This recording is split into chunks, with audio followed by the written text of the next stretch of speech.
Hey, it's Dan. Welcome to Unified Gaming. So today we're going to be going on to the PTS server and looking at the new subclass system. There's a lot of things to go through. The patch notes have also dropped, and yeah. In order to access this system, you do need to obviously just have an account. It's completely free, which is amazing. And I've gone on for about 5-10 minutes just to have a little play around with it. It's a little bit clunky, so if you're on PC, this is how you fix those issues that you'll see. But essentially, you have to create a new character. And then what you do... I need to put a captain, sorry. Is you then need to go and...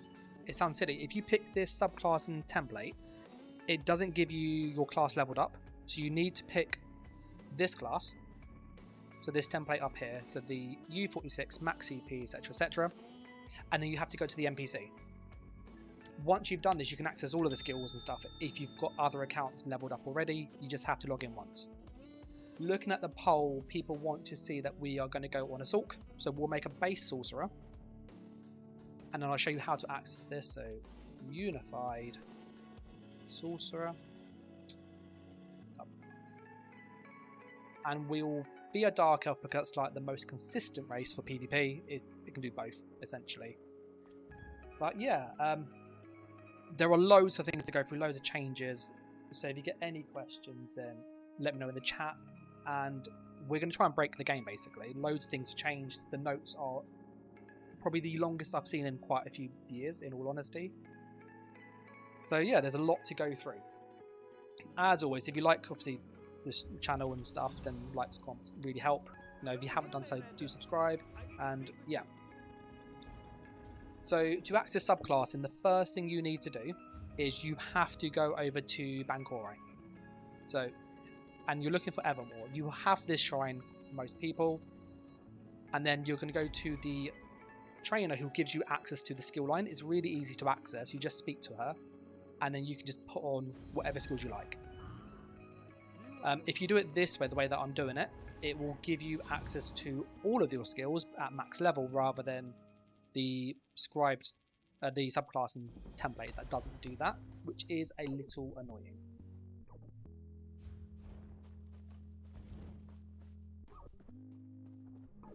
So we're going to pop down over here, and I'm going to do kind of a preview of kind of what you can do with the system, what to expect, and then we'll jump in and actually make some builds.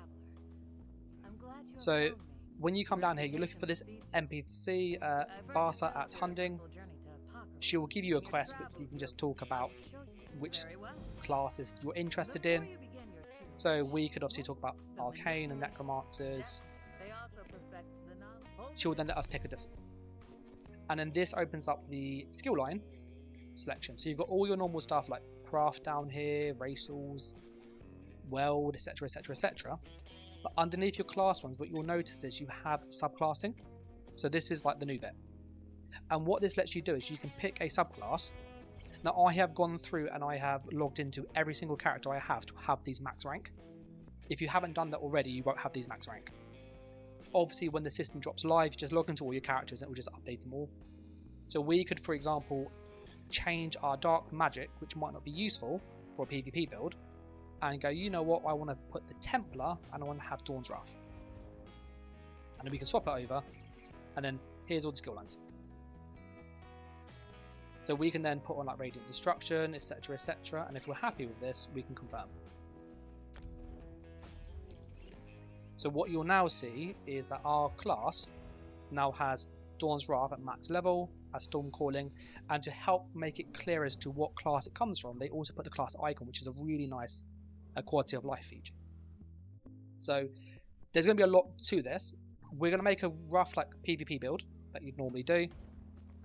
And for a Sorcerer, you're typically going down the shield route, so Mighty Tudor, Crafty Alfie, Wretched Vitality, and then we'll mix and match some skills. If you get any ideas or things you want to test, go, Dan, could you look at X or Y, then let me know in the comments and I'll do the best to do that. So we're going to go nice and quick and put on some stuff. So we're going to go and grab the Monster Mask, Mighty Tudor. We're going to go and grab a mythic for Death Dealer's feat. We are going to go and grab some trainees, so some overland sets. And I think that's and some crafted sets. So if you've just joined, we're just quickly setting up the build. I've done all the preemptive stuff here. And we're looking for Deadlands. Deadlands, if you look at the stuff in Deadlands, had really good PvP stuff. Like really, really cool stuff. Because in the Deadlands stuff, you had like Wretch of Vitality, you had Marken, you had all sorts of crazy stuff. You're right, August says, how is it going? It's going okay. It's a little awkward to access initially, just the PTS setup. The template's pretty bad, but it's not bad. I can't wait to mix Warden and DK, Phil says. 50 says, Ice Furnace would be awesome with that setup. I really like the sound of that. So we're just putting on a Sulk build. This is the updated build I'm doing on my Sulk, by the way, for people curious.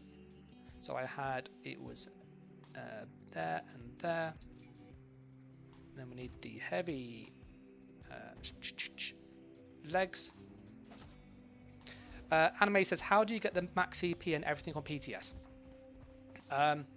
What you want to do, Anime, is you want to log into every character first. It sounds silly. That has all the skills maxed. If you haven't got like the class max, make a new character in the template. I'm just going to show Anime that really quick because I know a few people have asked in chat, how do I get the subclass max like I've got it? So the way to do that is create a character. So I'll just delete this one here. You have to put it in capitals as well, which is really annoying. So when you create a character, in the top left, you have all these templates. This subclass one is bait. Like, do not do this. This is really bad. You want to use this one here, because this will give you your character with its max skills. For some reason, if you go into here, if I pick, say, a Sorcerer, my Sorcerer is not maxed, but all the other stuff could be. So pick this one here, the max template, make your character. If you haven't got classes at max level, just make one at max level. And then when you want to then go on to your actual subclassing, make a new one and go to the NPC. I've done that already on this, so that's why all of my subclassing skills are max already.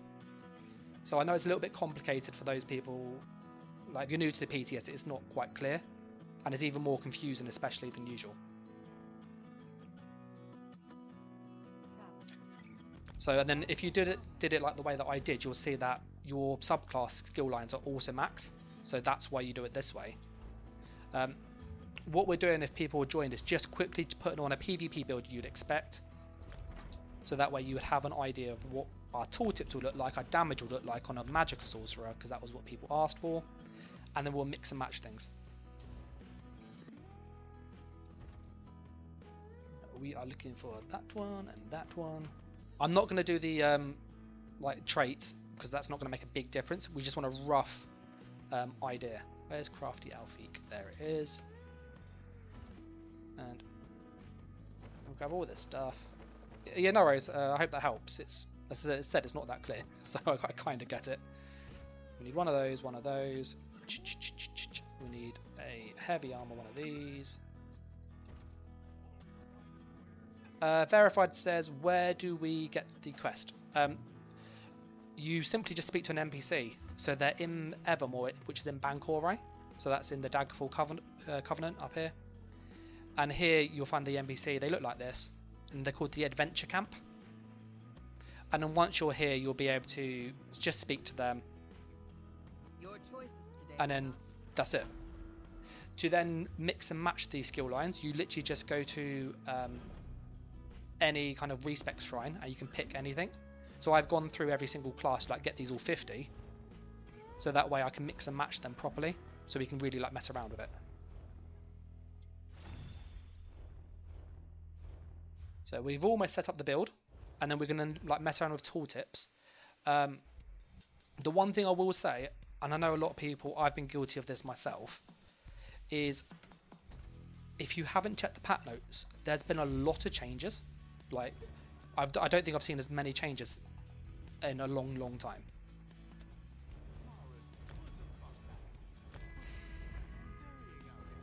we are going to get the crafty weapon, lightning staff. B Dirty says he didn't realise it needed the PTS. Yeah, it does, unfortunately. It will hit live soon though, so there is that to look forward to. Greaves, braces. That goes here. That goes there. So then that should be on 4. That should be on 3. We're just missing the legs here, and then we'd have our armor buff here. Little Adventure says, do you actually have a ton of the class you want to sub class in your roster, or have one at one point and gotten the skill lines maxed out? So the way it works from what I've seen is once you have proven you've mastered the class, yeah, so you get an achievement for this. So you'll see up here it's like Bone Tyrant Mastery, reach level 50 in this, reach level 50 in this, reach level 50 in this. And when you get these achievements, this is what determines your subclass rank. And then what you can then do is see that yourself by going into the subclass menu, and you can see they're all level 50, which is awesome. So once you've done it once, it's done forever. And it looks like if you already have a character at level 50 anyway, which I do, these are just max. So potentially for like more experienced players, you will have this all fully leveled up, which is amazing. I think we are pretty much good to go. So we've got our build. It's not like the best build, but it's a rough idea of what you'd get on a Sorcerer. It's going to stack lots of magicka. We'll put some glyphs on, put some food on, and then we're kind of there. So for the subclassing, what you can do is literally swap out skill lines. So we're going to go to a respec station. I always use Gratwood, and you can see it's very quick to swap. What I will do is go through some of the key changes though, just so people can see what's changed skill-wise and passive-wise, because some of the kind of what you thought would be a really broken combo has been changed drastically. Cypher's the only PK. Has Specbow done dirty? Oh, Specbow's disgusting now. So, when you come here, you'll see for a moment the respec is obscene. It's so expensive. But that does let you swap out your subclasses, and that's why. So it's not a cheap thing to do, but it's still worthwhile. When we want to change things, you will see that it gives you like options of what you have selected. So we've got a Sorcerer already, we've got a Templar on this. So we're going to take the Templar off in a moment. So we want to go and pick Dark Magic, and I want to swap that out for Dawn's Wrath. So we've just gone back to a pure Sorcerer for the moment. So you can see it's quite easy to do. Some of the key changes with Sorcerer for people curious is in the passives. So these are like the normal ones you'll get here, but they did change Daedric Summoning quite drastically. So Hardened Ward got a big adjustment. So what you'll notice now is that it doesn't have a heal, and if you want Regenerative Ward, it does have a heal, but you need to have a pet out as well. So there is a kind of, in order to like get the good healing out of the shields, you need to use a pet. They've also changed some of the magicka scalings too. So down here, rebate, it's not as good as it used to be. Power Stone, it's the same. Daedric Protection is now mitigation. Summoner, it's been nerfed, it's now 5%, and you have to have a pet out. So like this change here, for example, Expert Summoner used to be 10% magicka boost. So what I would advise is when you're thinking of mix and matching your class to make an OP build, just check the passives, because almost all of them have been changed. Generally nerfed in most cases. So we're going to make a quick sort.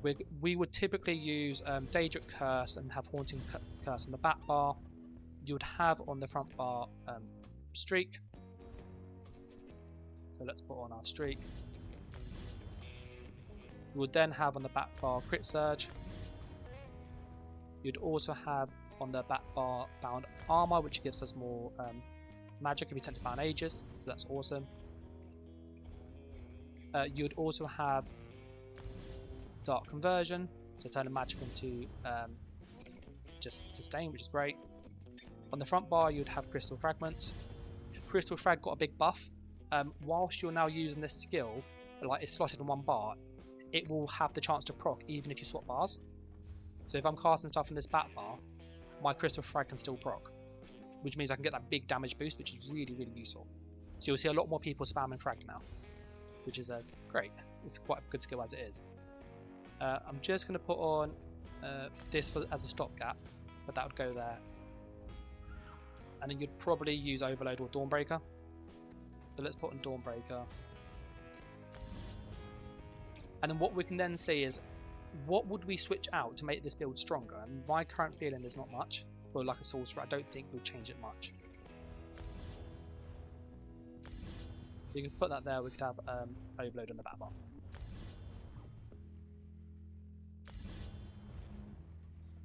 So that's pretty much what a Sorcerer would use in most cases. So the reason I showed a Sorcerer first, and I know people put in the chat kind of Sulk first, is it's a really good way to kind of show that not all classes are going to be using this system. And like Sorcerer is a really good example for why. So if we look at our Sorcerer, for the build, you'd have a spammable of some kind. False Pulse, Scribe skill typically. You might have the Sigic Order if you don't have Scribing unlocked, which is just as good, it's still a good skill. And use an Elemental Weapon. And you would typically have these skills. So as a Sorcerer, if I think about what I have access to, if I wanted to drop one of these skill lines, what would I lose? And what would I gain? So if I go to Dark Magic, well, Frag's one of my big burst hits. So I can't really drop this, and that Dark Conversion is my heal. That's what I use my heal. I normally use the shield, and then we jump around, spamming Dark Conversion. Just gonna claim all that because it's bugging me. So if I'm thinking from like this Sorcerer's perspective, would I drop Dark Magic? Well, I'm going to lose a big burst skill and I'm going to lose some sustain and a small heal. So I might need to think about damage and possibly resource sustain and healing. I also lose a bit of cost reduction on all of my stuff, which is quite a bit. I also lose the like crit chance. So this might be one we want to drop. But we do use quite a few of those skills. So I'll be a bit cautious with that. Daedric Summoning. Well, we use 3 skills here.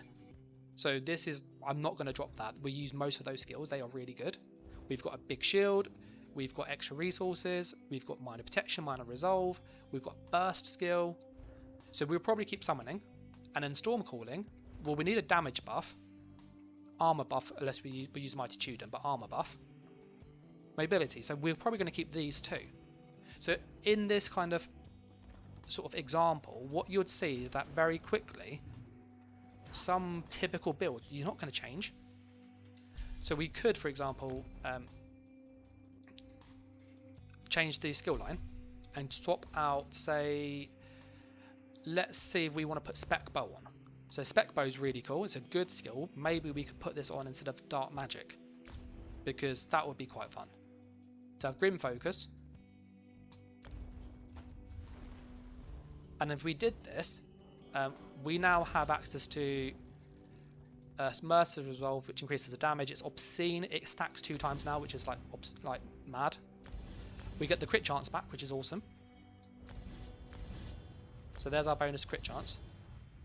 And we also get bonus crit damage. So this could be quite a good change for us, but we now lost the burst still. We don't have a heal here. So we now need to think about what could we put from here or from scribing to fix that. So we are going to, let me just put this on here. We're going to go to these house. I think I've got a house somewhere. No, we will quickly buy a house and then put down just the usual stuff we need. And we'll put down a scribe and altar to see how we can start to change our builds. Let's look at one of these new ones. That looks quite cool.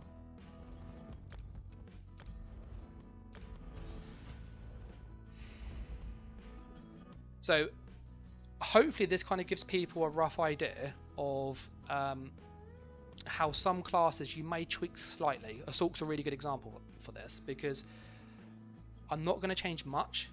I'm maybe going to get a new burst skill. I might get an execute. Maybe I want the Templar Beam, which might be a good option. we're going to just grab some quick stuff here. Purchase services. There's a scribe and altar. Let's put that down here. Done. Yeah. So we've got those there. We're just going to unlock all the grimoires quickly. I do love the PTS because it's so like good to make stuff.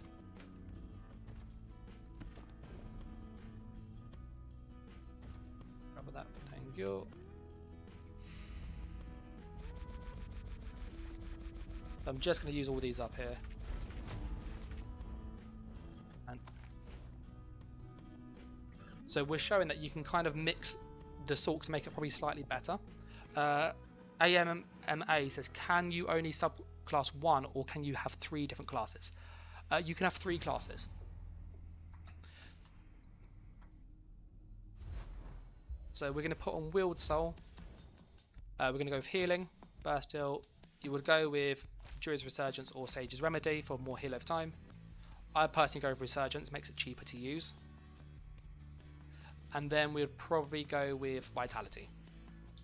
So if we did this on our Sorcerer, we now have access to a really big burst heal, but we also have Grim Focus, so like this hits like a truck. So if we put down a dummy, let's go and find just a rough dummy.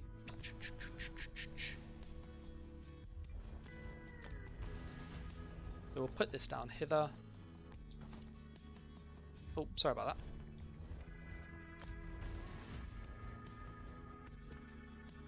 So, what you can see is we can start to charge up our Grim Focus, and when it gets to 5 stacks, we can shoot it. But what's also good is that you can stack it 10 times now.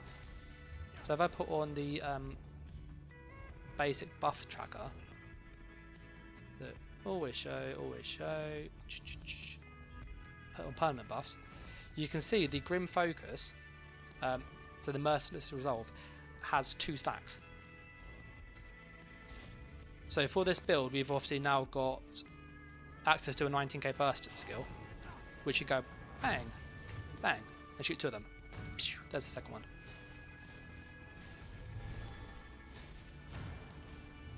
So this could be quite fun to play with.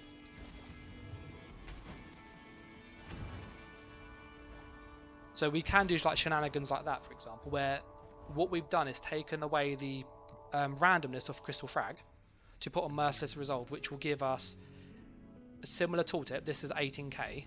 If we swap back, and I've got a skill respec. It's down here, sorry.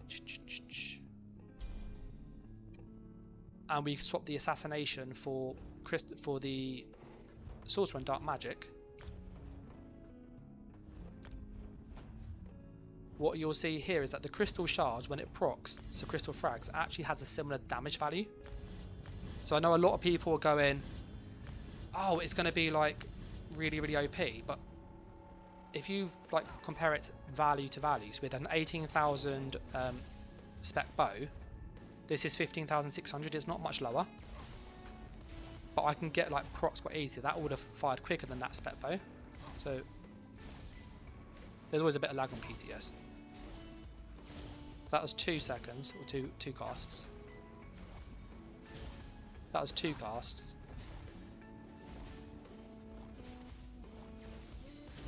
So the advantage of using Crystal Frag in this situation is that you remove the RNG game. So you get the RNG game, but you got potentially more DPS and more burst, like sustained burst, if it procs loads. But me personally, I hate the RNG. So I would probably consider swapping it to the Assassination and go for Grim Focus, because that hits really, really well. It will really help so when you get like 10 of those. So what we're now going to do, and I'm thinking from a PvP stance particularly, is we're going to swap out the Dark Magic. So we're going to go and get the Nightblade again. We want the Assassination and get rid of Dark Magic. Impulse said, I heard ZOS pick these game changes out of a hat. I think if you compare like the build into functionality, it gives you a better idea. So like Grim Focus is a burst skill, Dark Crystal Frag is a burst skill. They do a similar function. Grim Focus just has no RNG game, whereas Crystal Frag has an RNG game. So Crystal Frag could do more damage if you get it proc in loads. Spec Bow is more consistent, so you can time up when the damage lands. So Spec Bow might be easier to burst people with. So this is what we'd probably do on a Sorcerer in all honesty. But if we did this, we wouldn't be able to use the Scribing skill here. So if we go down to Wield Soul, you typically want Shock Damage, Class Mastery, and then Defile. Because this actually is like the hardest hitting spammable for Sorcerer. So you generally want to use that setup. But if we did this, we don't have a burst heal because it's now Shock and Soul. So we could fix that with maybe Contingency, because we do have the shield. So we could use Ulfric's Contingency healing.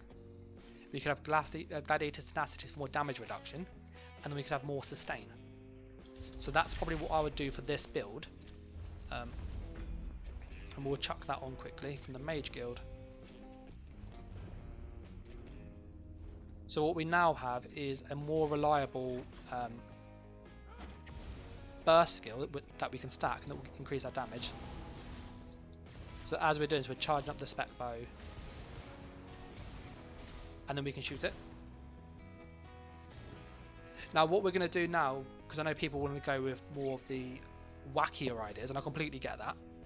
Cypher says, well, Arcanist shields for Sorc. We are going to try to do stuff like that. So what we're going to do is have a look through and look at the changes to the skill lines, and think about what could we change in this Sorc to maybe keep the assassination, but maybe drop the shield, or maybe we can get the Arcanist shield in. So we could go Arcanist, and we could go Soldier of Apocrypha, and maybe we'll drop that for Daedric Summoning, for example. We'll Respite Ward. It's a 13,000 shield. It's not that big, is it? So it's a cool shield, but I think the other shield's better. What about Fate Waver? And let's go with well, this could be an armor for Minor Pen. That's not that good. Runic Defense is pretty decent. Rune Guard of Freedom. So again, that's not going to be too helpful. So in all honesty, I could go with and have the big shield, 13k for 1 second, and then it's 2,000, which is, it's not bad. Or I could just leave it as it is and just keep my 15,000 shield. Like it. So sometimes it wouldn't make sense to mix and match certain things. One of the things I'm curious to try about, and I know people will be the same, will be, can we put Cloak with Streak? Because that would be pretty fun. So we're going to go and have a little mess around and see how do they work interaction wise. So we're going to go and drop Assassination. So we want to get rid of that one. So we'll drop Assassination for the Shadow, and then we got access to Cloak. So that gives us more sustain, which is quite nice. That gives us our armor buff, which means we can change our monster set now. So that gives us access to something we can't normally do. That's quite a good change. More health. So we could then put on Shadow Cloak and then put it to Shadowy Disguise.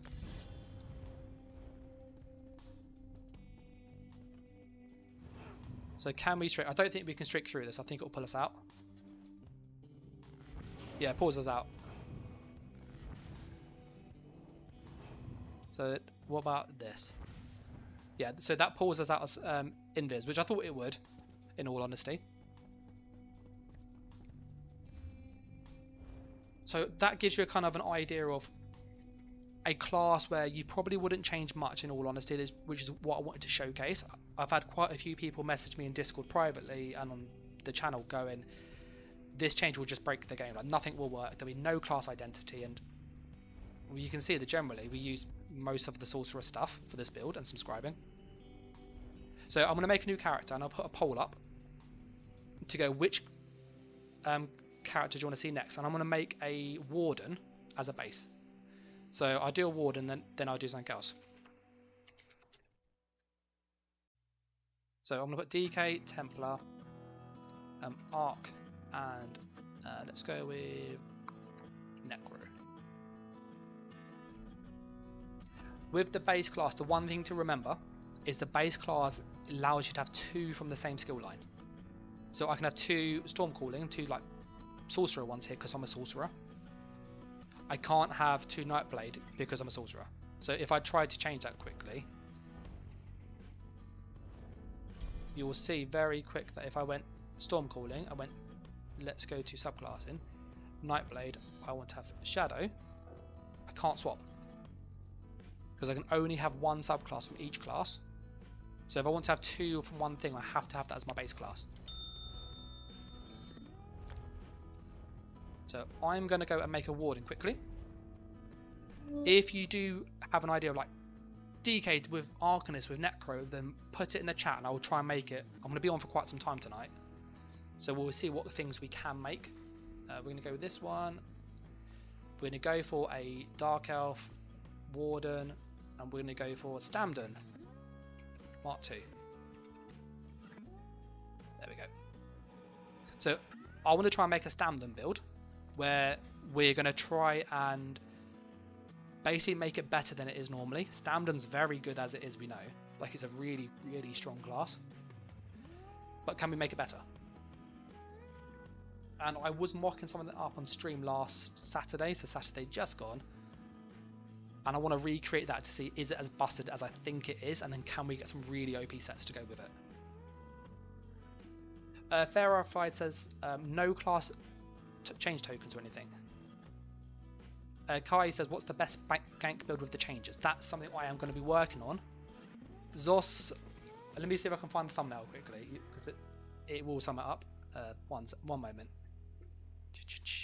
Yeah. So we go to this one here. Let's go with this one. So if I put something up like this, for example, yeah. Here it is. I made a video on the YouTube the other day, and basically saying that this will get nerfed. ZOS have nerfed this build. This is now nerfed. This is not going to work next patch. So just a heads up that this is not working anymore. This is like a big no-no. That's gone. Which is a bit depressing. They have also, in the same process, have decided to go and nerf this build. So this build has also been nerfed. This build does not work next patch because of the changes, so that's a big cross, which is very, very depressing. So they've made it so that when you use the banner skill in stealth, it doesn't let you work in stealth anymore, which was how we got loads of damage. It was really stupid. We're going to travel over to Evermore quickly, grab the subclassing ability. So to Fairified going, kind of, do you need class change tokens? No is the answer. Just a skill respec. You can do it at a way shrine or a shrine like Gartwood.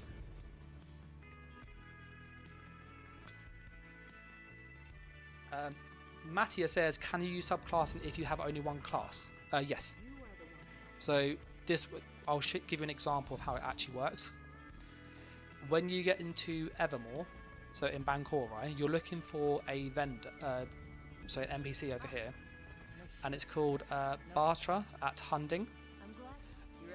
She may be in different places on other alliances, but that's where she is for me, because I'm DC. When you go here, she'll allow you to basically pick a different sort of focus. I want to learn about magic. I can then go, I want to learn about sorcerers, and then I can pick a class. So I can go, I want to pick to learn about the dark magic skill line, and I'm going to swap that with my Winter's Embrace. So if you're somebody who has one character only, you have no other classes, this is what you'll do. And when you confirm it, you'll then gain access to the new skill line, but that skill line will be at level 0. And then as you level up experience, this will then rank up higher and higher and higher. And when it's at level 50, you can then use it on other characters. if you're someone like me who has alt characters already, if you log into them first and then access the NPC here, when you do the subclass, and these will be level 50 like this is. So it makes sense to like just go through all of your characters, get the achievements which is tied down here. So the way in which it checks what subclass level you should have is it will be in, is it down season here? I'm not sure where they put the achievement, but there's an achievement for it. Might be in character even.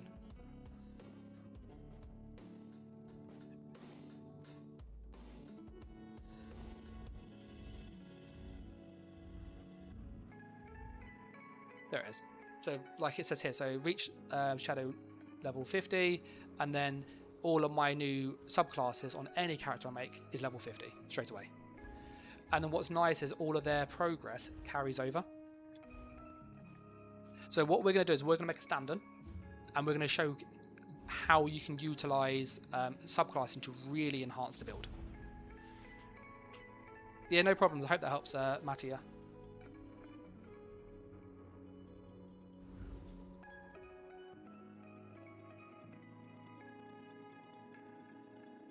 So on the Warden, what I'm going to do, one of the issues Warden has is it doesn't have a class execute. So if you want to play a Magden or a stand-in, this is what you would do. I would recommend for the 3 skill lines that we keep Animal Companions. It's Scorch is incredibly good. Deep Fish is amazing. Cypher says, how do I know so much already? I like to kind of geek out about this kind of stuff. So like for me, this is like really exciting. So Animal Companions is what we're going to keep. We are going to fix one of the issues Warden has, like Magden, is that it lacks an execute. So we're going to go to the Templar skill line and get Dawn's Wrath, because Dawn's Wrath gives us access to Eclipse, which is a heal over time if you go to Live in Dark, and Execute, which is ridiculously broken, and it gives us access to another delayed burst skill.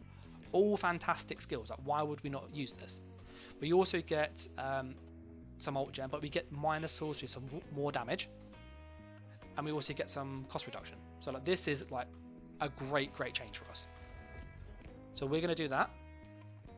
So we're going to go Animal Companions, Dawn's Wrath, but if you look here, we don't have any armor buffs, so we need to really fix that. Cheers for the sub, Mattia.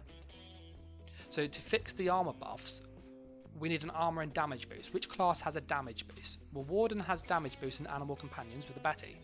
So we could use that, that's our damage boost. But we need an armor buff. What has a really good class armor buff? DK has spiked armor, which we could get rid of dark magic and then have an armor buff with a small dot. It's pretty naff in all honesty, so I'm not going to do that. Nightblade doesn't have an armor buff, but it does have in the Shadow skill line access to Shadow Barrier, which is a free armor buff. So whenever we use one of these skills, we get an armor. So we could put on Blur, for example, and we would then have Major Evasion, and we could put it on for Mirage, get minor resolve for more resistance as well, or Phantasmal Escape. So this could be a really good way to have an armor buff that gives us, well, the armor plus Major Evasion, which is more damage reduction, and it's snare immunity. And if we take damage, you get free roll dodge. So this will be like ridiculously good for a stand-in or a melee Magden. So I'm leaning towards this. We also get more recovery, which is amazing. We get more max health, and with a Warden passives, amazing. And we also get skill increase, which will increase the barrier, and it would increase this. So what we could see here, that this could be a really good way to start this. Cheers for the sub, Anthony. Cypher says, they added 2 seconds to that armor passive. Yeah, the armor passive is good now. It's pretty decent. 12 seconds. So I've got an 18-second duration, which is like a normal buff. So Shadow is a really good option. And this is what I'd suggest doing. When you're building your subclass build, focus on the buff that you're after. What are you really targeting from that skill line? Is it the armor buff? Is it a damage buff? What about the passives? So we've already seen Nightblade has really good armor buffs. What about Necro? Does Necro have any good armor buffs? So we could go with Necro and go for Bone Tyrant. And we could drop this instead of the Shadow. The armor is an armor buff. It gives us summoning reductions, or it gives us more. It gives like a free pull. That could be quite useful. The passives, that's not that great. That's pretty good. Reduces dot, so that could be quite helpful defensively. Healing is okay. Max health. So the necro one could be quite good. I'm leaning towards the stamina one personally. William says, do you think these changes will add versatility to the build or make more niche builds? My feeling is it will add significantly more versatility, and more importantly, if you want to double down on a really specific playstyle, you can do that. So if you want to make a dot build that actually works, I think it's possible now, which you can never do really. It was kind of always a bit gimmicky, whereas now you have the skills to do that. So I think the shadow one was better for the armor buff. So we're going to try the Arcanist, and let's look at Soldier of Apocrypha. Get rid of Bone Tyrant. We can get Minor Breach with this, which is quite nice. More damage. I bet we've got that from the Warden already, so we don't need that. Block mitigation, we don't need that. What about these passives? Increase your armor when we have one on. So that could be an extra 3k armor. So that's quite a lot of armor actually. We'd also increase our recovery. So 81 extra sustain. Minor evasion. And we get Crux. We don't really use the Crux though. So this would be quite nice for just really sacking those resistances. So we get 6k plus 3k, so that's 9,000 armor plus minor evasion. Pretty good. So this might be a good way to get our armor buff. Plus it gives us access to big shield if we want a massive shield. Also gives us a stun, which the Warden lacks. This is what we're going to do, I think. So this is what I'm doing when I'm going through. I'm really looking at what buffs am I targeting. So I'm going to do this for my class. Execute damage. Really good damage here. Armor buffs and some defense. So this is what we're going to use as our class. So we're now a 3-3-3 class. We are between Animal Companions, Dawn's Wrath, and Soldier of Apocrypha. I'm going to make this into a Magicka Nightblade PvP build. So we need a good spammable. Let's go with, I think it's down in upgrades, they put it in here for some reason. Where is it? Damn Prism. Cypher says you could use Tudors and use another damage skill line. Oh, 100%. And that's what this gives you the choice for. I think Mighty Tudor is going to be a really good monster set now, because you can have 3 damage lines. So we're going to go and set up our PvP Vampire build on a Magden. So we're going to use Arterial Blast, because that's really good. So that's our spammable. Anthony says, any changes to the Nightblade gank build? I will probably mock one up in a moment. But yeah, there will be quite a few changes. They did nerf a lot of the damage. We're going to have Deep Fissure. That's like amazing. We are going to go and have Radiant Oppression. This got changed, by the way. So I'll show you the new tooltip. Radiant Oppression nowadays, so as of this coming patch, when you use it, it has a 4.8 second channel, so it's a really long channel, and it works when they're below 40% health. It also uses a lot of your resources. So it's a really good execute. You have to time this basically, rather than it just being spam it from a full health and hope they die. So this is an execute. The one thing it can, a big change it has as well, is it can be dodged. So in the past, Radiant Oppression wasn't dodgeable, whereas now it is. But this is dodgeable, which really good execute. So I'd still recommend doing this, I think. Anthony was going about the Nightblade change, which I'll come to in a bit. Cypher was saying, do you think this will make the tank meta better or worse? My opinion, I think it's going to make it better. Because you've got more damage now. So for example, we can now use another burst skill and use Power of the Light. Fraser says, what about a Javelin Spec Bow? That sounds quite fun. So we now have access to Power of the Light and Radiant Oppression. So we can like synergize Deep Fissure with Power of the Light, spam the Vampire bit, and then go for the Execute.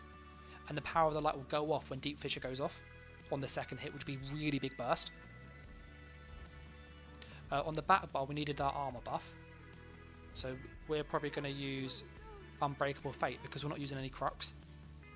So as nice as it is to have Crux, it's not there, and we have the minor penetration anyway, so we don't really need that. So we're going to use this because it's better than nothing. I'm just going to reload my UI to fix the tooltips not appearing.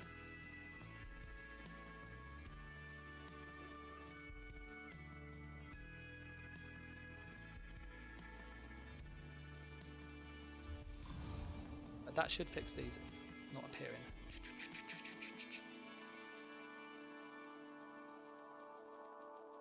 So I'm just putting these points in just so this doesn't keep coming. So we've got Deep Fissure with Power of the Light, Radiant Impression, we've got Arterial Burst. We're going to use Dawnbreaker because Dawnbreaker is phenomenal in PvP.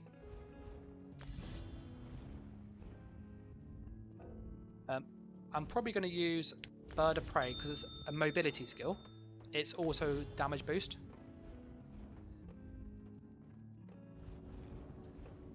So we're thinking like a Standon or Magden. On the back bar, we're going to have our armor buff, which is going to be this one here. We have access to a stun if we need a stun. That's quite good. We don't normally have a stun. So what I'm going to do with this actually is I'm going to put this stun here. And I'm going to put the Power of the Light on the back bar. Because Power of the Light is like Haunting Curse. You can just back bar it and swap over. And the damage scales up anyway. What we're probably noticing is we don't have any good heals at the moment. So let's get Vigor, because Vigor's a staple in PvP. Very, very good heal. I think we need to get some scribing to fix the healing side of things. Where's my house? There it is. Stefan asks, here's a question, what do I think in PvP after a couple months of this update going live? Will it be everybody being the same build that is the most effective? I'm going to say no. I think it's going to be a bit more varied than that, because some classes will excel in certain ways. So Sorcerer is going to play very similar to live because it's a very good class. The skills come from all the skill lines you generally use.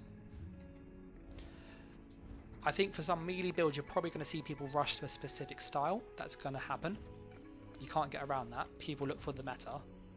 And at the moment, you know, a lot of people go, well, but everything's like, there's build diversity, there's build sort of flexibility and stuff, and there isn't.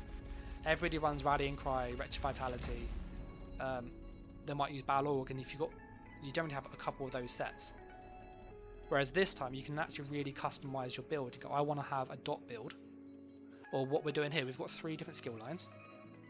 Now, this will be really effective for melee, but the weakness this build has is, A, it needs a lot of investment because I need to spend so much stuff like with describing. I need access to this is quite good on Warden.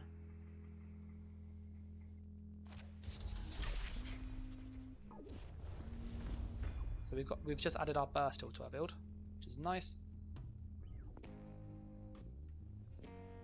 So we would have stun, so delayed stun, which is awesome with Deep Fissure.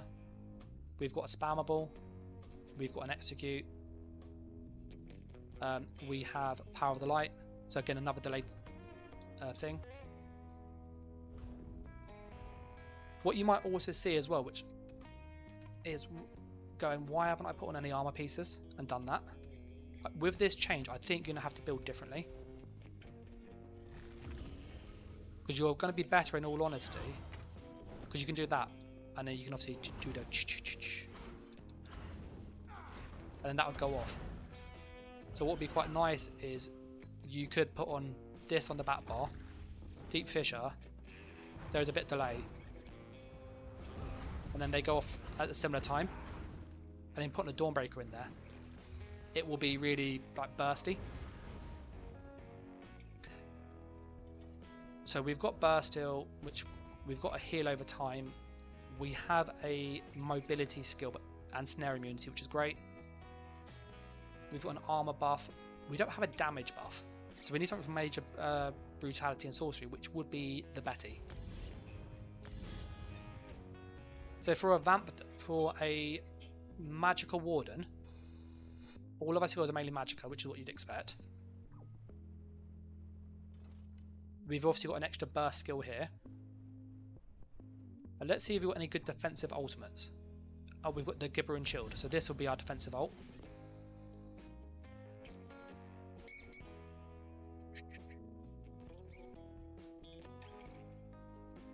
I'll probably use that one because it gives allies a shield. So now that we've done the kind of skills, which, you know, if you look at this skill bar, it looks really crazy.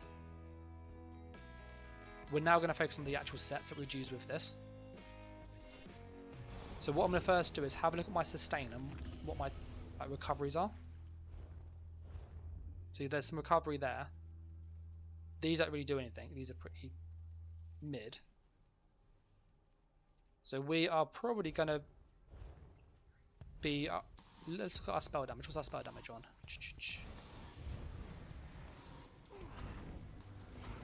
Spell damage is on 3k, so it's not the highest. So I'm going to put on... See, this is where now you're starting to make weird choices, because in my mind I'm thinking Master's Ice Stuff. No brainer.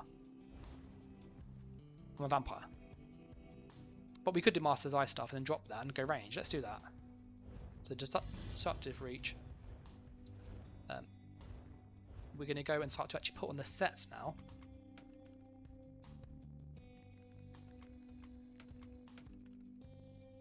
And then because we've taken off the Warden Ice skill line, which gave you more damage if you had low health, so less than 30k health, we don't need that anymore, so we can just stack our HP really, really high.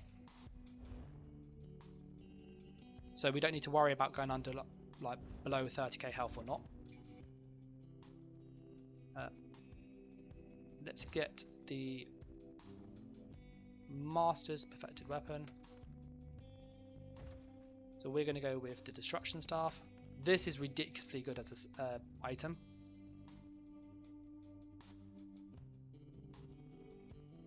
Oh, I have a sharpened one. Thank you very much. If anybody's on PC, you're welcome to jump into the house, and we can obviously duel and stuff. I'm quite happy for that. So we've got almost 4k now. Let me put on my buffs. I was waiting for my little skeleton to pop again. You got 4k there, and we haven't got any damage sets yet, really. So we need to back bar a set to do this. So one of the best battle bar sets is Wretched Vitality. It is a really, really good set for Warden. So I'd probably keep that. Let's go with crafted sets. Fraser was saying about Blue Betty on a mag salt to spam shields. Blue Betty is not as much sustain as people think. It's about 200 recovery. It's good, but it's not like OP good. So we're going to go with Deadlands. I will queue for Battlegrounds to see if there's anybody doing this. I don't think we'll find many people, in all honesty. And then weapon-wise, I'm going to use an Inferno Staff Batbar. Light Sash. And medium. And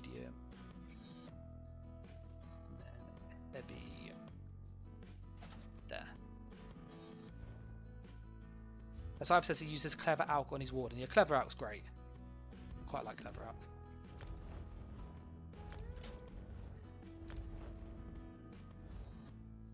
And let's go with that one there. But the reason I use a Inferno Staff on the back bar, and I've done it on a few builds recently, is you get access to this passive. So in the Destruction Staff, you get Tri-Focus. So when you do a fully charged heavy attack, it's just a free dot. So when you do this, it will make sense. So when you start on something, you do a heavy attack, power the light swap bar, and then they've got that dot on them. So it's just free damage. And what's nice is the ice dot is pretty good.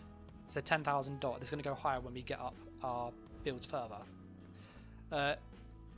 Tarion, I think it's pronounced, says Nightblade shot sniper. I think you could make the sniper a bit stronger, but I'm not convinced on how much stronger it will be, personally. So we've got Wretched Vitality on the battle bar, which we can turn on. So there's our Wretched Vitality. So that will fix all of our sustain issues generally. We've got a damage set, so we need now a 5-piece that's always active. So we're probably going to go for something that gives us just a flat stat. Something like Crafty or Necropotence would be quite decent because we're using the Betty. Let's go with Necropotence.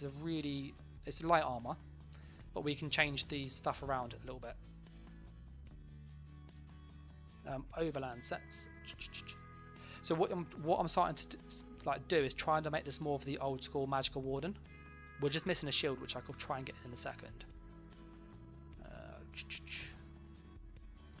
The one thing you'll notice with the PTS is there's so many boxes, like so many boxes. Overland. Let's go with Necropotence. Necropotence is basically a better crafty Elfique. We're going to put this on the jewellery though. So that's 3 there, and then we need a waist and hands, just to maximise resistances.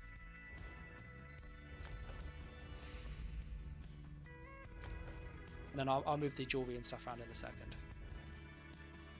I'm trying to keep the monster set free, because then I can put on a new monster set like Balorg.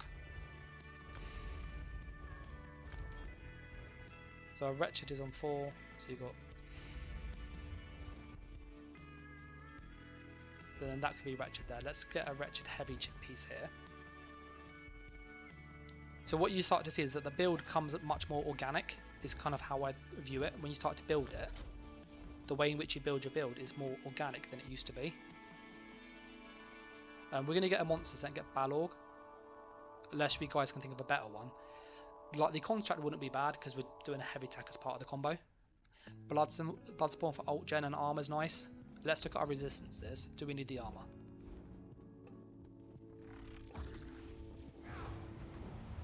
We have 20. We might need a bit of armor, so Bloodspawn might be worth considering. And the ult gen's not bad. The Necropet's best Necropet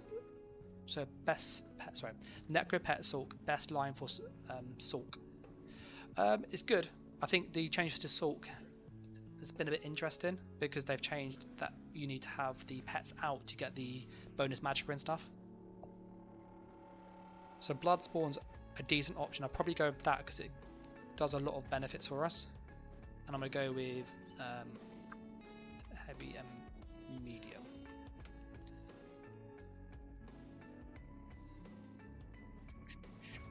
We'll put on one of those. So I think we've pretty much have a pretty good idea of what we're going to do.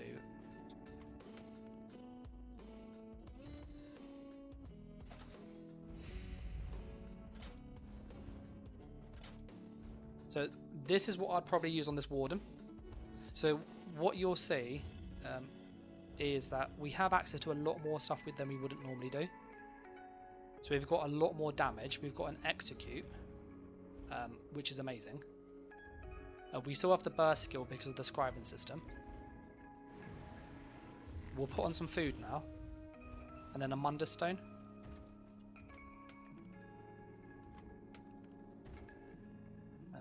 Good old tri potions, we love those. Double dot poisons because that's good in PvP. William says, can a Nightblade use Northern Storm and go invisible? Yes, but when the Northern Storm does damage, you're pulled out of stealth. So it wouldn't really work to be invisible and just let people die around you.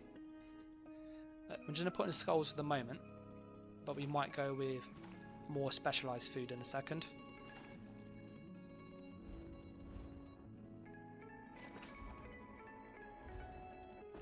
And then let's put on our glyphs now. And then we'll put on the CP. So this will give you a really good idea of what you can create with this system. Where's recovery?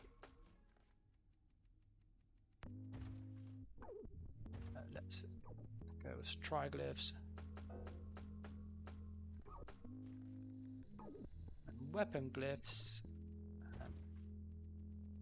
which is a decrease health, and on the battle bar would have berserk. So Stefan says the possibilities are endless. Oh, 100%. We want this one here. We'll put that one there if we did need that.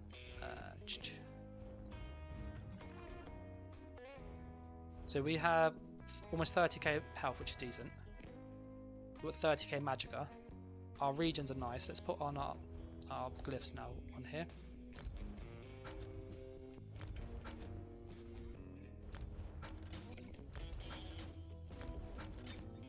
And then anybody who's played Magical Warden before, you'll be able to see kind of what we can now do. And we don't have a Mundus yet, so let's put on a Mundus. Fraser says, so if Sulks get only bonus mag from passive if pets out, does that mean Engine Guardian is back? The answer is no, Fraser. You have to use the Sulk pet. It doesn't let you work with any other pet. So they did like restrict it down to the Twilight or the Clanveer, stroke Familiar. So it's not a massive amount of mag lost, but it's about 5-10%. So it's not huge. I just play without it personally. It's not worth it. Proper nerf. Let's get a Mundus. We're going to put down realistically the Lover, because I think we'll need some penetration on this. You can never have enough penetration in PvP. And I'm also going to get where's the changing thing? There it is. Yeah, so hopefully this gives you like an idea of what you can do with this system, because it is a lot more versatile than it probably first seems.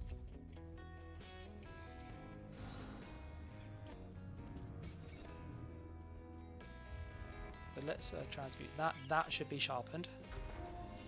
Little tip: if you use an Inferno Bat Bar, that should be infused. Sorry. If you use an infused glyph, you get a lot more spell damage, which does really help with your like killing power. That is sharpened.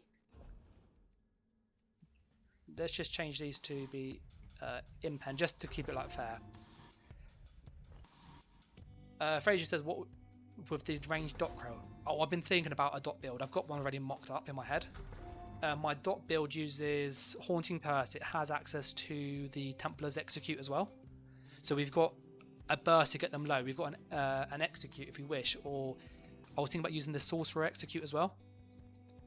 So I've got a few ideas of how you can really double down into that dot build, but actually have the final kill, because normally people just stay alive and it's annoying. Let's put infused on these ones.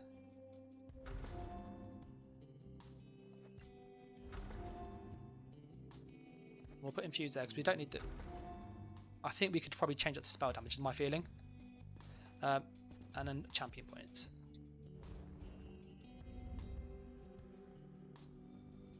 So yeah, apologies for the console UI. It's always a bit awkward. I do like acknowledge that, especially if you play PC. Like you're looking at us going, like, how do you play with a controller? For context, a good Deep Fisher tooltip is about 14,000 on the second hit to 18k. So anything above that is really good damage. So we need direct damage, which is all of our damage. The CP will be really cool how people use it, because now you need to decide what you do with it. How much single target do you have? How much directs do you have? How much AoE do you have? We actually have quite a lot of mixed. So we do have a fair amount of single target, but I'm probably going to do this because that will also increase our healing, and I'm going with Ironclad to reduce our damage. And I'm just putting some quick red ones. Me personally, I always go for celerity. I absolutely love it.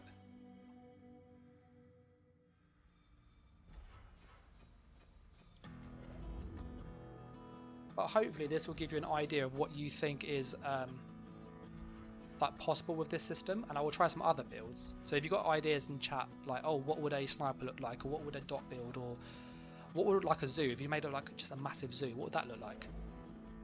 Then we can obviously mock some stuff up and see what we can come up with.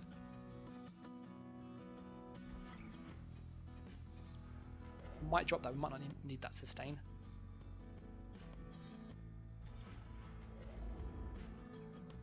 Put that there. Warden, Deep Fisher, Hofgar, Power of the Light, really bursty. But we've got a very similar setup here actually. I'll show you what we're doing. Oh, I don't want that one, I want this one. Okay, so we've got our Warden build set up, yeah? So the Warden build is using Animal Companions, Templar, Dawn's Wrath, and Soldier for Apocrypha. We've been able to get access to all of our major buffs still. So we've got our armor buff, we've got a damage buff, we've got a stun now we don't normally have as a Warden, which is great. We've still got a Warden big hit, so let's put on a damage buff and see what that looks like. So you can see that's 15,000 there already, which is pretty good.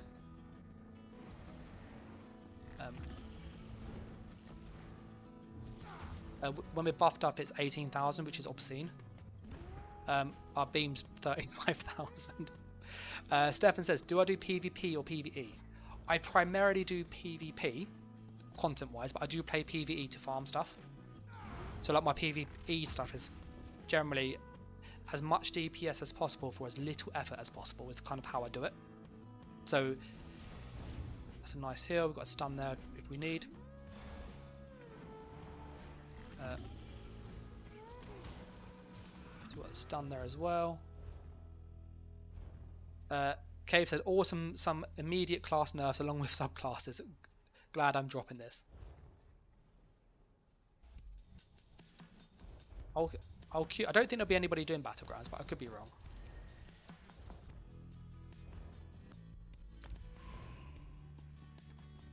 So yeah, so looking at the stat page, for people who've played the game before, this will mean a bit more to you than other people. So our armor is on 28k with 26k there. We do have Bloodspawn, which is another 3,700. So that will push our armor up to sort of almost 32,000 and about 30k. So we'd have enough resistance for PvP. So that's resistance fixed. Our spell damage, when we're actually in combat, is 5,500. So a good amount of spell damage. Our pen is 8.5k, but we have 9,000 from this because this is major and minor breach. So we have like 17,000 penetration. Our recoveries are 1,900 and 1,800, so a little lower in the sustain personally. I would keep this as infused magical recovery personally, having just seen that sustain there, because you will want these sustain. Stefan's been saying he's been in Cyrodiil for the boxes. I will jump into IEC and I'll go back to the main area to see if we can find some people to duel. I'll also message my mate who was going to jump on as well.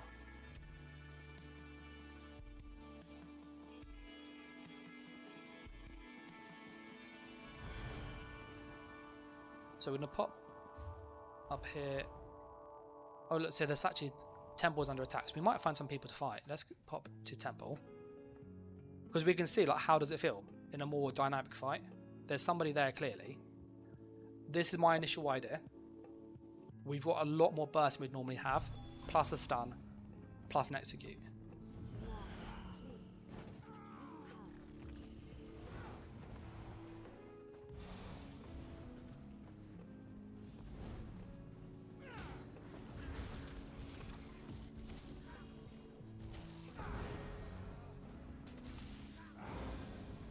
It's been mad with the different skills.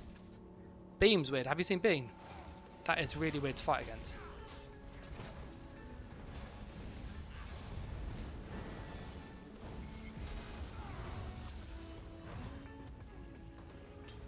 There's definitely some lag in it though. Woo.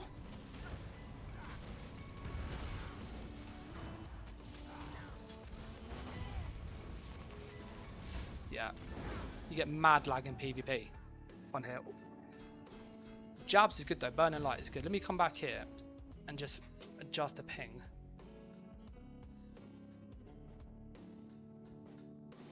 We'll go back to Temple. Polar Wind Templar Bubble. I might put on Templar Bubble so you've got access to it. And this is where I think you're going to have to really play around with the stuff. I think Live in Dark is going to be better than Figure. Where's Temple?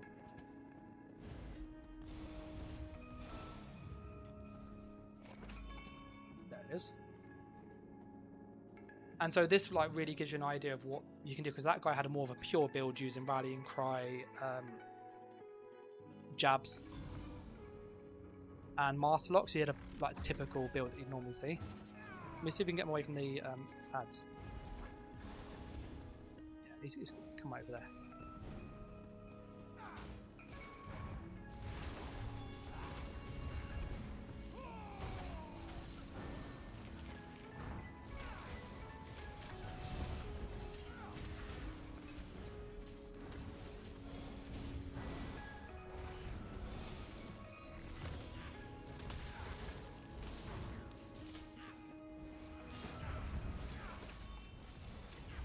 Arslock is absolutely disgusting to fight against.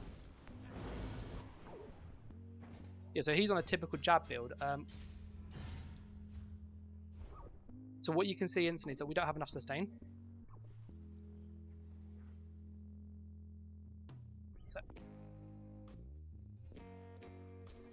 So on a Magnum we normally run 2k, so I'm going to put on another Magicka Recovery Glyph. Let's go with...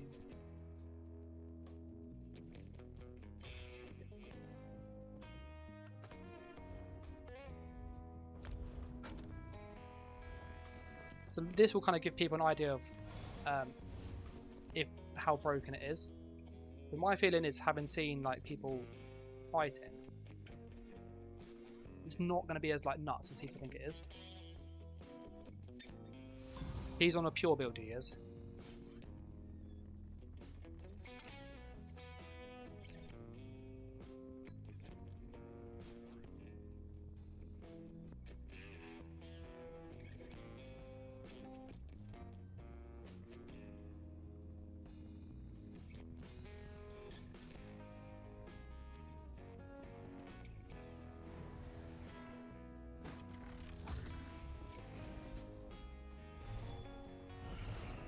You get a lot of... Let me put my latency, I'll show you how bad it is here. There's 171 ping. The ping's really bad when you're from EU. I pushed the skill, didn't fire.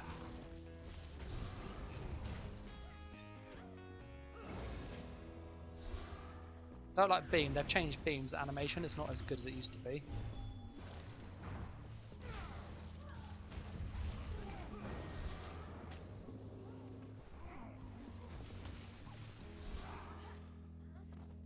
You can see the lag. That's the lag I get on PCEU. PTS, sorry. It's mad, isn't it? There we go. Trying to fight when you have that lag is really, really hard.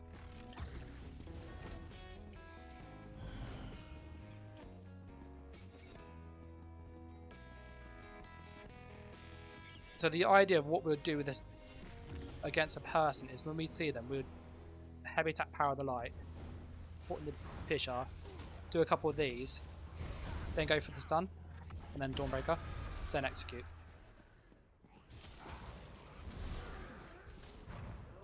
And by having that extra Power of the Light, which didn't fire then, it gives us a lot more damage than we would normally. Because it does 5k physical damage, but it increases more and more and more, up to 200%, so it's like almost 15,000.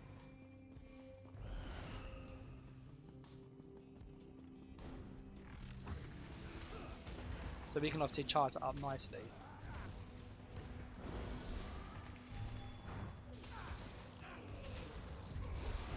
So it's quite nice having the execute, which I don't normally have, and the stun.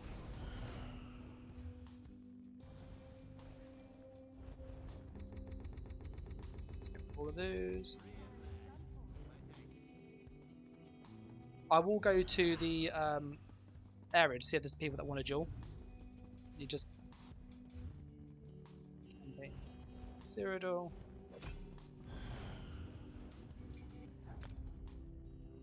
I will change class in about 5-10 minutes. So what class should we use next? At the moment, the poll's on DK. So if you have an idea for a DK, like a dot build or something different, then let me know. And I'll see what we can come up with. We'll see if we can get a jewel or two from different people.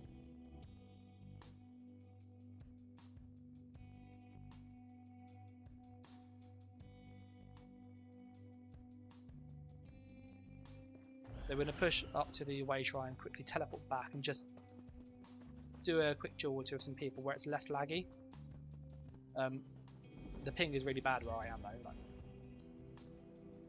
everybody is over here. William says, what about a Nightblade ganker build? I think you could do some really cool stuff with that, I really do.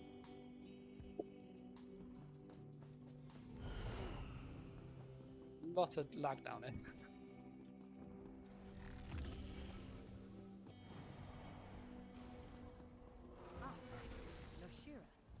Noble traveler. He's at 77k health. Let's see what he's been doing. He's obviously been dueling to test stuff.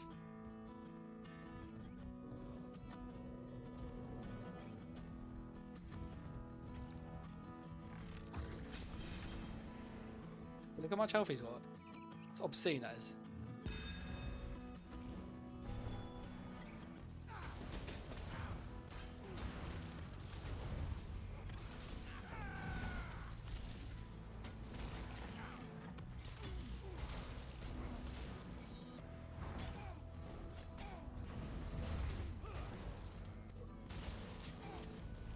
He's gone invisible.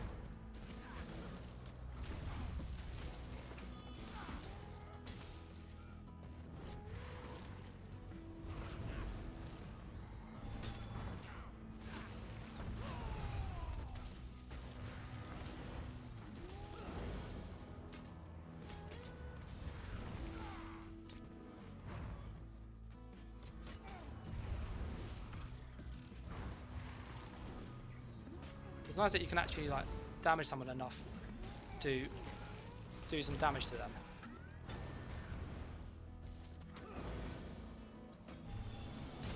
Yeah, so he had loads of health, he did. Absolutely tons of health.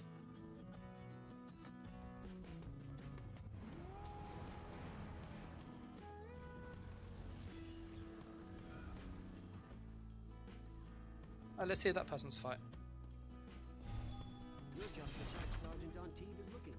There is mad lag here, so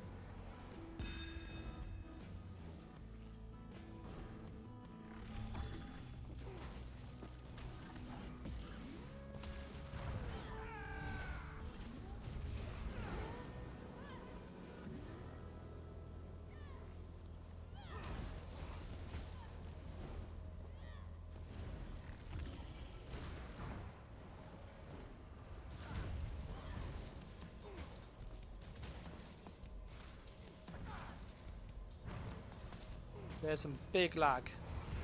He's on a healer. I want to see if we can actually burst a healer down. Do enough damage to him.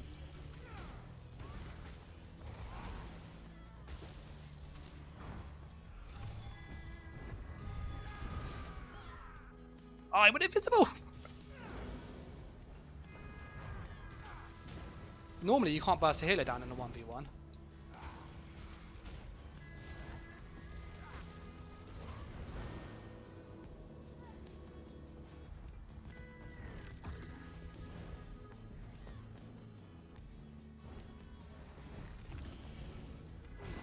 He is so tanky.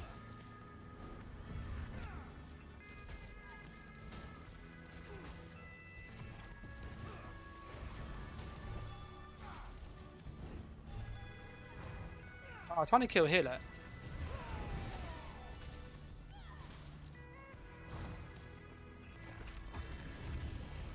That Nightblade invis is really funny on the healer.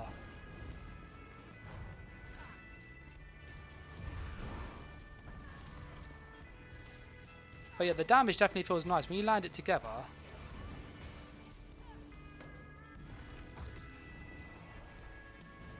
I'm actually casting a stun on him, Rune of Colourless Pool.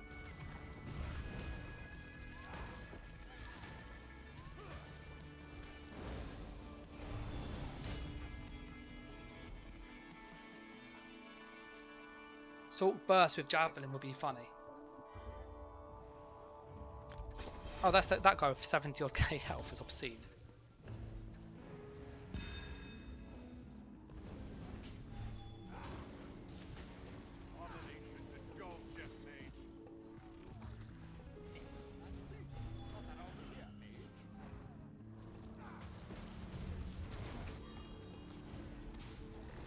Bubble is OOP. Bubble is like ridiculous.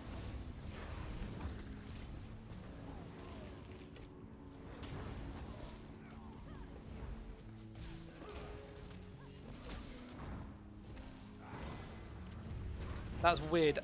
I don't like the...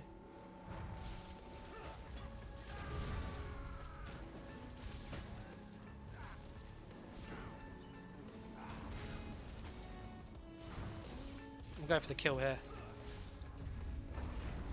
Waiting for the beam. Lag. Lags no. Execute on tank seems useless. Oh, 100%.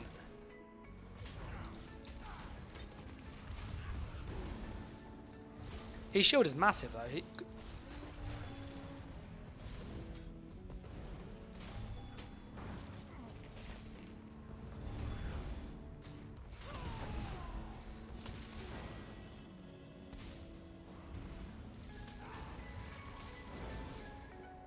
There you go. It's what I will say, and this is going to sound really weird.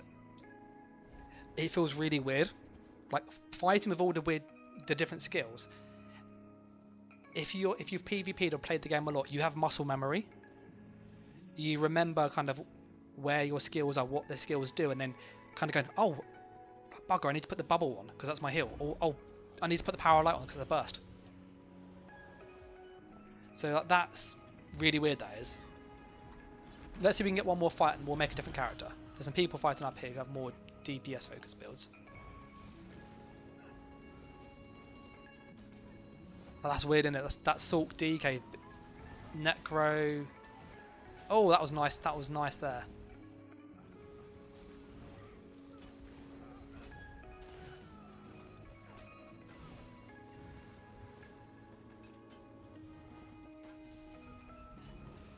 So we'll switch in a moment. I just want to see who wins here.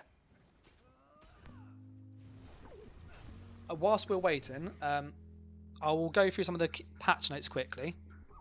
Just some of the key changes, because I think you kind of need to know really what's changed. There's a lot of things.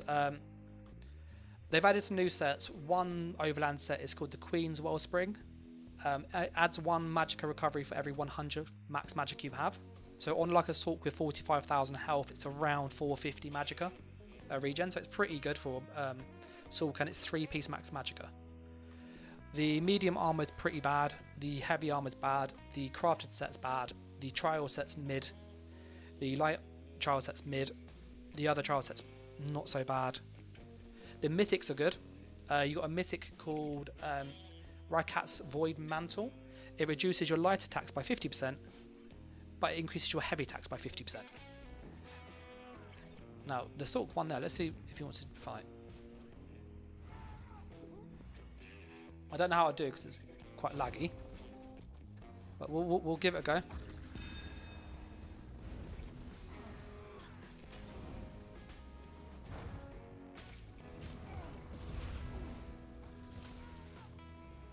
I did swap bar and push my heal. Well, that heal is...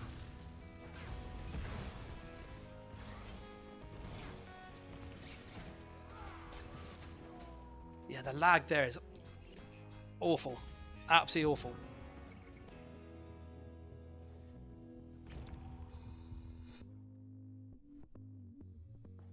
The lag is so bad with the delay. We'll try again. But I'm pushing skills and it's literally like 2-second delay.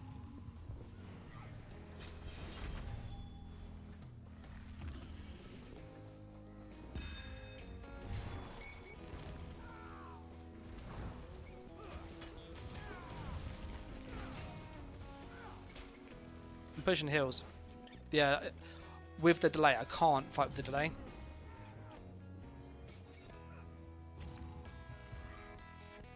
You'll see on the controller where I bar swap and I push the heal and it just doesn't fire.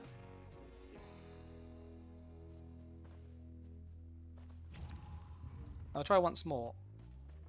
Yeah, it's just...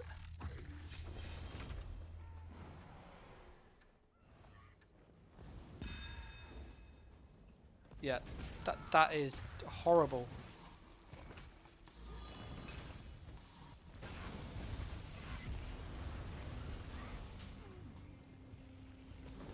Yeah, I don't think we'll be able to with that delay. Look at that.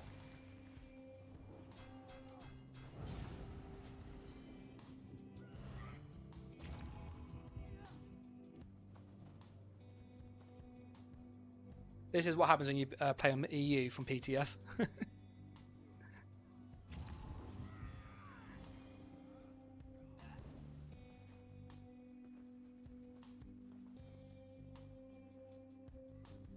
But yeah, we will switch over because I think this would fix the gaps that I need on the Magden and personally playing a Magden. I just don't... I can't... Oh, there's a guard.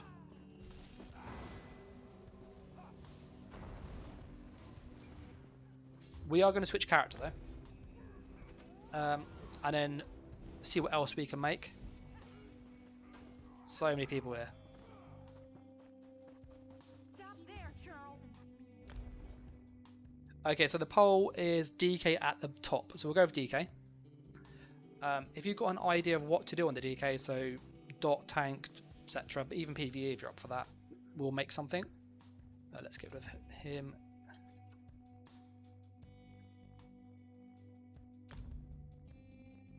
But I quite like that Sork using Dizzy and Swing with Blast Bones and Flames of Oblivion. That was a really kind of good duel, just loads of constant burst, really hard hits. We're going to go with DK.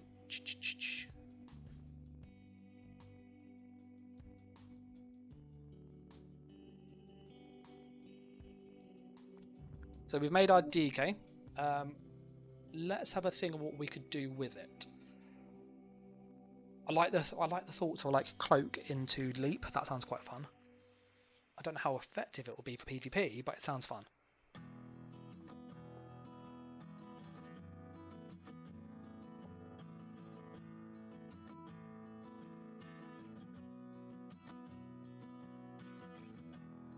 I'm just curious, what do you guys think? I'll put a poll up. Are you excited for this? Do you think it's cool? Do you think it's not? Etc, etc.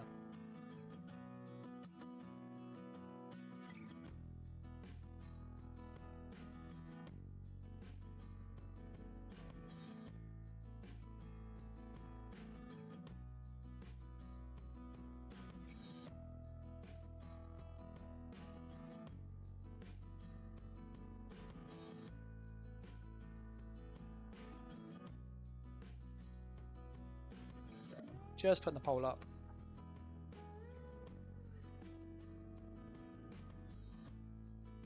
So the poll's going to be, are you excited for the change? Yeah. And then it's got yes for PvP, no for PvP, yes for PvE, no for PvE. So then seeing kind of the stuff that, like on the Warden, is quite wacky. I had loads of stuff we wouldn't normally have. Execute, we had stun, we had a better heal over time with the bubble. That's ridiculously good.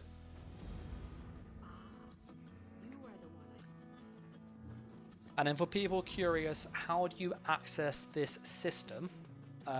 It is a base game system, so it's free for everybody, which is cool. It's one of the few times ZOS has done this. And the NPC is over in Evermore, so you can find it in Bankorai, which is at top left of the map. And you're looking for the adventure camp. Here she will let you learn how to become like a subclass. Your choice of 3 options. These are like all meaningless in all honesty. It's the same outcome. Once you've done that, you can then pick a discipline. If you are somebody who has one character only, you can then go and choose a subclass to level up. So you go, I'm a DK, I have no sorcerers on my account at all. I can pick a sorcerer and I want to pick Daedric Summoning. So let's get rid of, say, Earthen Heart, and we'll put on Daedric Summoning. And then what will happen is as you start to play and level up, get experience, this Daedric Summoning bar will fill up. and then when it's maxed, all characters that you choose to subclass of Daedric Summoning will then have it as level 50 maxed out. One of the restrictions that you have with this is that you can't have 2 from the same class unless it's your base class. So for example, if I wanted to go and have another Sorcerer one, so I want Stormcalling as well, I can't do this because I already have 1 Sorcerer skill line. So I can't have 2 Sorcerer unless I'm a Sorcerer. So the best way to think of it is you're either 1/3 of everything or you're 2/3 something. So either 2/3 Sorcerer or 1/3 everything. Otherwise you're just like a pure build. So we're going to go over to the respec shrine now.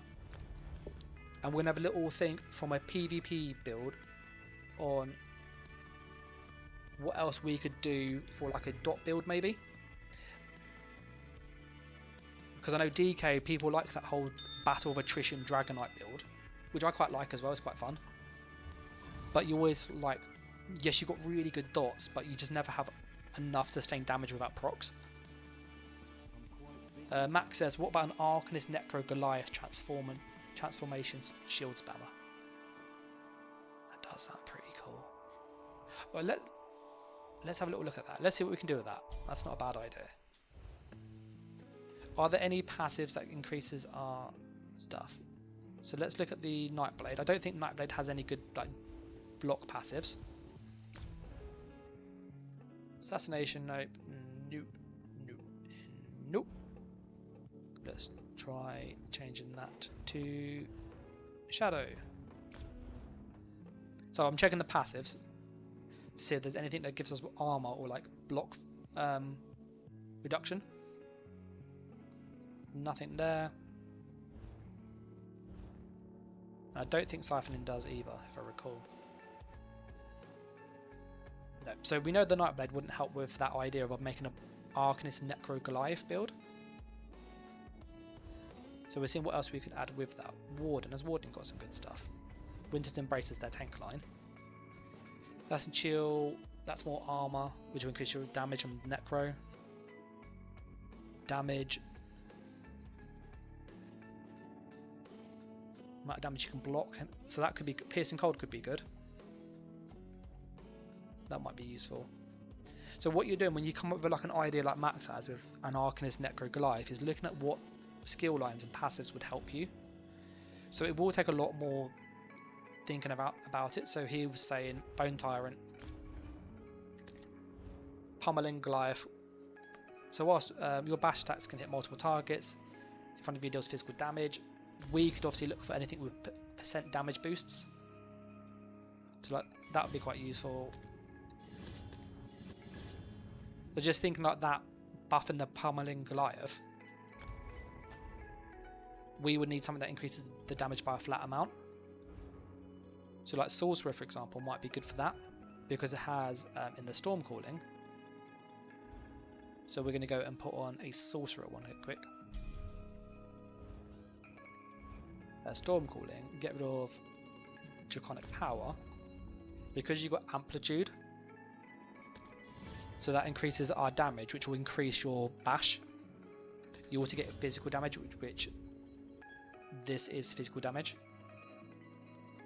So this would also increase that. These are just recoveries, and that's also more damage. You can also get your armor buff from here, so that'd be one way to get the armor buff. Plus you've got an AoE around you, so Boundless Storm would be better. You also could then have a Crit Surge, which will heal you whilst you're doing this. And then you'd have to be an Arcanist or a Necro for this. So just thinking of Max's idea, what we could do is like build upon it, is Soldier of Apocrypha. Fairvar said, how do I level the skill lines to 50 on PTS? I have all classes maxed live, but on PTS to level 1. I will show you how to do it in just a moment. And I will make a Nightblade because that's what people have asked earlier in the chat. Just thinking of Max's idea, like with the Necromancer Goliath build, I would probably use... That doesn't really help us massively.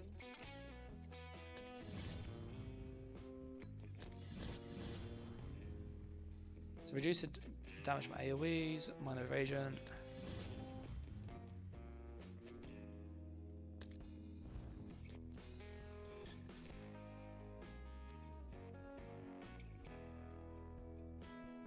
So that just scales with armor, but that's only once. I would suggest max, sounds a bit silly, yeah? But hear me out. If you swap your to a Templar, and I think it's is it up here? Yes, the Adric Spear. So if you did like Sorcerer, Stormcalling, Templar, Adric Spear, you could get access to Sun Shield and then change it to Blazing Shield. So Blazing Shield scales off your health. So then obviously as a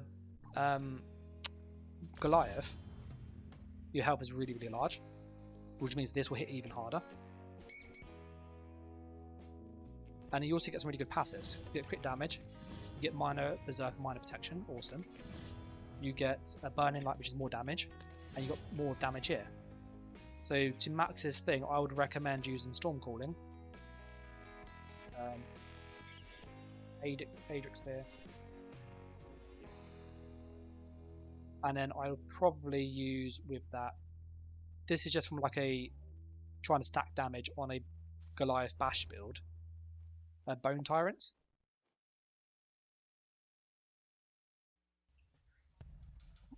So that will give you like what you could do on that max. I'm going to go change to the Nightblade because people have asked about the sniper and what could we do for that, and we'll see what we can do on the Nightblade. I will also show verified and just people curious how to get your skill lines maxed. So when you log into the PTS, your character level and your actual like class level, so your assassination skill line, when it gets to level 50, you get an account-wide achievement, a bit like scribing. And what that means is when you then go to another character for subclass, you can then pick up where you were basically. The PTS, unfortunately, is a bit hit and miss because the template doesn't make sense. So to fix your problem, Verified, what you want to do is to go onto this maximum level one. Any class that you have that isn't max level already, just make one of those and log into it. If you happen to have every class max level anyway, like this is, just log into these and you'll get the achievement. Once you've done that and you've got the achievements for all of the classes, you have to make the update 46 max level, not the scribing one. The subclass one doesn't work properly. So you do this max level one. And then what you can then do from this here is you can then go and pick the class, the race, and that will be at max level, and then you can then change it to do what you want through the normal quest. We're going to go as a Nightblade. My Nightblade is a Khajiit, and we're going to see what this would look like. Can we make the Nightblade sniper better? That is the plan with this system. Once we're on, we'll go to the NPC as well, so you can see where it is verified, and just for people curious. It took me a little while to try and find out where it was. It wasn't as obvious as you'd hope. With the kind of changes and stuff, I will do more and more testing in the coming weeks. So if you are interested in seeing this and just playing around, especially on console, obviously do sub if you haven't already. And I will put out a post after the stream of ideas. If people have an idea of how can I make it the most toxic pet zoo, how can I make the best dot build, how can I make this theme build, how can I obviously put a thing in chat or reply on the post after this, and then I'll do my best to kind of come up with some ideas. Once you get to Evermore, you want to go to Bankore. You could then go down the hill, you find the NPC.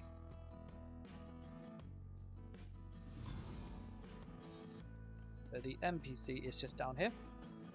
You will see on my character that I don't have my skill lines are all level 50. Whereas if you did it through the template, these are level 2, which is really annoying. So this is how you fix that issue. Once you get here, you just do the quest. She tells you about how you can change, and you can pick a subclass. You then pick a subclass of choice, doesn't matter which one it is.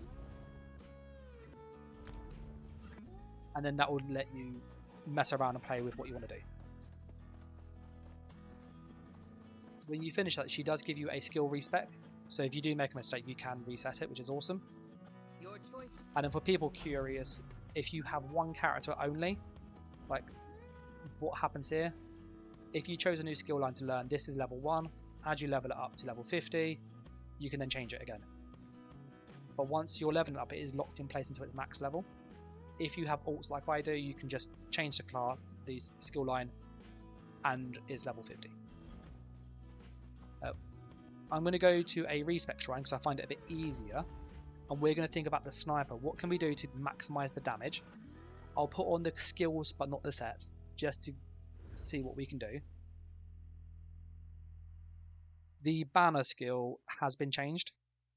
So if you have seen the build recently where I used the shocking banner, they have nerfed that into the ground and it does not work now. So we do need to find a different way to get damage.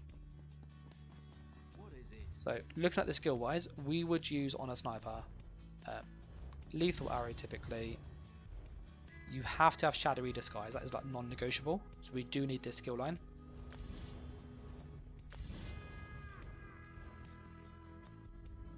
On the back bar, you just need access to a mobility skill, so Sigic Order, and we normally use Race Against Time or Channeled. I quite like Channeled. It's actually quite useful. Race Against Time is really good if you want to get in and out, but Channeled is really good for like buffing up and then finding a target. We do need a damage buff, so we normally use Rally on a sniper.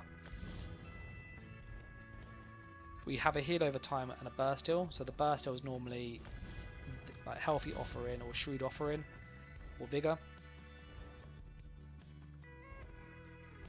I'm also going to reset the other skill line to be what it normally is. So we're going to go and pick a Nightblade skill line, assassination, and get rid of Held of the Tome. So we're going to put this back here. So if you're joining us, what we're doing is making the sniper that we have on live, and then we're seeing what would we change to increase the damage. So this is good. Relentless Focus ends up giving you more total damage on your burst, but it doesn't hit as hard as Merciless Resolve. So if you use Relentless Focus, which is what I normally use, it means that extra bonus weapon damage you get makes all your other skills hit harder, because I often don't use the bow. But if you want to use like the spec bow, Merciless Resolve is very, very good for that. With the current changes this patch, I'll be more inclined to go with Merciless. I think we'll need the extra damage this time round.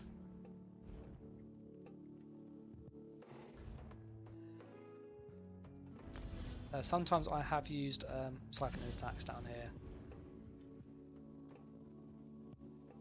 And typically this is like the general base of a sniper. So what you have on the sniper normally is a base set of just damage skills. And you normally fill up with something else. So it's normally lethal arrow, and then you would put on like fighter skill. You might use silver bolts, for example, or a scribe skill.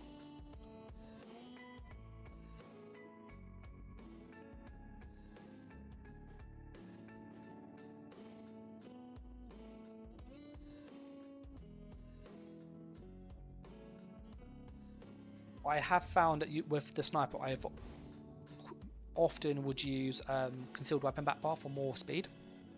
I'm going to go 16, 30, probably 16 and 32.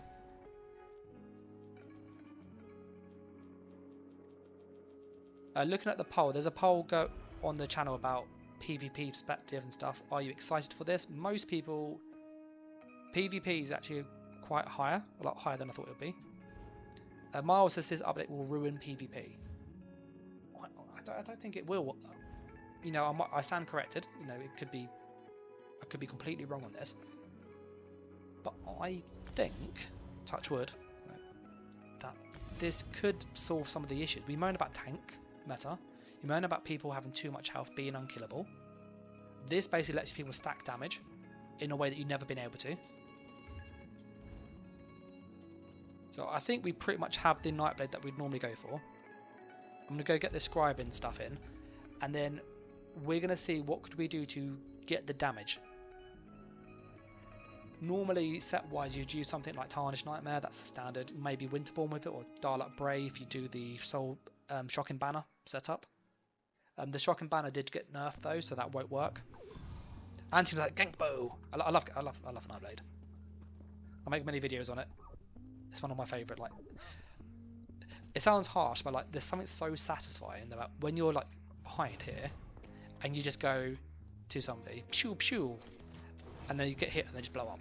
Like, it's really satisfying. It's cheesy as hell, but it's quite fun to play. We normally go with a Temporal Guard from the Sigic Order. I'm going to put on this scribing as well.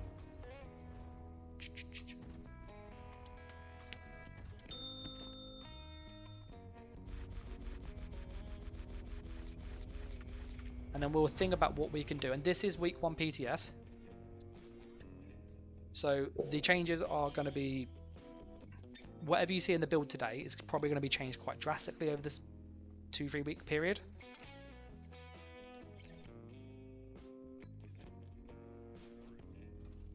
So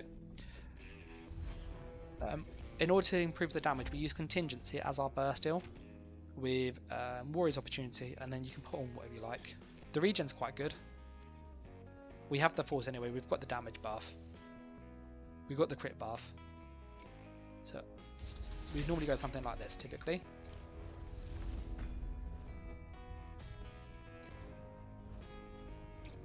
So these are the kind of skills we would use. I'll grab some armor just so we've got this stuff in the right way. It's a dungeon set. DLC. Medium armor.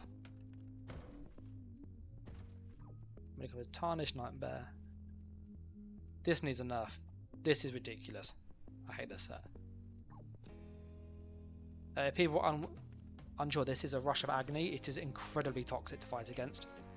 When you use a Blink, Charge, Teleport, or Pull ability, it creates a big AoE that pulls everybody into the middle and does loads of damage.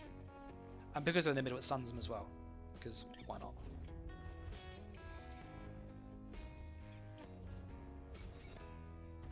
So we need a weapon. Jewelry. So I'm not going to put on Dark Bray on this for the moment because I don't know if we can get enough damage in to build.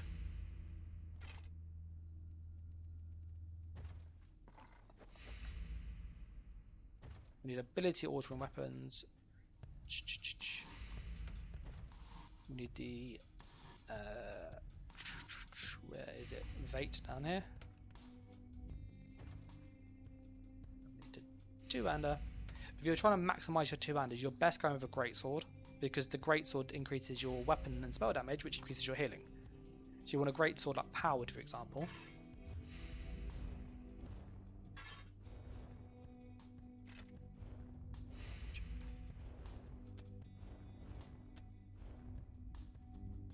Okay, great. Red says, what did they change to banner? They broke it. They actually broke it. I'm very, very sad.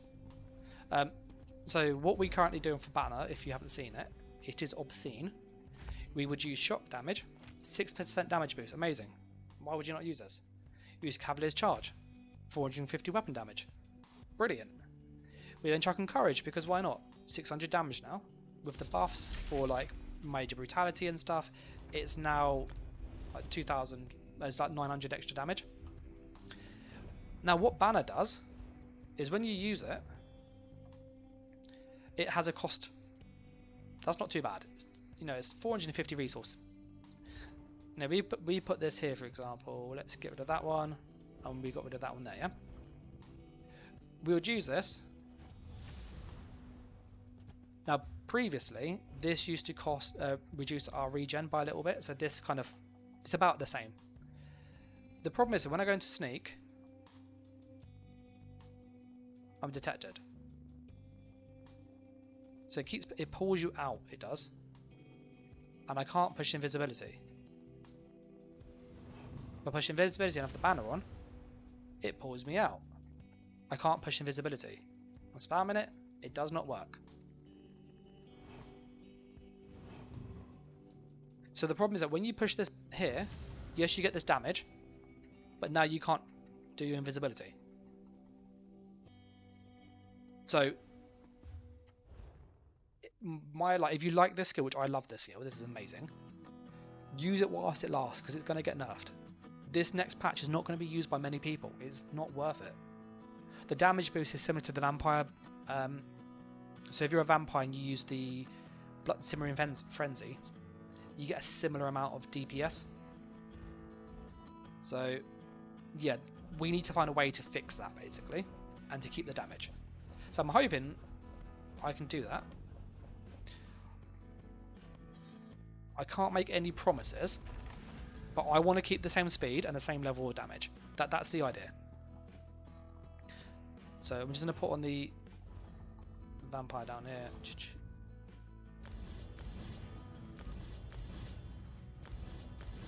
So it means we've got two spare slots that we don't have currently. That's what the change is for us.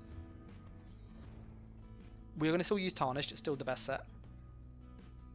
Maybe Winterborn. Winterborn's very, very good as well. So they're both like really good options. So let's look at what we can do to get more damage into the build with our current skill lines. Because, yeah. I do want to try and keep the same level of sustain that we had, where we had the crazy speed and the high sustain. That was really, really nice. I'd like to get to that as well, but I can't make any promises. So we'll put on Dial Up Ray just quickly to get a rough idea of what the build is, and then what will the changes do for us. Dial Up Ray is an overland set, one of my favourite medium armor sets in all honesty. Very, very good.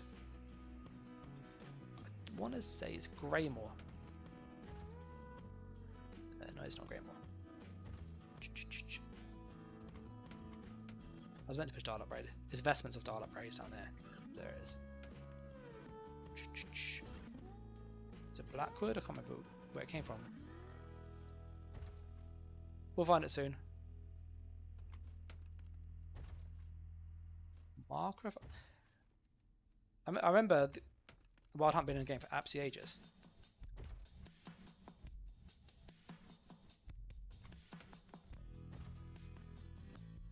It's going to be the last one in it that I check.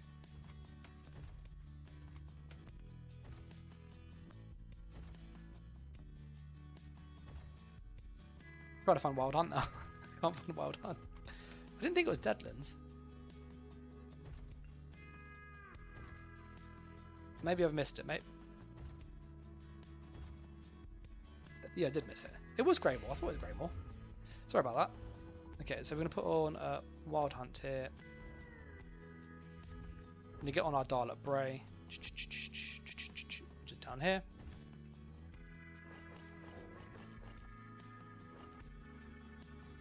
And we need a piece of Tarnished Nightmare.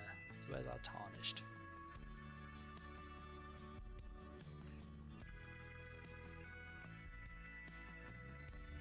Sorry, you can tell it's getting a bit late because I'm getting a bit tired now.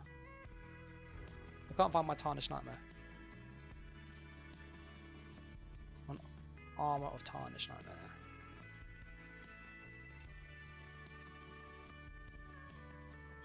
URS. I feel like I'm going mad.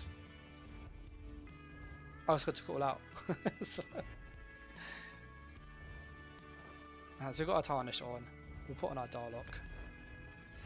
So we're just putting the build that we have currently. So we get a rough idea of the weapon damage we have. And that can be whatever we want. I'll change those to infused. Oh yeah, the speed. I love the speed. Oh, absolutely love the speed. And then for people curious, like when I make my builds, this is what I do. Like I go through and I really like optimize as much as I can to get as much damage, testing different setups, what's the base, what's going to give me slightly more damage, and really push it as high as I can, whilst keeping the build easy to use.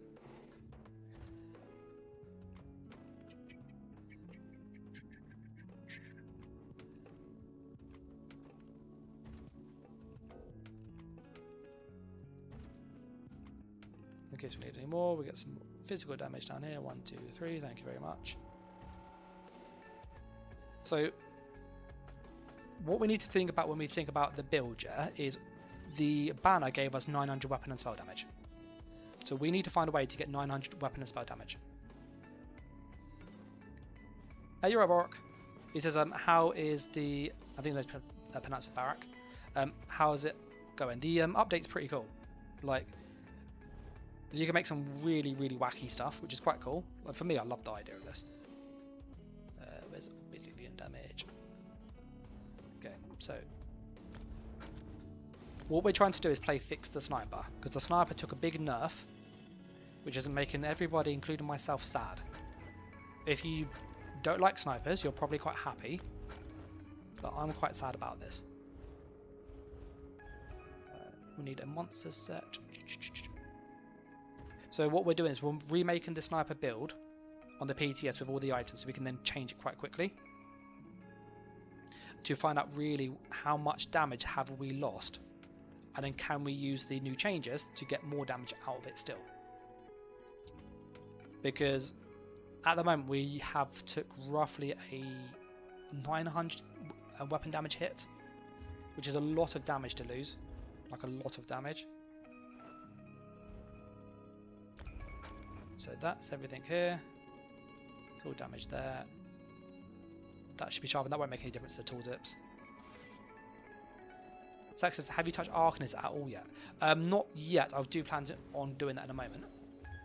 Our damage is 4-9 with the banner 5-8. Yeah. So we've got about 4,900 damage there, which is it's a quite a big loss. That is. So I'm just going to put on the blue CP quick, because that does actually make a difference to tooltips.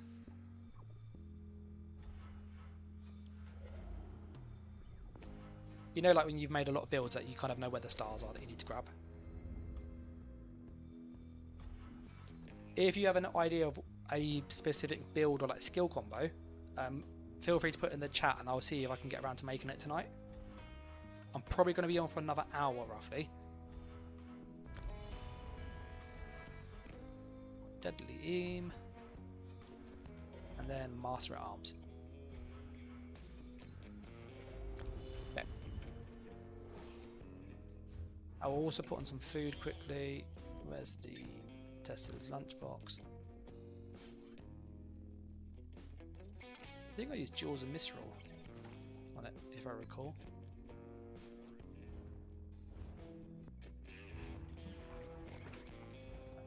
So this is the kind of stuff that we have. Barack was asking, has Talk taken a hit? Yes. Magtalk got nerfed. Jaws and Braze Rabbit, yeah. So we've lost 900 damage, because normally we sit around 5,600 give or take, yeah? I will just grab some vampire food quickly. There's Tester's lunchbox. Corrupting and purifying. The Mundus isn't going to change our tooltips, so that's fine. Look.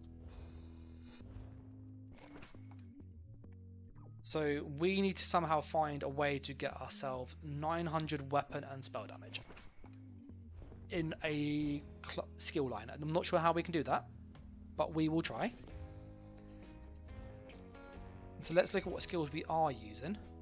I don't think we use much from siphoning in all honesty. Nothing from here. What about the passives? Are the passives any good? Nope. Nope. Nope. And nope. So this siphoning can be changed for something that gives us passive damage. So let's get our respec. We're going to drop the siphoning one for some more damage. Now the issue is we don't have much bar space. We've got 2 skill slots. So we've got a skill slot there and a skill slot there.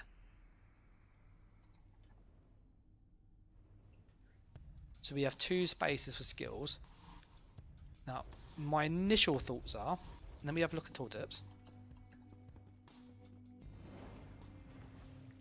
This is just insurance that that is a max. What we have 5, 6. Come on, have. So annoying that the banner got nerfed. Yeah, 5, 6. So our tooltip for snipe is 1, 1, 2, 1. Yeah, 1, 1, 2, 2, 1. So one of the initial changes we can do instantly is put on that Fighter's Guild Camo Hunter. So what that will do is give us minor berserk when we attack from stealth. So I'll show you the difference that makes.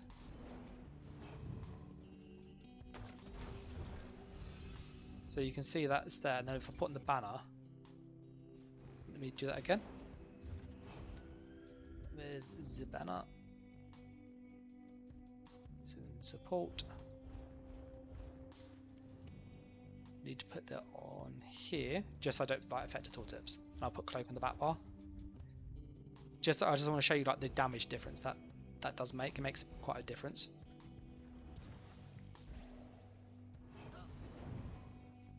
You see when I put that there. So 12579.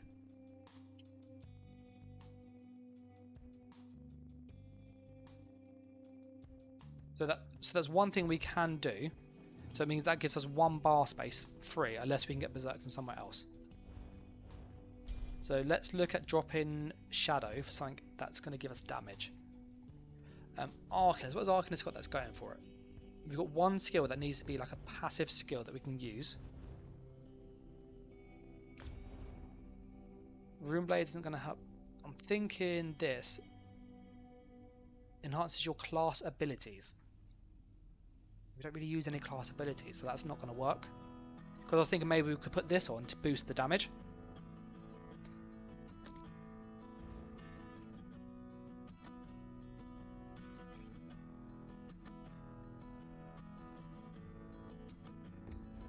Because the Nightblade doesn't use that there, so that's not going to help us there, in all honesty. I did think about Crystal Weapon. That was my initial thoughts when I was thinking about this the other day. So let's go to Sorcerer and go to Dark Magic. Drop that. Because here we can get Crystal Weapon. It's got 6 seconds, and that could be a lot of extra burst, which might fix the lack of damage. Thirsty says, wait, so there's a place to go test gear sets you don't own?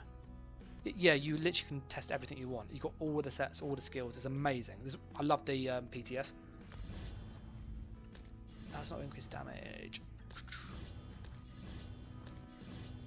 So these passives aren't helpful. We're only really using this for that Crystal Weapon. Right, I need to test one thing with this. There was a bug with this skill. And we can obviously backbar this. So firstly, can I use this in Sneak? It's not on the PS5, it's only on PC.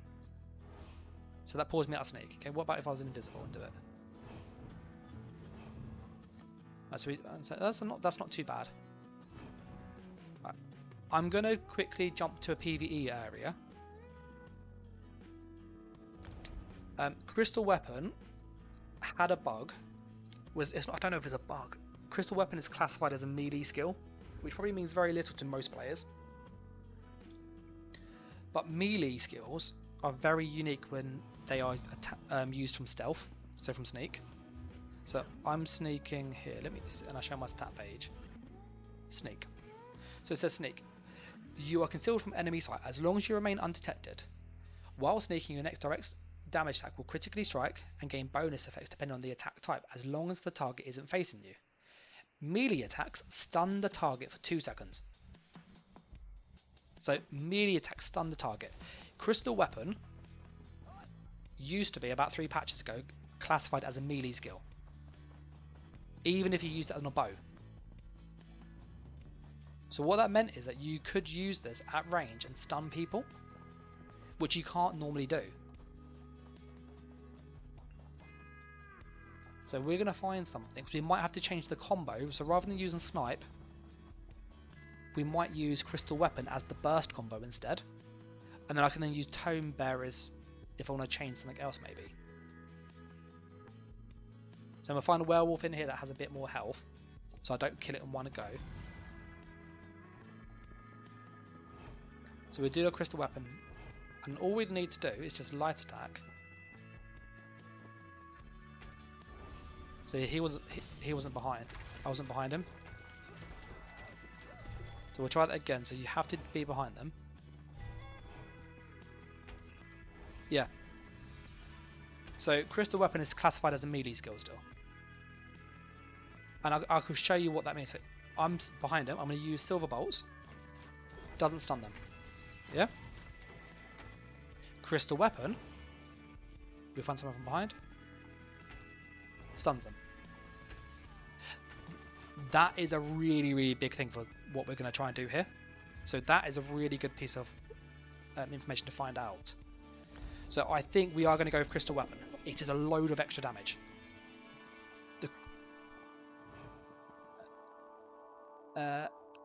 Anem says, is the old Templar jabs back? I'm not sure the animation. I need to check. I can check in a second. What I'm now going to check then, let me just find, I need to find a werewolf that's got a bit more health. Because these things will die straight away.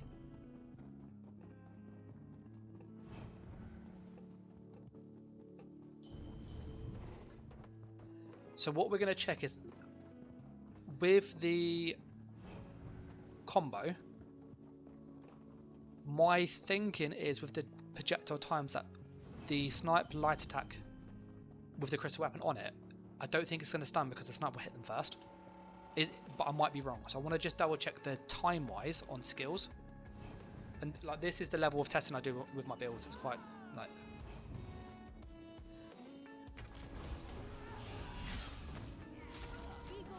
Let me just kill these.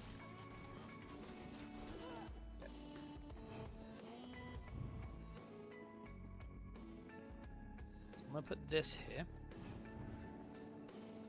So I need to find one that's like really there. That one down there. Here we could to test against. Because he's like just away from us. Right, so I put on this here. So I'm gonna go. So put on that one. Cloak. Yeah, he didn't get stunned. So that tells me maybe so I tried 3 skills. What I'm hoping would happen, I don't think we'd be able to get it to work. Oh, he turned around, so that's not helpful. Let me try that one there.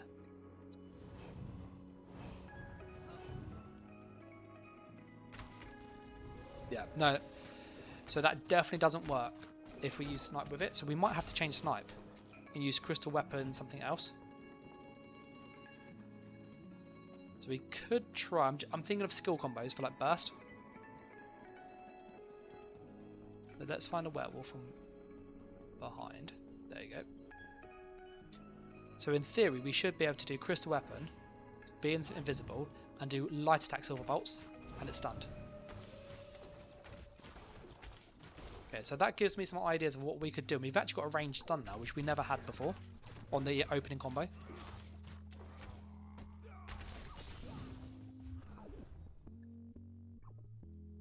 Yeah, crushing weapon's really nice. You can't put crystal weapon with crushing weapon though; they don't stack. It's really sad.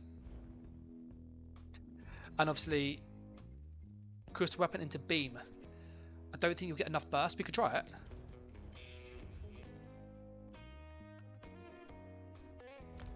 The reason I wrote down the tooltip for snipe, by the way, because that tells us how much we lose if we use crystal weapon. So we're losing about 3,000 roughly. We'll buff up fully.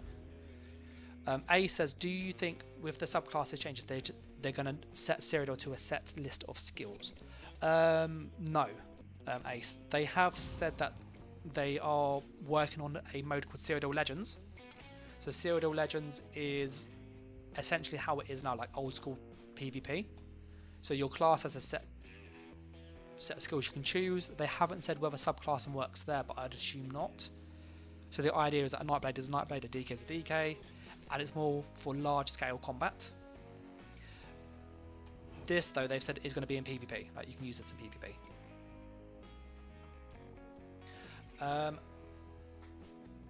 So let's buff up and see what our tooltip is then.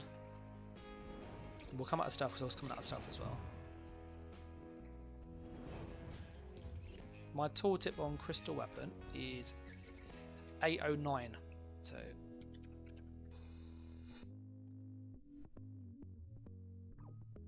8095. And the second, we'll probably get the second in there too. 3, 2, 3, 8.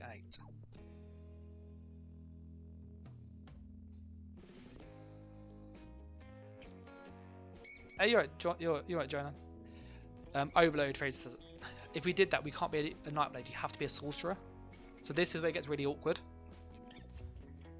Because let me get some skill respecs quickly.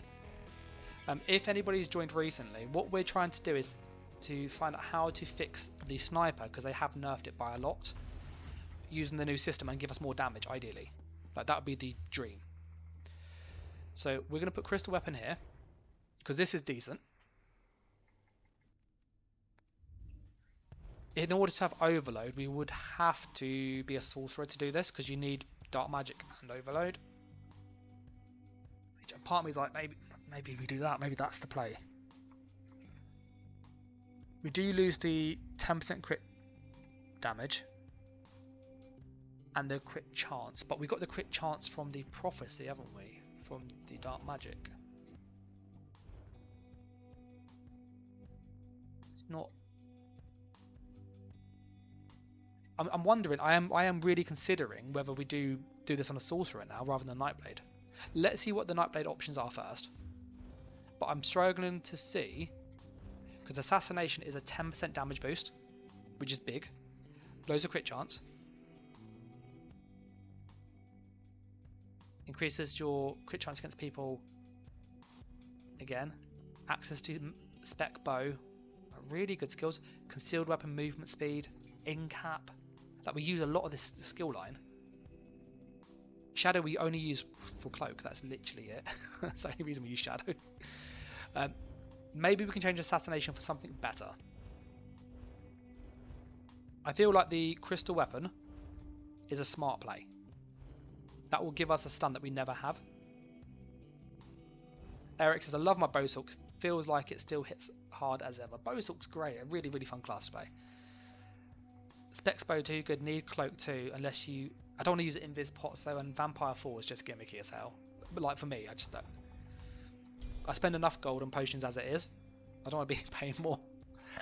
Okay, let's see what we can swap out. Dark Magic, definitely an option.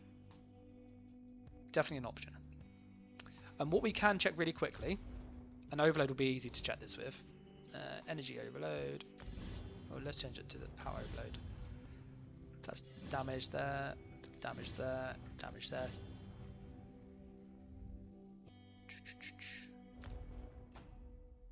So, what I'm checking for people curious is they did change it a while back where Overload couldn't be stacked with like Crystal Weapon and Elemental Weapon. Now I can't remember if they changed it back to you can have 1 but not 2 on there, or you can have 0. So we're going to put an Overload. I'm going to Overload and push that skill.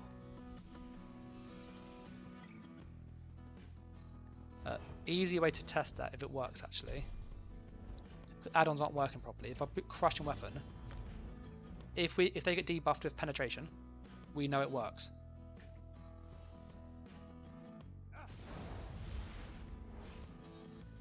Yes.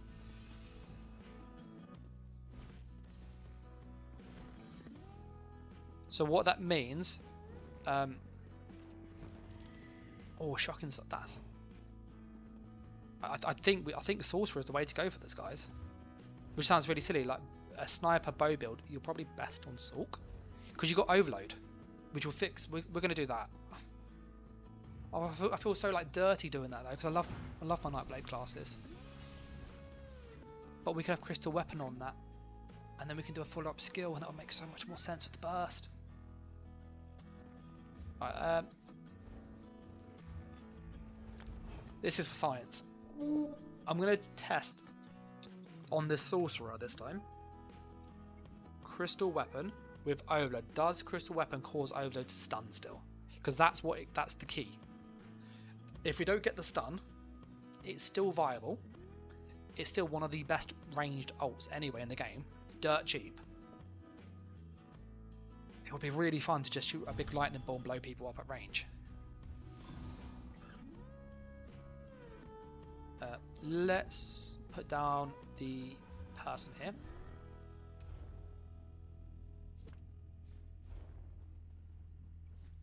What's quite cool with the armory system is you can save your skill lines, and it will save like all of your skill lines, which is awesome. What we saw on the Sorcerer when we'd made a Magsork is there isn't much you would add. You've got basically one like spare chance, and what we found was worth considering was swapping the dark, so the crystal weapons for the Nightblade one down here. Simply because this Merciless Resolve is essentially crystal fragments, but it's on, like, it doesn't have the RNG game, and you can also charge it up twice. So what you can do in your Sorcerer, this is like how you might want to use the thing with it. So as this charges, I've got one bow already ready to go. You can have two bows charged. So you go 1, 2.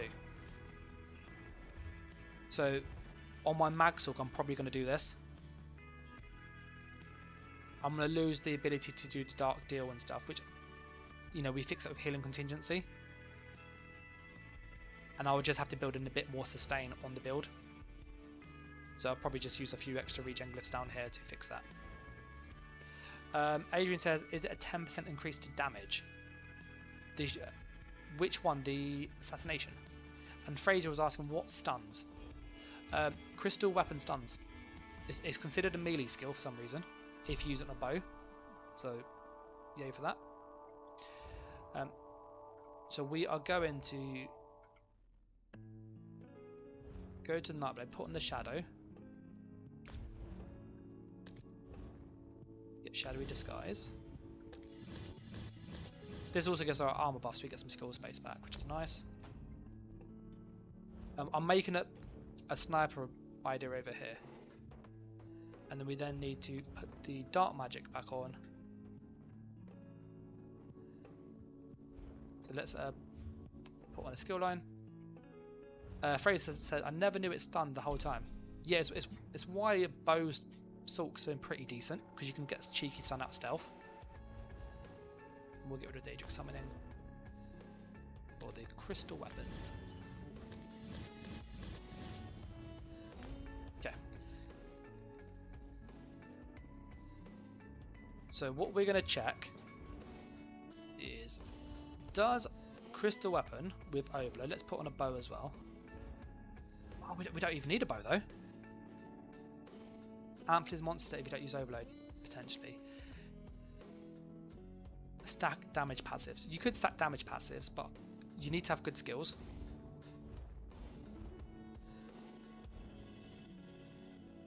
We could. My thinking is using Winterborn Ice Staff, because we're using Crystal Weapon now. It's what I do on my. It's what I do on the Nightblade gank build. So if we did this, yeah, for example. You can cast that, go into Cloak, and then do that, and that would proc those. We can then do it with Overload this time. So we'd have our Overload on, which is dirt cheap, by the way. So there's our crystal weapon. So what we're now going to check is whether the Overload, does the crystal weapon count first, thus cause the stun? Or not, because if it doesn't, then Overload isn't worth using. Unless we want that extra burst, but it's quite slow, the projectile.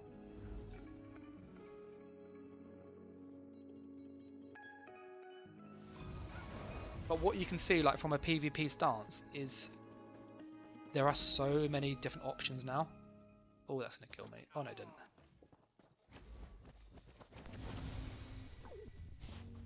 And we'd also have Crit Surge. And we'd have Streak. This feels like quite a good idea. I feel like we might be onto something here. Looking at the poll, are you excited about the change? Most people have said for PvP, like, yes. It's 47% for yes, 18% for no for PvP. So, like, I think people seem this could probably be quite cool.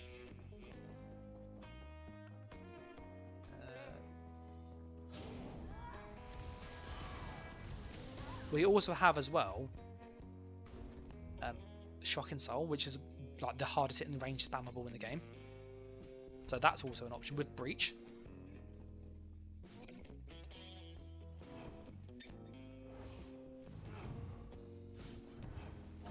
Oh, I did stun him.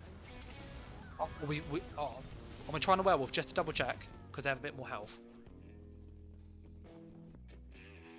We push that.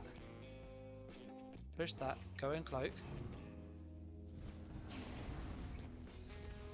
So it looks like the false pulse hits too early. So let's not do it with false pulse this time.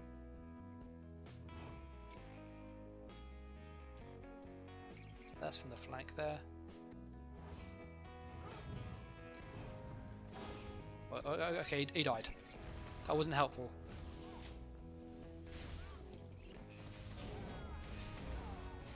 Phrase like that's naughty burst. It's not high enough yet. I need it to be enough to basically one-shot werewolf from stealth. Because crystal weapon is really, really good damage. You can get some nice burst with that, and then with Winterborn you can get another proc set in the build.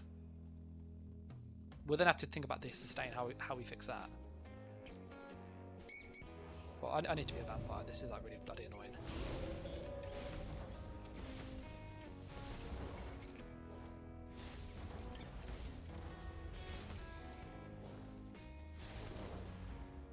So let me get the vampirism because it's really bugging me the sneak speed. It's so slow.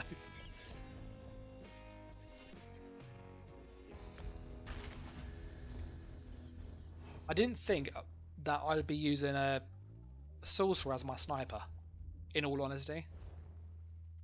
Like, I considered it, but it wasn't like my go-to.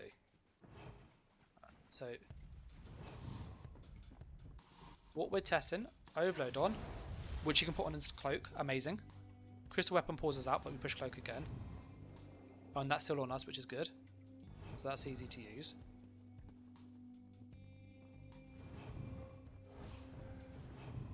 So does that stun it? I don't think I was behind them. We try and get behind.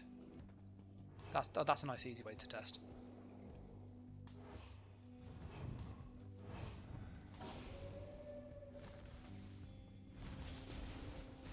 See,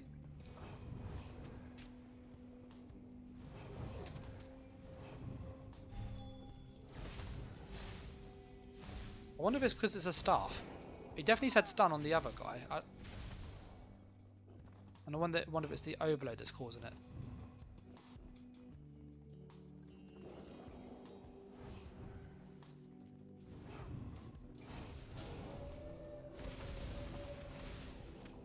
I think I know what it is.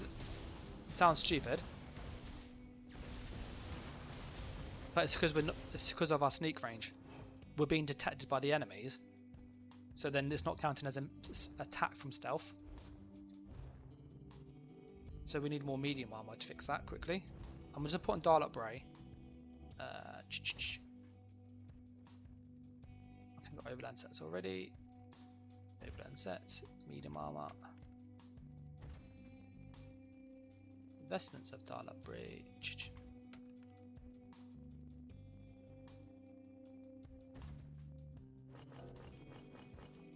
So we're going to chuck this on quickly.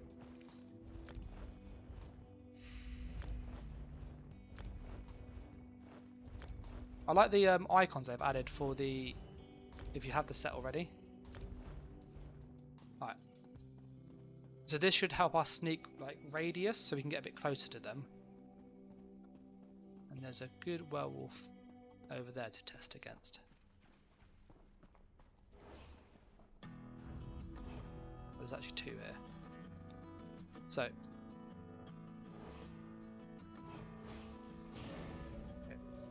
that didn't stun them that time. I wonder if it's the order we have to do. Well, it could just be because it's a staff.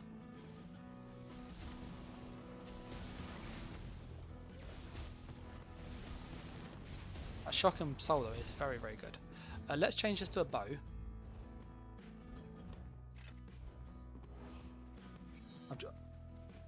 Because we did see that the crystal weapon does stun. It's attacked from stealth. Let's think up there to...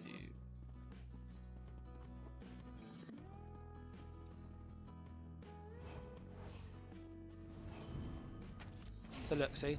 So it definitely stuns.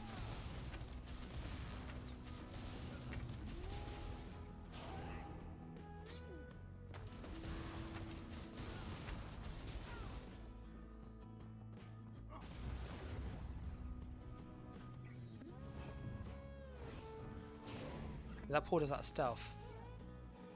So I wonder...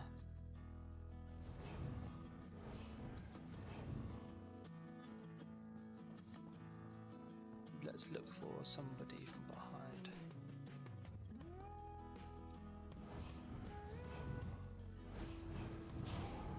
Nah. So it looks like the overload. Calorian's really bad. It's got a massive delay on it and it's projectile, which misses a lot. Windspawn's is great. So crystal weapon definitely procs, but I don't think it procs with overload the stun.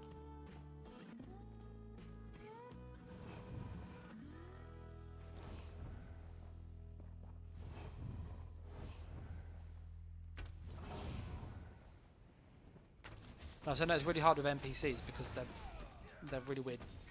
They're like detection radius.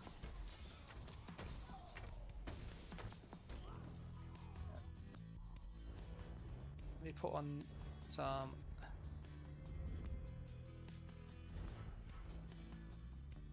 I'll put some sneak stuff out quickly.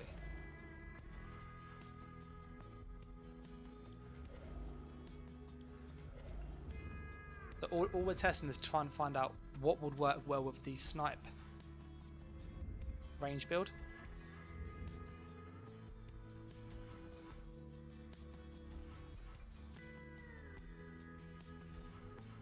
Is it? Where is it? It says decrease.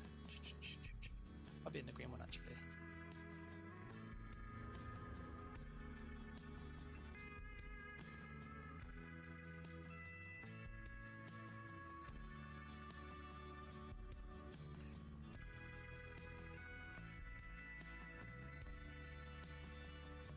There's one that I can't find where it is. Just the Hound says, does anyone know if your leveled characters from the main server can still be used in PTS? Yes, they can.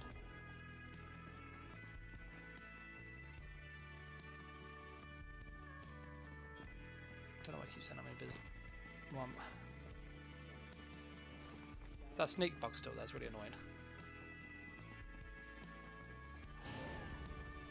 I'm gonna let them kill me and then I'll just respawn here quick. Some enemies over.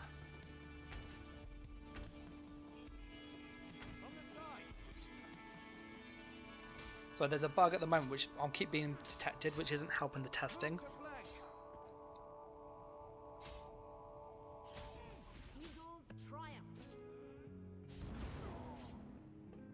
Right. Now we should be able to go back into sneak.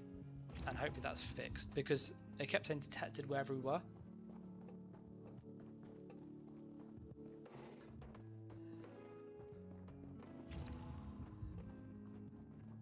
What are you doing? Right, I'm going to leave the thing and come back in.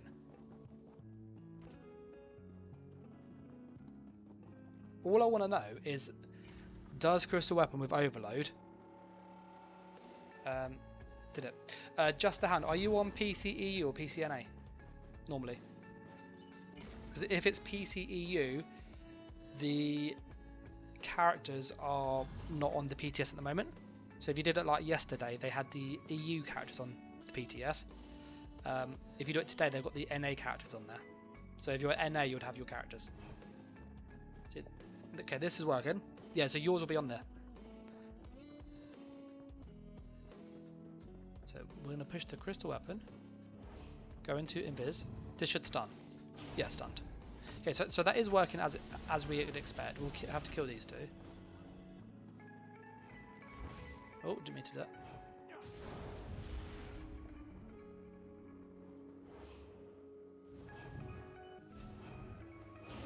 Okay, so it does work.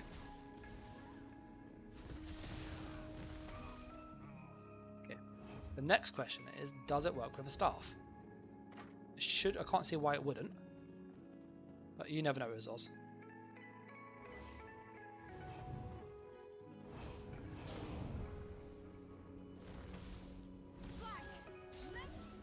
Yeah, that was interesting. It didn't work with a staff.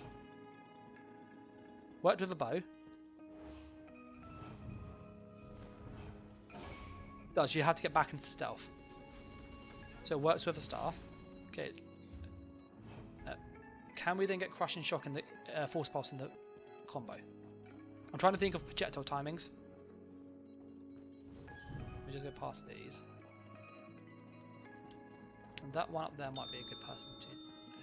Not much distance.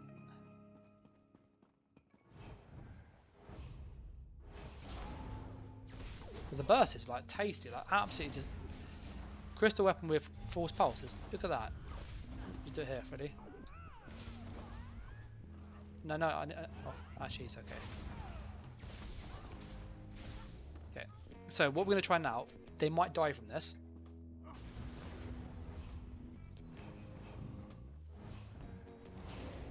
Yeah, so he died from that. Bit too quick to test what I wanted. We're going to have to find a werewolf to just quickly...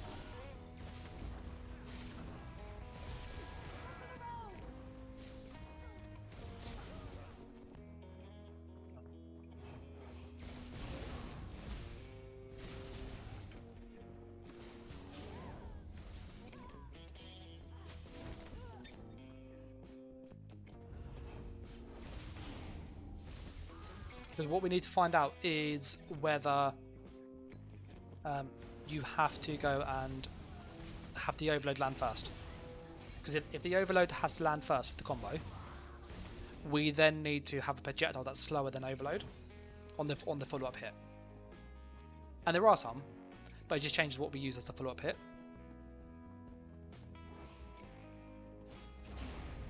Well, that there is lovely damage. Look at all the damage numbers. Okay. So coming down to where werewolves are now.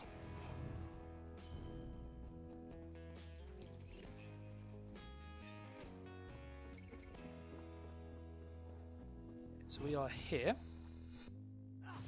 My feeling is I don't think this is going to work. So what we have to do is cast this. Yeah, no, it doesn't land quick enough.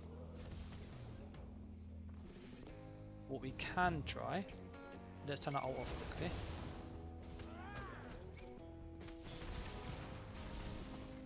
We could try just doing it a bit slower.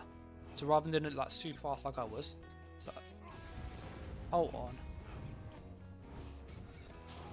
Yeah, I think it's because I'm by the fire.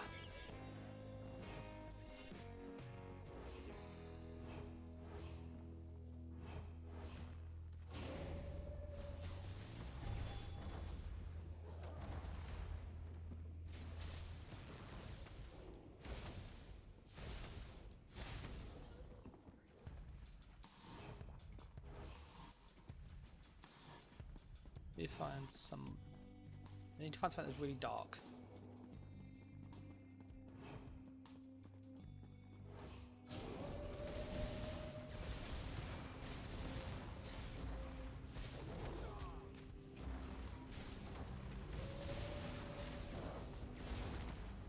Right.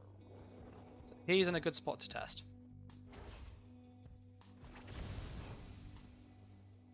Okay, so what we're gonna we've got this here.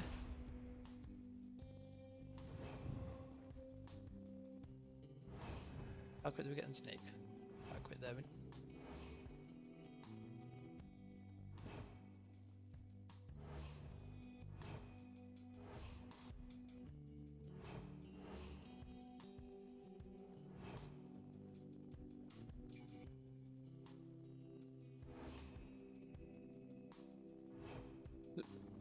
Need to be darker. If anybody has PTS installed, feel free to drop me a message if you're on, and there'll be way easier to test with the player.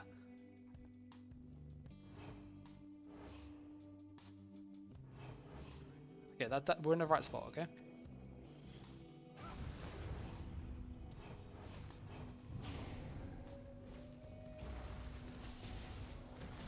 Feels like it's more reliable with a bow.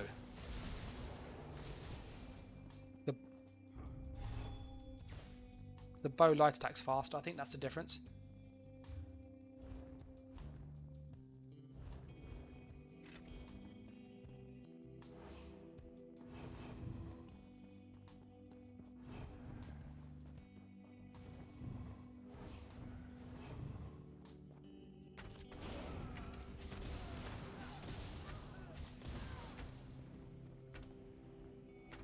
Isn't the wall?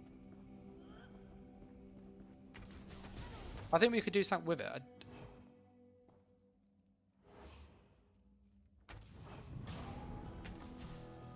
Yeah. It does stun, it's just very awkward to do. I think we'll go back. We'll work on the basis that it stuns, because we've seen it stun multiple times, yeah? But you have to be at far range. And the crystal weapon anyway is really easy to use. So we're going to do it as a sorcerer, I think. I think that's the best way to do this.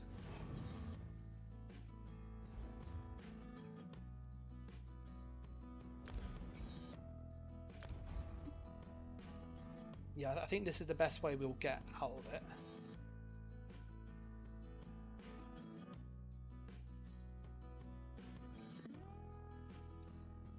Just wonder if there's like a bit more of a way to get an easier to fix the 19-bit, to fix the 900 weapon damage is hard. I think the Dazed Soul, or the Shocking Soul in this case, would help fix that because it's so much more damage than normal. So I'm going to put on the Nightblade build over here, and then we can compare the damage. Contingency with stun.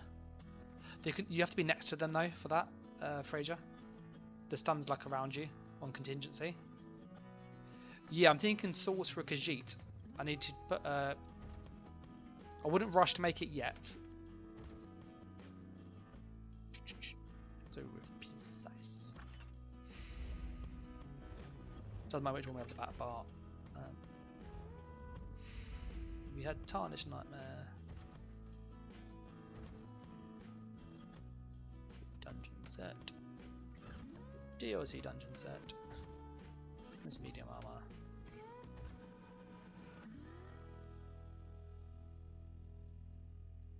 Tarnished Nightmare.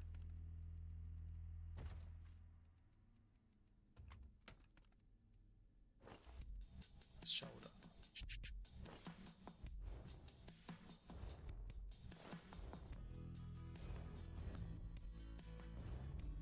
Weapons. We get a bow.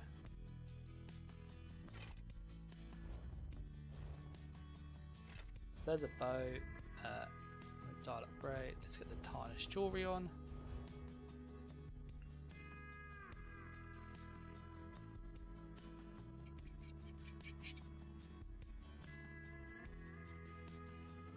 Find my tarnished boxes.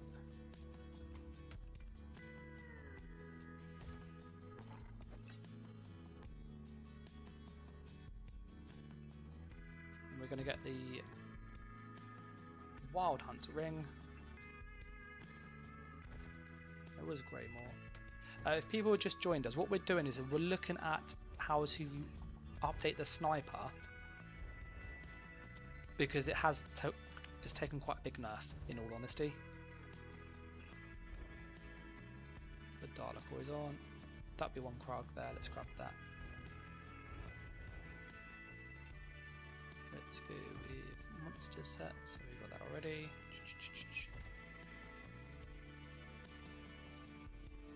And so what we're thinking of doing is having the base class as a sorcerer this time round, which seems a bit weird.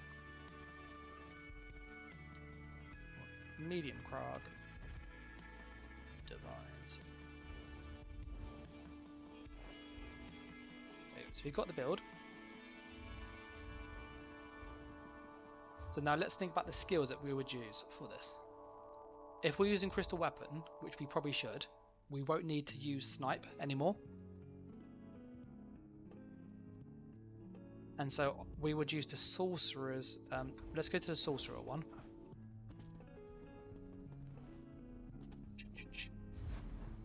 Now we could change it to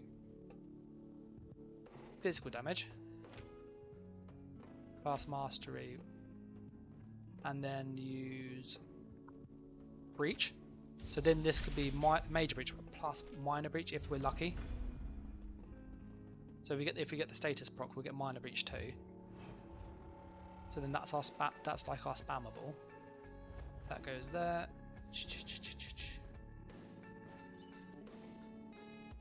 We are going to need. Where's soul magic? It's under in soul here.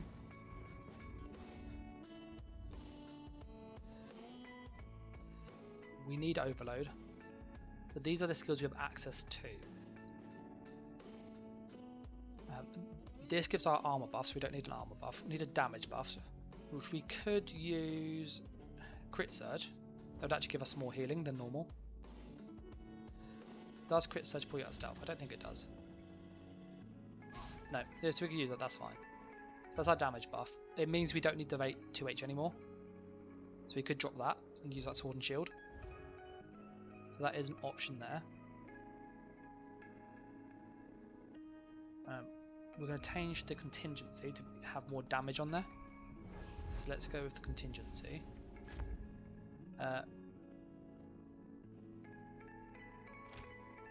Healing, tenacity.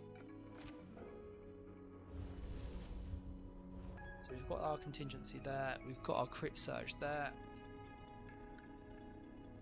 That could be Fighter's Guild, Camo Hunter. That can go there.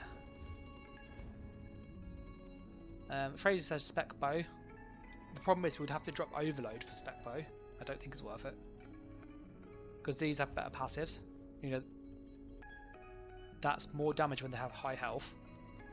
That's more physical damage, which we do, and shock damage. More stam and regen.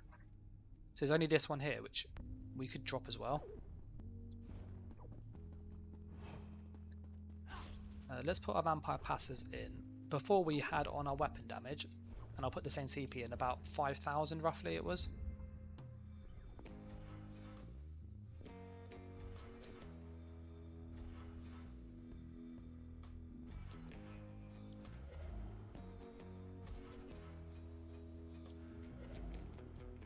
But I feel like my initial thoughts are that this might be the way that we go around it, which means it might be level up a Khajiit Sorcerer.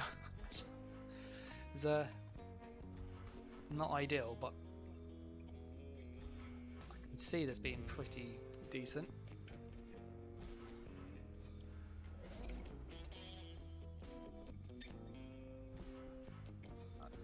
So that's our CP done there. Let's get the glyphs out and glyph the jewelry.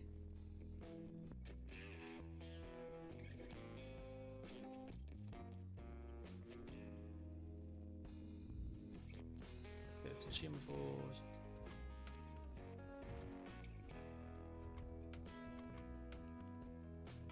We need physical damage.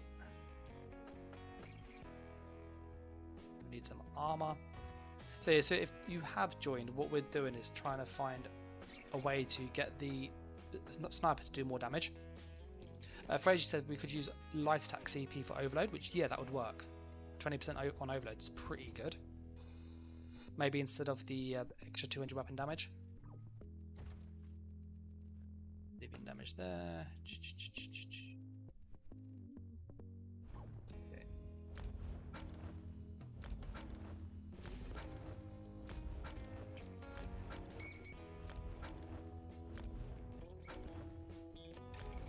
We're just putting all of these in here.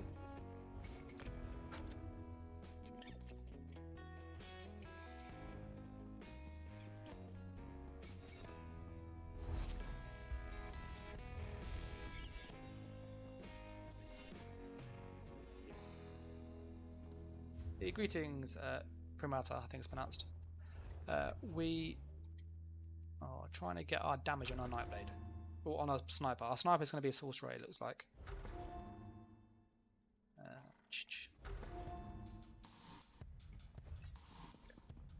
So, what's our damage on this now?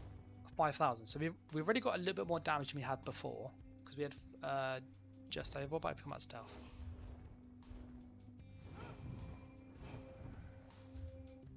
Let's put our vampire passive vampire on. So let's get some food quickly.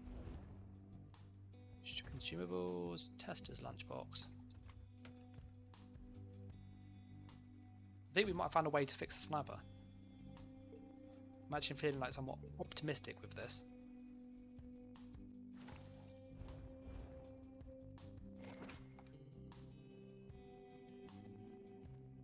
So we're going to put this on here.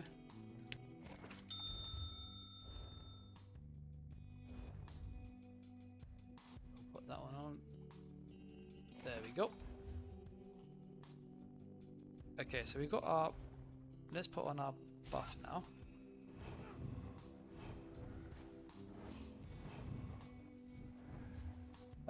Sib says, is describe the subclass on PTS. Yes, that's what we're testing.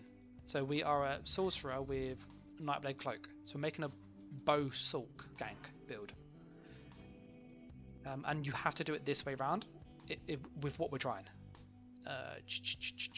Vampire. Strike from the shadows, say that.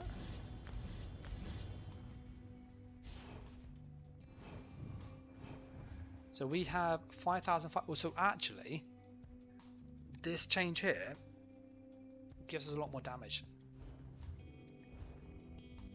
Now, let me see what I had on my Nightblade front bar. I'm trying to think of skills.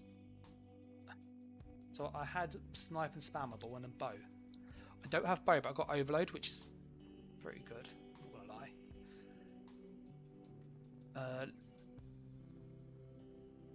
And then, what's the script on this? Region. If we change it, I'm just thinking about, like, we use Race Against Time, yeah? Let me change this to be our Force buff.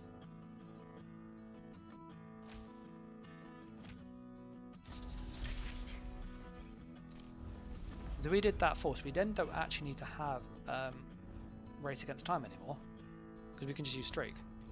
Because we move really fast anyway. And we've got access to Streak. So if we fail, we can just Streak away and pop back and Cloak. Which will give us way more mobility than we've ever had. Look at that, that's like insane.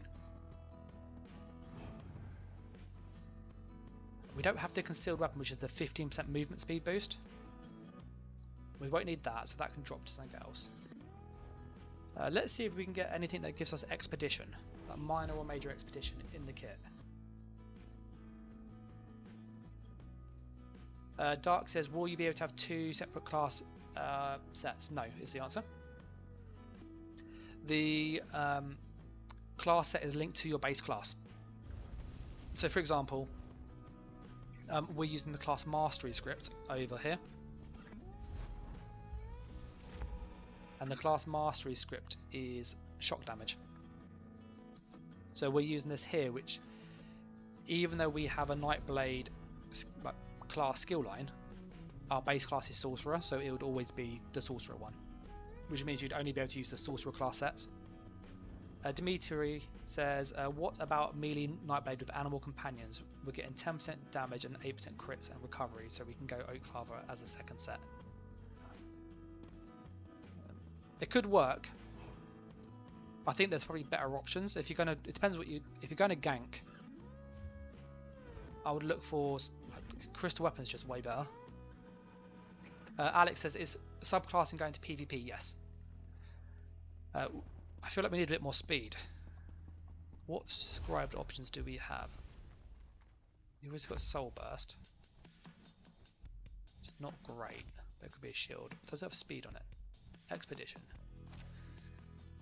I think that pulls you out of stealth though. It's a bit annoying to use. Heal over time. We could do something like this maybe.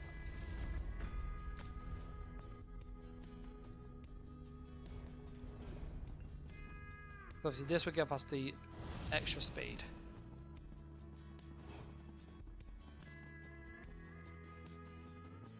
So with Wild Hunt that would get us nice and quick. Let's look at our speed, what we actually have currently. We've got 45% there, plus 15% from this, which that's 60% there. We would need major expedition. I use smash to immobilize and grant minor expedition. Yeah, we need this from stealth though. That's what we're trying to do, to get the damage up in stealth.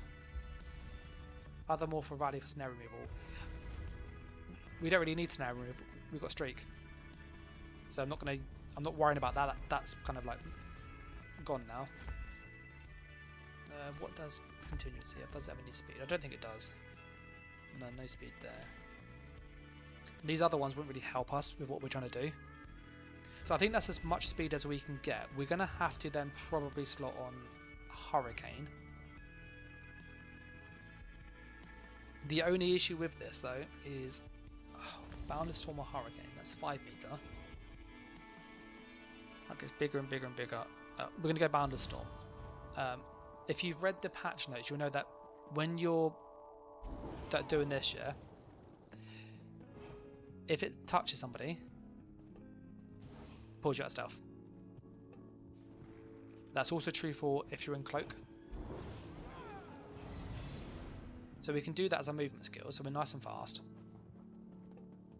They both last age, which is awesome. This doesn't last as long as I'd like though. So that's 7 seconds.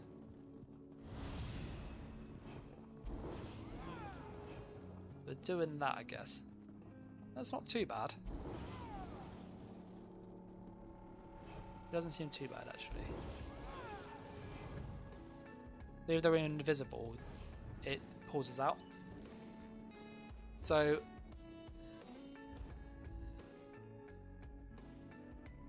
let's look at our damage. So I put in the chat a while back. I need to find where it is. The snipe. So snipe on Bowsalk is 11k, yeah, on Bow Blade.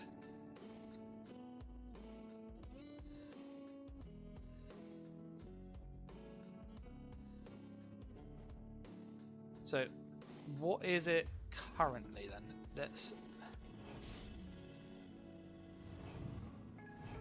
What's our crystal weapon? 9-4 plus 3, so that's 12, 13. And we then have buff up here. We then have 11. It's not too bad. I'm looking at the total combined damage. I don't think we need streak front bar, but I'm thinking what else would we use? Could get major expedition from elusive miss, but drop in streak. The thing is, I want it in when we're invisible, because we've got a spare slot here, which isn't doing anything other than this passive boost down in Storm Calling. So there's 101 weapon damage for having that on there. But I feel like we could run something else there. So in case, like, we could be really cheesy for defensive and go with defensive rune. Like, we could literally just put that there. Actually, we'll do this. This is probably a smart play. We'll keep the streak on that front bar, because in that way we've got the if we make a mistake we can teleport and go invisible. We also have, sounds silly, but defensive rune. It's a 2-minute buff, so if we make a mistake that we've got 2 minutes on it, if anybody hits us, literally what this does, anybody hits us, they get stunned. So if we make a mistake and they attack us back, they get stunned. So it gives you a free way to try and stay alive. The wizard said if it's just a gank build, you could don't mind the increased cost. The banner got nerfed. The wizard, it doesn't work anymore. So this skill down here, because I use it currently, I use shock, cavalier's charge, and courage. This adds 900 weapon damage when you're buffed. This doesn't work in sneak anymore, or in vis, so you can't use this. It's not an option. It pulls you out of stealth. So that's why we're not using this anymore.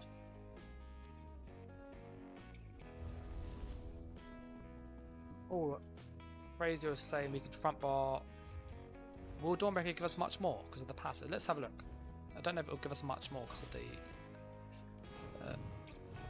our damage is 5-5, which is not far. You know, we had about 5-8 we did on the normal build, so that's not a huge amount of loss.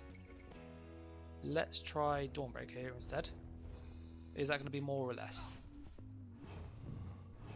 So it was 5-5, 5-5-2-0. 5-5-2-0. Let's change it to Overload. Overload might actually be better.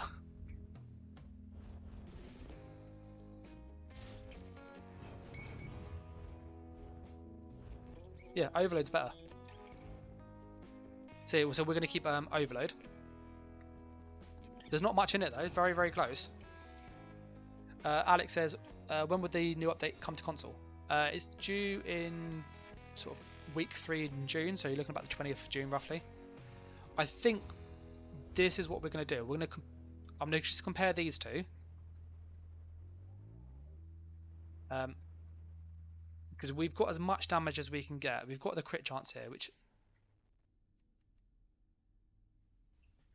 our sustain's through the roof. We've got a burst here. We've got speed here, so an extra shield. Is there anything else we can get for more damage? I want more damage. But like, see in the numbers... Victor says, is that cloak and streak? Why both? Yes, it is both. I'll explain in a second. Wield soul. That is like the best damage we'll get there. Is there anything from here?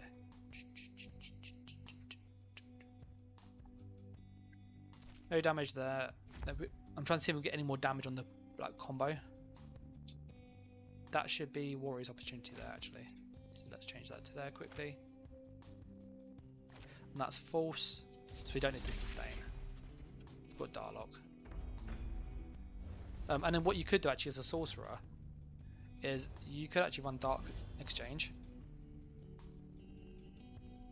And then you could like pick which one you want instead of Defensive Rune, because that's spare, that's not doing anything for us. The reason we have both, Victor, is we need basically a way to escape if we make a mistake.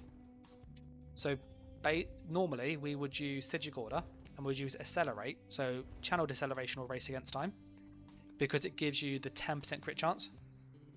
10% crit damage, sorry. Now, we've put the crit damage on Healing Contingency, we've got the same damage boost here, which means this is only giving us movement speed, and it gives us, which is movement speed basically, and snare immunity. Or we could have teleport. So would you rather just teleport away from people and stun them, or movement speed? I would rather do this if I'm being attacked, and I'm gone. Because when you're in cloak, ranged projectiles miss you automatically. So then that way it's going to be really hard to get killed. We are using a Evade 2H, but I don't think it's like 3 damage. We could... if you obviously put Rally here, it says...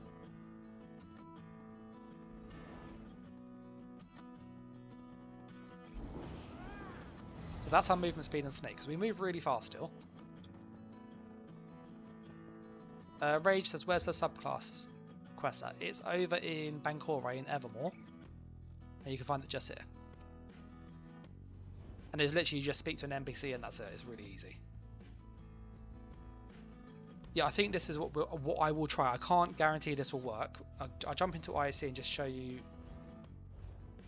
The reason we're doing this on a Sorcerer rather than a Nightblade is because it's got access to Crystal Weapon, which stuns from stealth.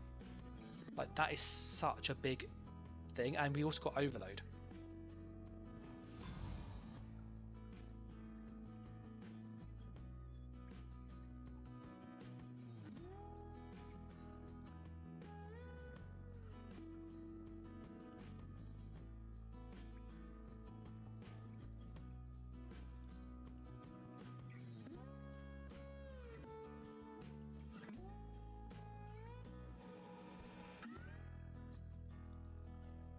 Victor says, what is our spammable? So rather than doing snipe, light attack, Sundering Soul, we're doing Crystal Weapon Light Attack, Crystal Weapon Light Attack, and then Shock and Soul. Because the Sorcerer class script actually has bonus damage on it, which means that's the hardest hitting spam ball you can get.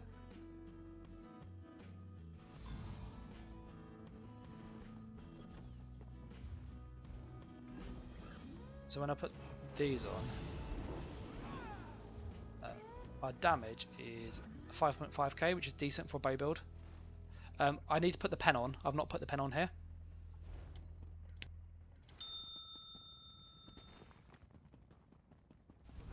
So with the crystal weapon, when we attack from stealth, so you push it and it attack from stealth from behind, it stuns, which means we've now got a ranged stun.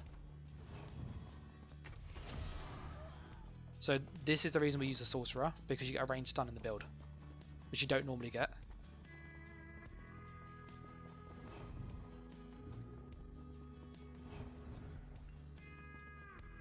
You can also use Overload as well.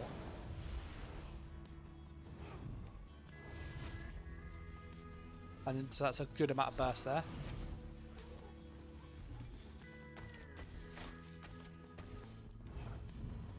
Can you use Elemental Crush? No, it's only Crystal Weapon. Crystal Weapon, I think it's a bug personally, I'm not going to lie. Crystal Weapon is programmed to be a melee skill. So what that means is that with the sneak, if you attack with a melee skill, you get a stun.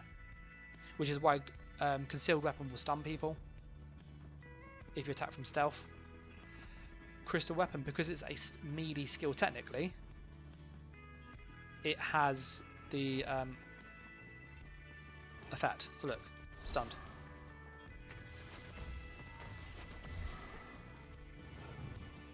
You can also do stuff like this. And if we need to get away, we can teleport away, go and cloak. So to make this work, you have to be a Sorcerer. So we have to be a Sorcerer, and we turn the Sorcerer Dark Magic and Storm Calling still, but we take Shadow. I think this is what I'm going to run on my Sniper next patch. I'm not 100% sure yet. You know, PTS changes quite a lot.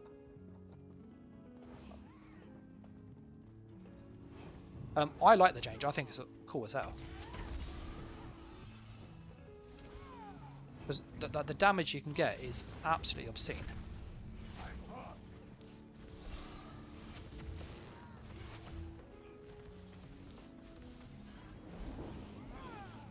You have so many cool skills being able to do this. And then when people come to you, go, no! Bye bye. And the good thing with Dial Up Bray is you can literally sit down and you end up sustaining enough to sit and cloak forever. Look, my magic is actually going up, even though cloak is on.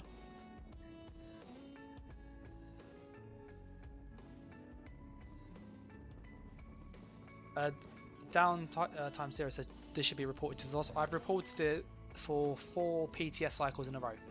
I've given up at this point.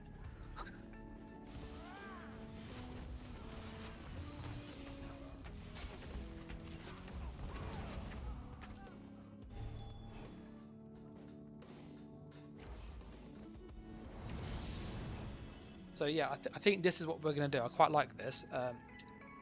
My add-ons. Oh, it's working. There, if you want to see the superstar, there's a superstar for this. It's not finished, but I think this is what I'm going to stick with, in all honesty. The damage is, if I compare it to the other one, so I'll show you the normal build, and then you can kind of see how it is. Jay says, our subclass is locked. Kind of. They're free to everybody. There's a base game update.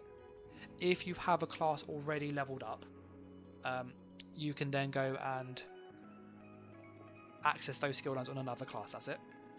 If you don't have another class leveled up, you then have to level up those skill lines. Now you either make a new character and do it that way, or you pick a skill line at a time to level up one at a time. Personally, it's easier to make a new character if I was going to do it myself. For the Nightblade, this is where we were here.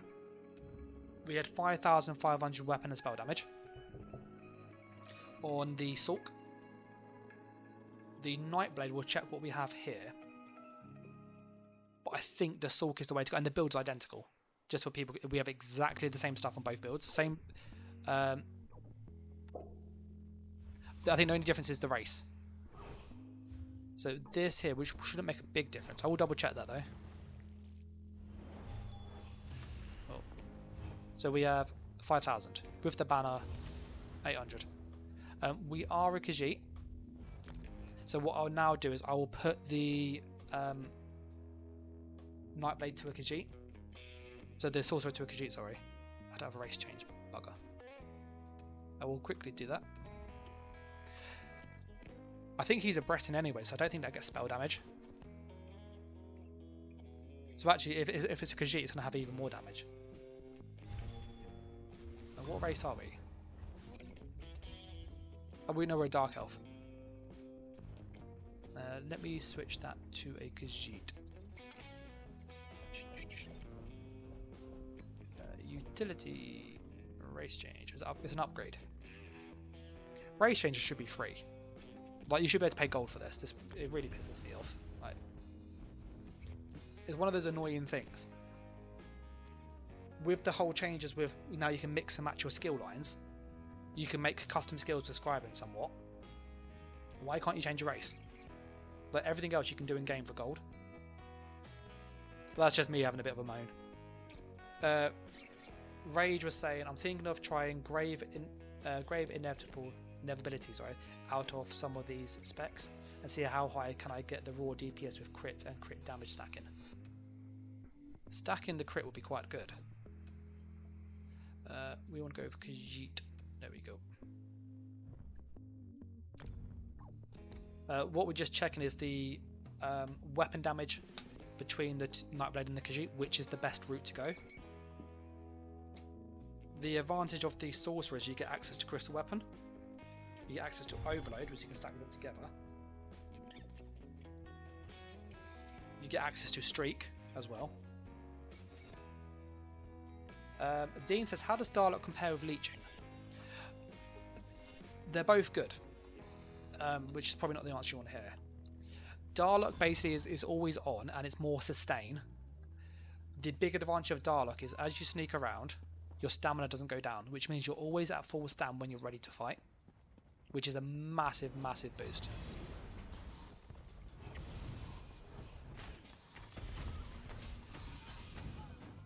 That guard died really, really fast. So the advantage of Darlock is that basically it always means you're ready to fight when you're moving around. The other thing is that it's roughly an extra 1,300 regen on magic and stamina, and it's also a small heal over time. Darlock also has the benefit of makes it harder for people to detect you, so you can get into sneak much quicker. The downside is of this is a damage. It's not a damage set. Ray says, I mean, the only thing that matters is the class script and the class sets. Not really. When you subclass, you can only have. You can basically have two. It's either 3 of your main class or 2 of your main class on that class. So because I wanted 2 sorcerer skill lines on this build, I had to be a sorcerer. I couldn't do it the other way around. I tried the other way, it didn't work. Khajiit's damage, just for people curious.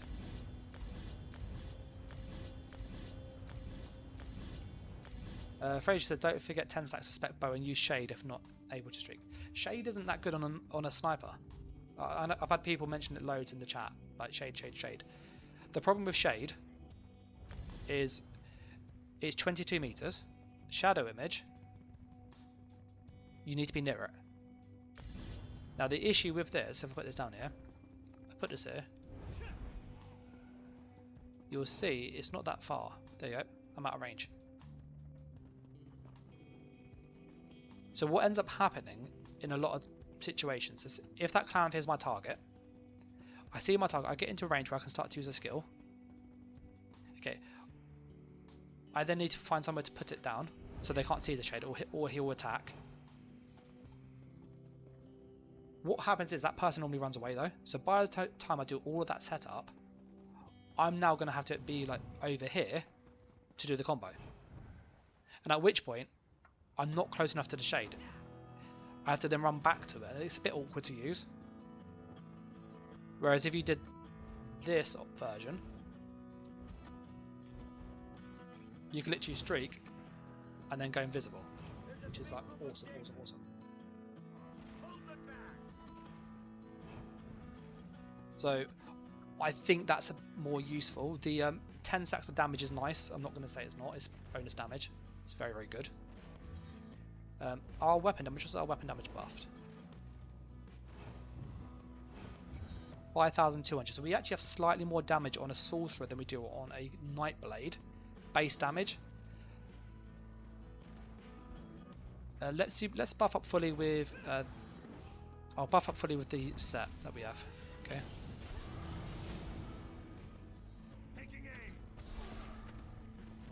So I'm just charging up the Frenzy Momentum.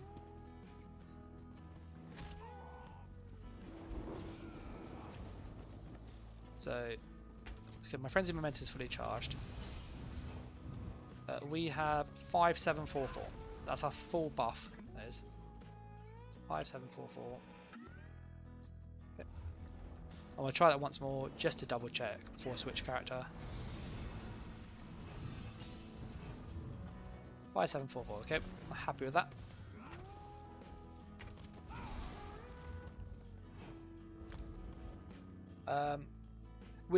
To your question though, Rage, you can have 3 subclasses of different classes though. So you can have like Templar, DK, Necro. That would work.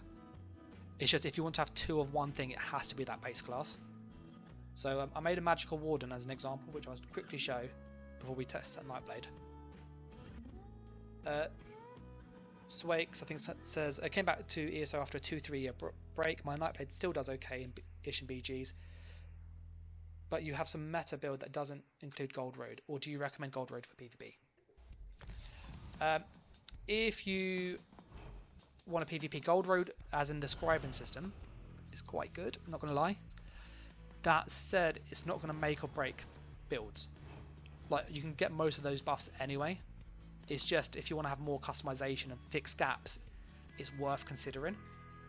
What I would suggest, and this is not, I'm not sponsored for this or anything, I personally buy a lot of my stuff from CD keys. So if I put in ESO Gold Road, they often do discounts. So they'll sell like the DLCs and stuff, and when the new one comes out, you can probably buy it cheaper still. So I would recommend, you know, I don't get any sponsor or anything from that, it's just if you're going to buy it, maybe check there, you might get it cheaper. And I've used them for years. Dean says, this update is great for people like yourself who make build videos. Oh, 100%. This is like Christmas for me. I'm so excited. To Rage, this is what I mean. So here we've got Animal Companions, Dawn's Wrath, and Soldier of Apocrypha. So on this Magical Warden, we now have our Ice Spammable, Beetles, Beam Execute, Delayed Stun, which you don't normally have, Movement Skill still, Dawnbreaker, decent, Armor Buff, with Minor Breach, but there's mainly block there. Power of the Light's another burst skill we don't normally have. Live in Dark, which is also a heal, but we could change it for Vigor. Betty for damage buff, Healing Soul. So if you're someone like Swex who is looking to, if you really want to make like min-max builds with the new system coming into subclassing, Scribing's probably needed for that, because you can use Scribing to fix the gaps. With these skill lines here, you'll see I have no burst heal. There's no burst heal in Animal Companions. There's none in Dawn's Wrath. The only one you might get is, and it's not a burst heal, but you could argue Impervious Ring Ward is kind of a burst heal. You can maybe use that, but you don't really have a burst heal. Whereas the Scribing system can let me make Healing Soul, and so that's 10k there, plus Major Vitality. So like the Scribing lets you fix gaps with this new system. Scott says, would a Warden combo with a Nightblade and DK be good? A few ideas running around. What are you feeling with it, Scott? Like, what do you want it to do? That's the best way to build. I've made a stand-in Magdon, that fixed the gaps. We've been testing Nightblade to see can we get a Nightblade a sniper that actually works, and I think we've got something. It's now a sorcerer, so there is that.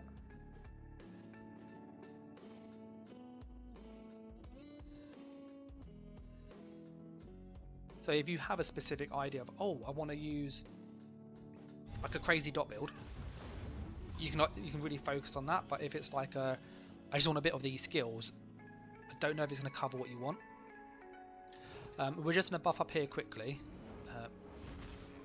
Oh, sorry, I'm on the wrong one. I meant to be on the Nightblade. Oh no, this is Nightblade. It's because I had overload. Because I had overload, I got confused. Let me turn that off quickly. We'll turn that off. So, we are going to check what our damage is. You want to try Serpents, Arcanist and DK with Dragons and Draga. Draga is great. If you're using... are you going for a dot build, yeah? I'm assuming Rage. Let me buff up quickly.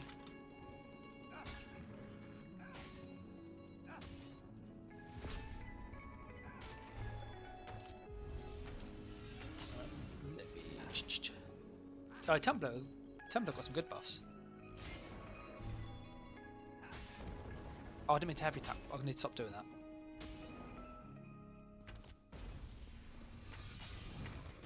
So I'm just charging up. I'm at stamina though. Probably heavy to that because it's not charged yet.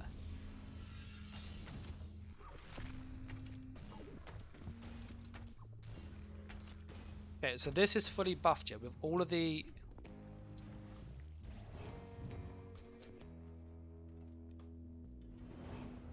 So 6,058. That's it with the 10 stack. 6058, yeah? Let me use the spec bows quickly.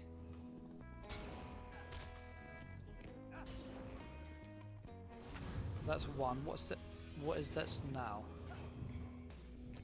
Let this one disappear. 5743.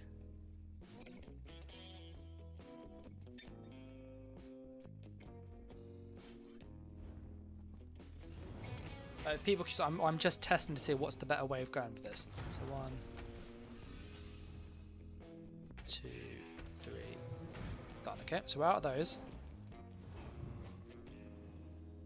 Now, realistically, you wouldn't be in this situation. 5428.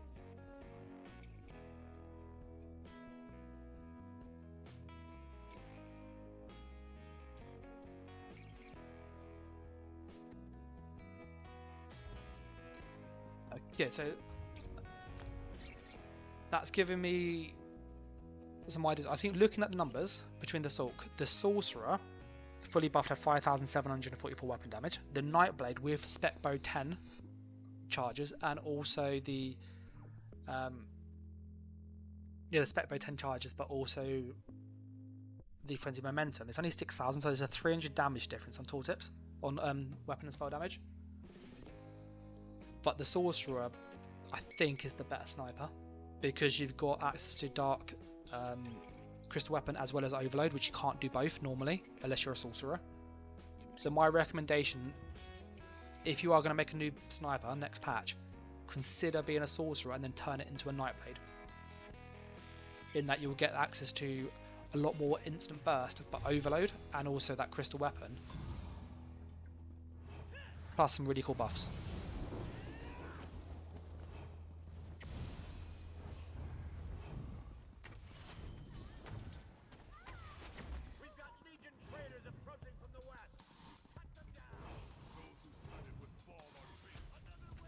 You can also stun as at range, which you saw there. You can't do that on a normal Nightblade. So, you know, that change there alone is huge for what we want to do. Dimitri says, what about a melee version? Yeah, that's what I want to do next. Is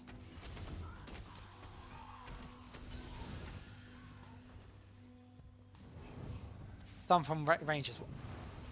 Honestly, it's actually insane. It also works with Overload as well.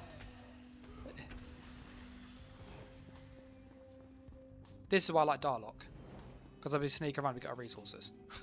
Like someone was asking earlier, Dalek or Siphon, and I can sneak around and my stam's going up. So as I'm looking for a new target, I don't need to worry about... The reason I have Streak is it's basically there as like a get out. It also gives us more damage. Because of the passive here, you get more damage out of it. I probably would use Ball of Lightning personally though, Rage. I just not changed it, I've been a bit lazy. But I think Ball of Lightning would be more defensive and would be a better one. Because we've got defensive rune, which is just more like cheese. If we make a mistake and somebody hits us, they get stunned. Honestly, the amount of survivability this thing has is stupid, given how much damage you have. Let me find one of the tankier Daedroth things. Sneak through. I'm just gonna find one of the like Daedra mages because you can stun those.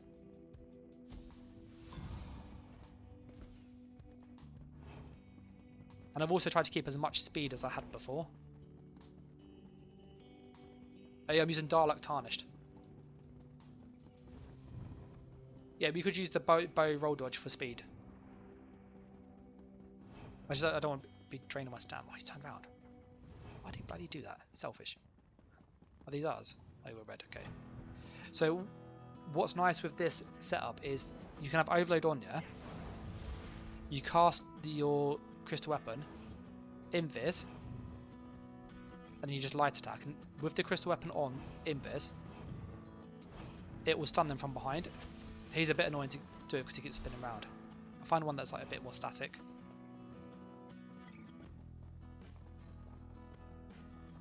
But with this setup, because you've got the overload, I think you're going to get more burst than you had before. He's a good one to show on.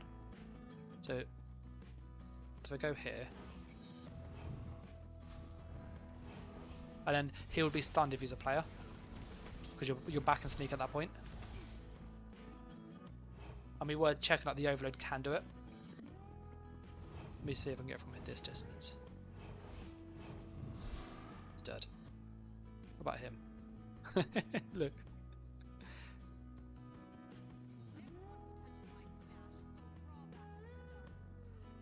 Rage says, can you use crystal weapon with an invis pot? It pulls you out of invis, so you have to use invis then crystal weapon. So other way around, crystal weapon then invis.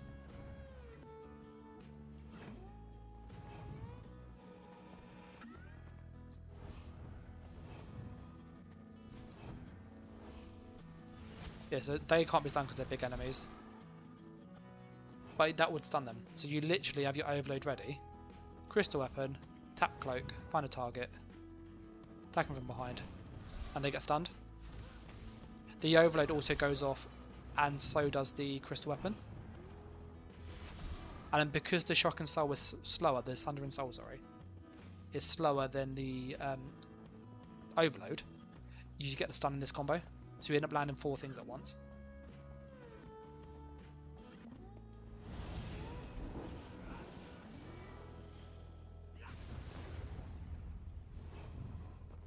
So you end up doing that and just things blow up. So that's what we're going to do on the sniper. Let me change it to Ball of Lightning because I think that is better. Skill respec. Ball of Lightning. You only use crystal weapon and crushing and overload executing to shock and soul. I think the execute, there isn't a good ranged one that we could get on this build. Because, I don't know, overload's too good to give up. I was thinking maybe we could get the beam on there, but overload's too good. And beam can be dropped anyway. I personally, I am thinking of dropping Hurricane because it's going to be a bit awkward to use. Thunderstorm. Just seeing if there's anything better. Period's like, not gonna lie, this looks so stupid. I wish ZOS dumbed down the game to have class identity, then really to open world PvP instead of as their big update. Mage, Endless Fury for people asking about the execute. It did get nerfed.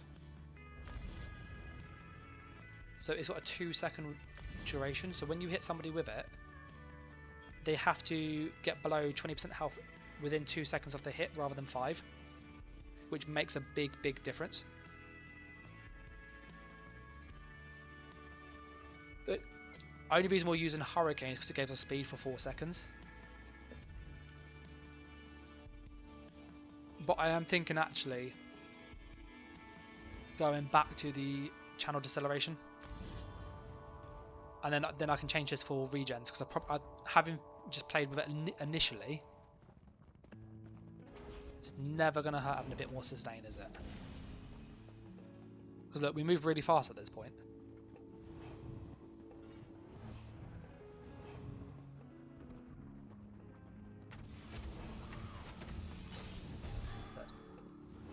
So the damage is really good. I think this is what I'd use. I don't think there's a battleground going on, but I'll just quick check. Oh, there is. Oh, we'll see how this plays. I get mad lag on PTS. But you know what? Let's see how this plays. Where's the Munderstone box? There's a box for Munderstone somewhere. I don't have a Munderstone.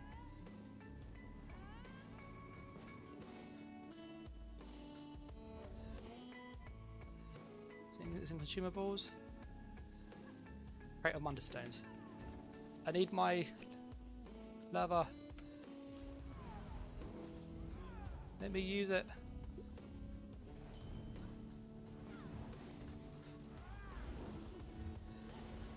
Yeah, we got the lava on.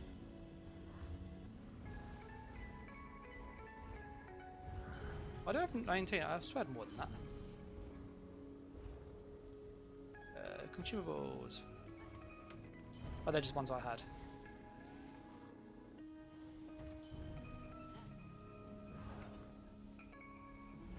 I think I have everything that I would use normally, in all honesty. Jaws and Misrule. Let me just equip those.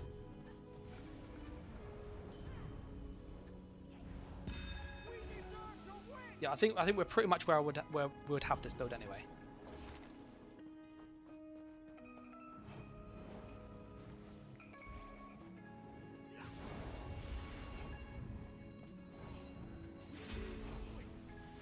That's one dead.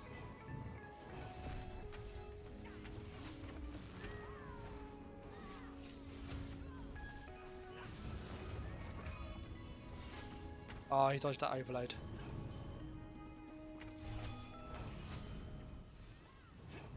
We get my overload ready. Oh, did you see that's half his health bar that was? We're putting our baller buffs this time.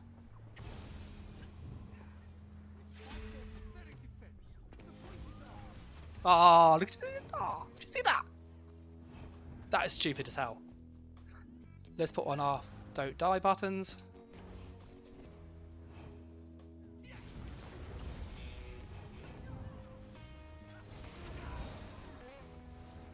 I stunned him, I did.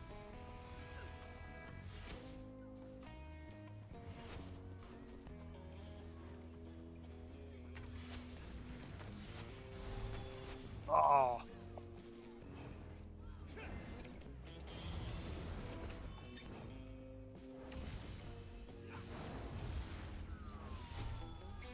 You see yourself, but I almost go.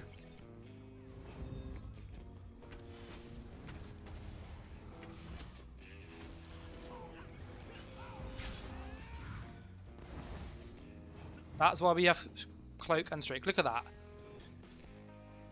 Okay, this is a really fun build, I'm not going to lie. This is like way more fun than normal. Pop.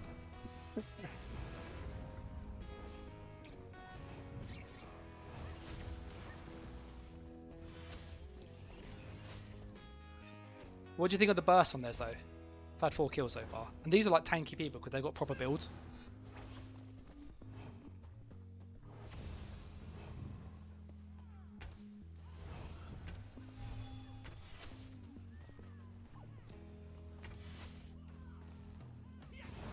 Oh, it's Epic Butler.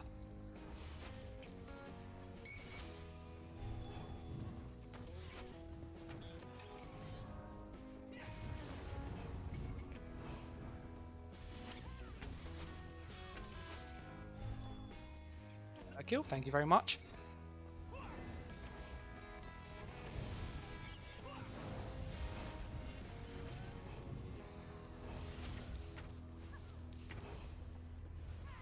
Oh, I got charmed.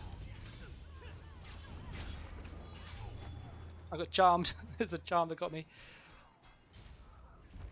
Oh, we had 5 kills so far.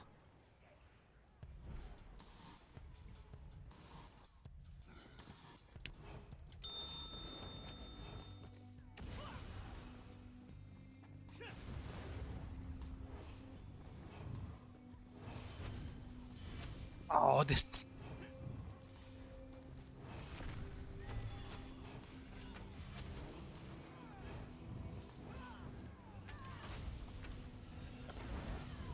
Let's go and streak. Oh, honestly, this is fun. Let me put on my don't die.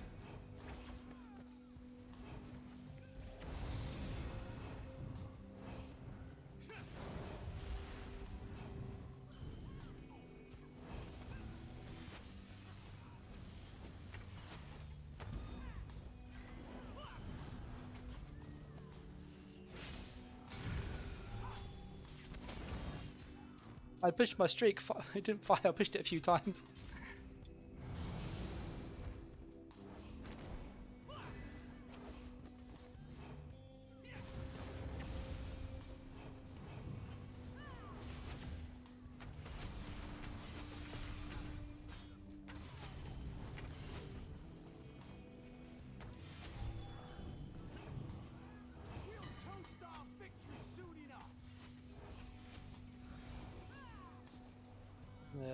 Reset my stamp. What do you think of the little sniper guys?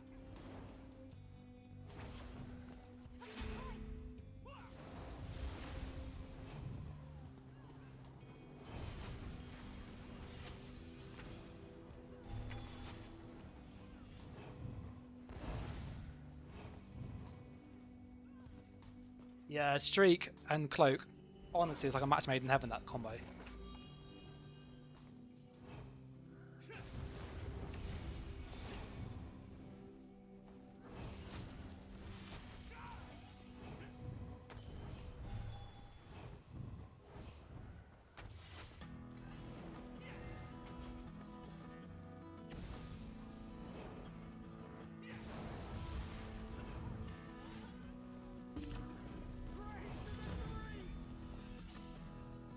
That was cool.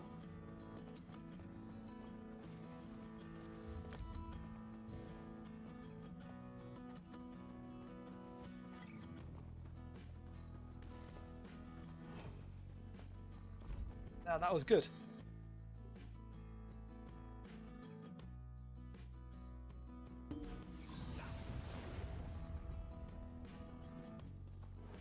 Yeah, assault sniper.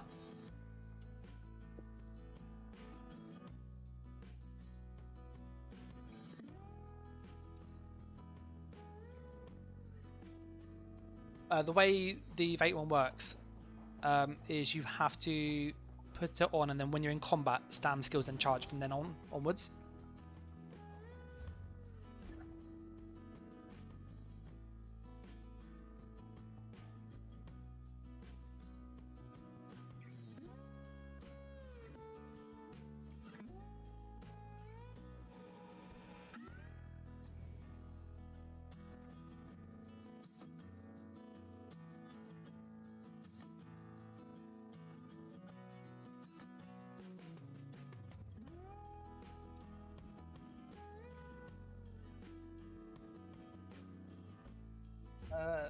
So me wonders if you say do a DK armor, a necro armor, or summon armor, and nettle with Spirit Guardian. I'm not quite sure what you mean, Mr. E. Is it DK armor or necro armor or summon and nettle with Spirit Guardian? I would, if you mean would I use the DK armor or the necro armor, or the ghost instead for the mitigation. They do different jobs. The ghost is more like a passive damage boost, whereas the armor is like nice, but the ghost you have to keep using. It also heals you as well. We'll try one more BG. I'll see him again because that was good.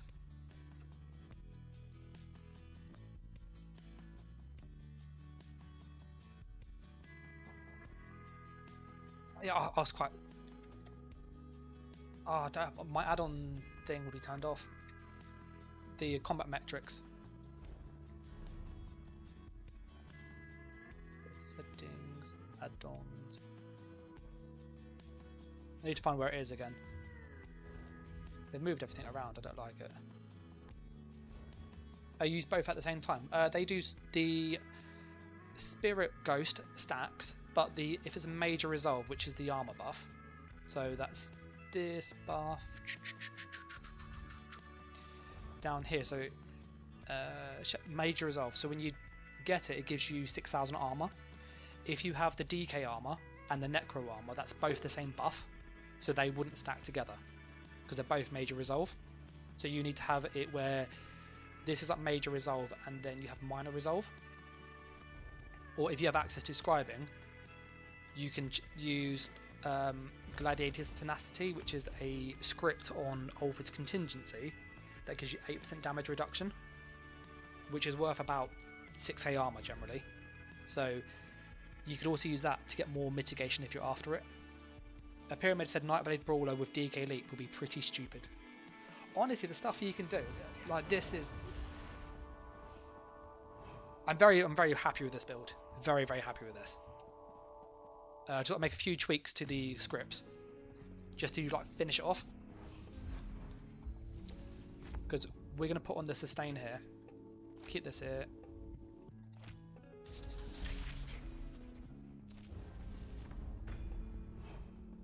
That defensive room, by the way, was so useful because there are times where people attacked us and they got stunned and we just went, nope, goodbye.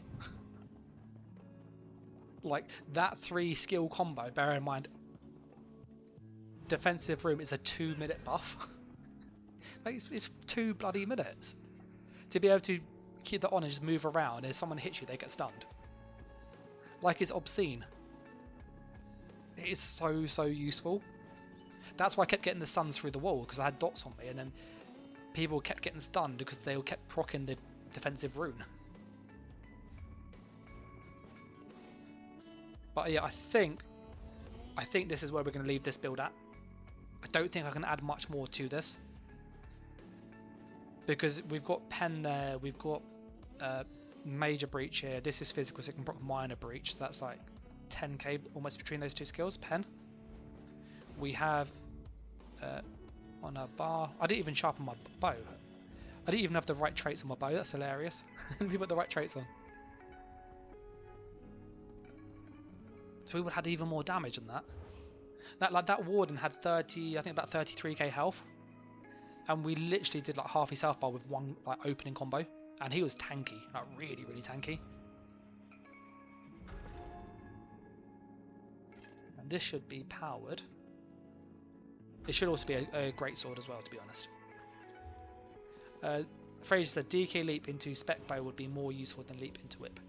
What you can do, I don't have it on here, I don't think. On the Sorcerer one,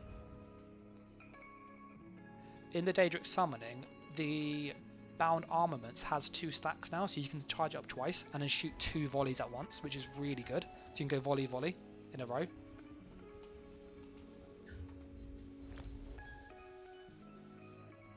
I will close that poll because I've had that poll for a while. There's almost 200 votes, which gives us a good idea of what people think.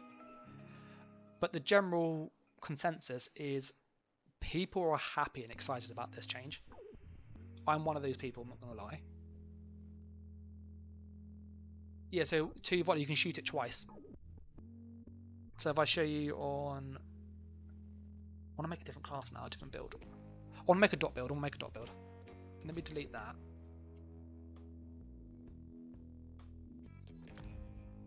I will quickly just put a superstar on this before I forget, because people will ask. and I will save this as well. But I'm really happy with this Nightblade, or Sorcerer now. I'm not happy I have to level a new character up though. I'm not happy with that. I don't know actually if it counts as a pet. Let me save this quick. So save build.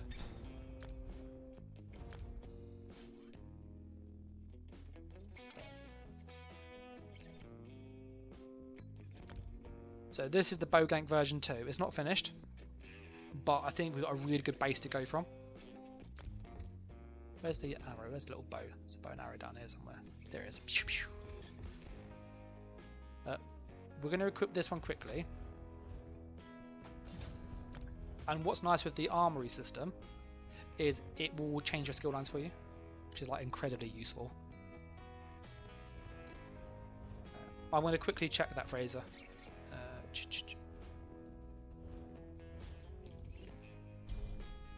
Daedric summoning. That one 8. Put the same thing on.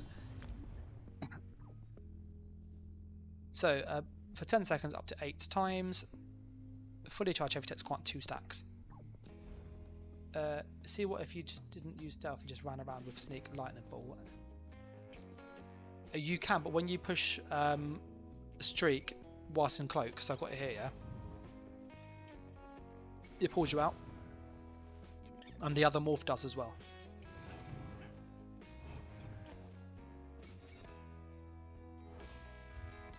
The bound armaments, let's chuck those on. But you want to first check if it counts as a pet. So increase your max health by 5% if you have a permanent pet active, so that won't count. Reduce your damage taken. Yeah, so this one you have to have a permanent pet. 1, 2, 3, 4. So normally you can go. So you can shoot 4, yeah? I think now you can stack 8. I wonder if it shoots all 8 at once though. So it's at max, yeah? No, you have to do 2 and 2. So you can charge it up 8 times though. Which is pretty nice. They go. So that's quite cool. You can shoot it twice. Spec bow is the same, by the way. You can charge spec bow up twice. If you're going to go with a runaway build rage, you're just best using Darlock and Cloak. You don't really need anything else. Like if you're going to, the delay between the 2 bursts isn't great.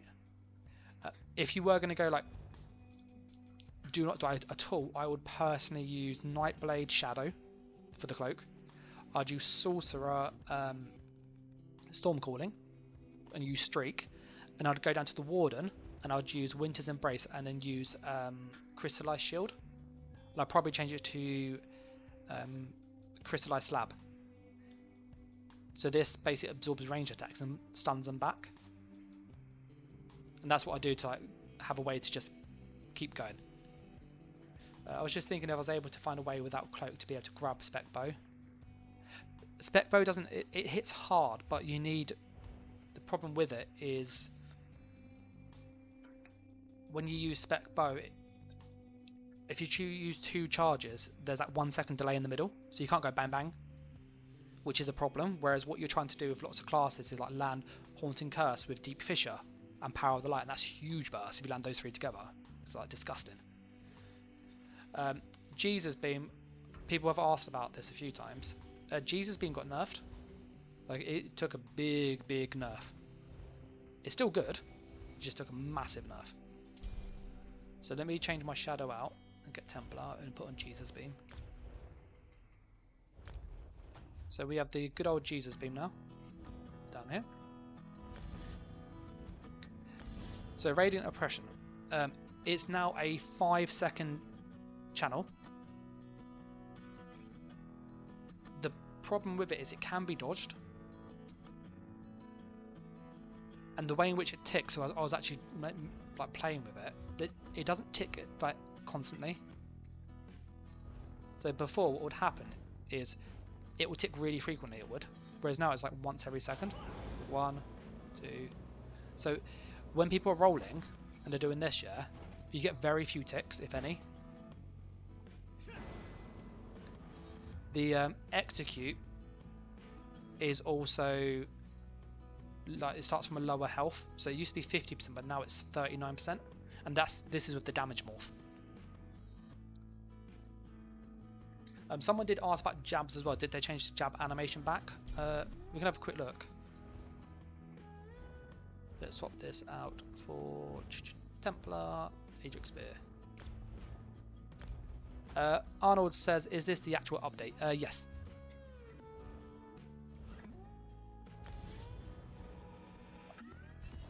No, they still got the derpy animation. I don't like this one. The old one's better.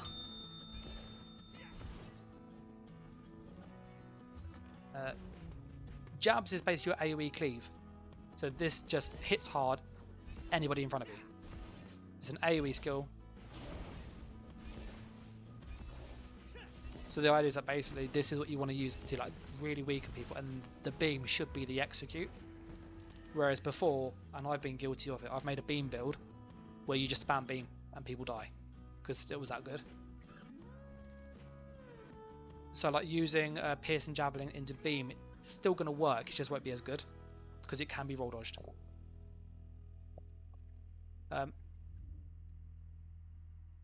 Yeah, so we've got a bit of Templar and Deacon there. I'm going to put on my previous build.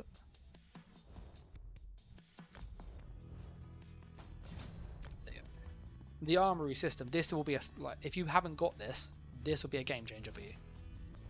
If you have like 1 or 2 slots which you get, you may want 3 or 4 because being able to push a button to get all your new skills back on, incredibly useful.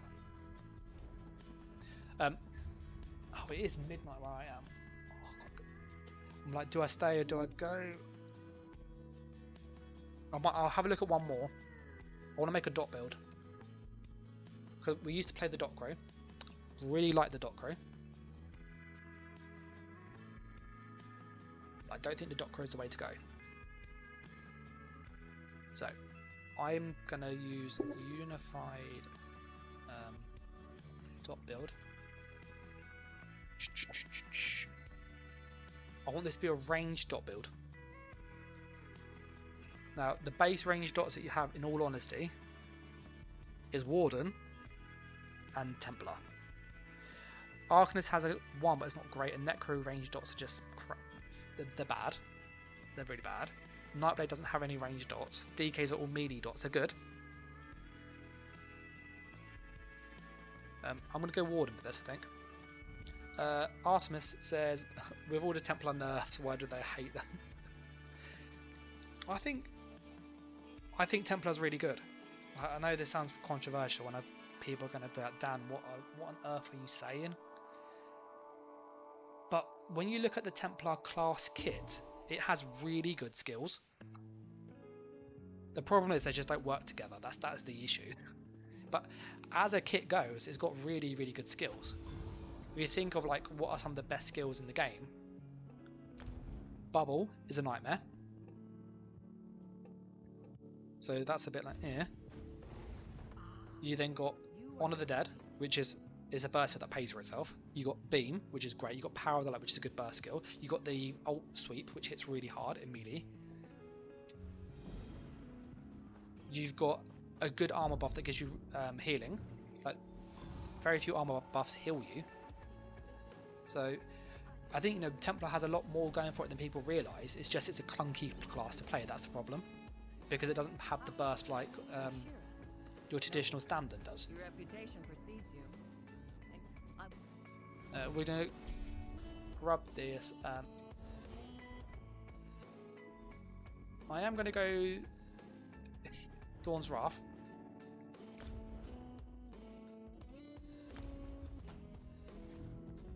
An excellent. Your choice. Okay, so what we're gonna try and do here now is make a dot build. I made a build called the Dot Crow. Dot Crow, awesome. Absolutely love the build. I want to see if we can make something a bit better. Fraser says Templar got Bubble, Cleanse, Burst, or Vampire's Bane, or Crit or Dot. Javelin, 2 seconds to land damage. In PvP, okay, but PvE, nobody wants them in trials. Oh, what? Hey, cheers for the sub.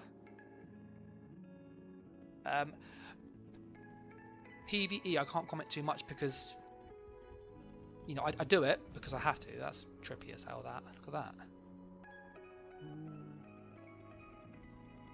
It's weird. I don't like that. It's hurting my eyes. Okay, so we, for a dot build,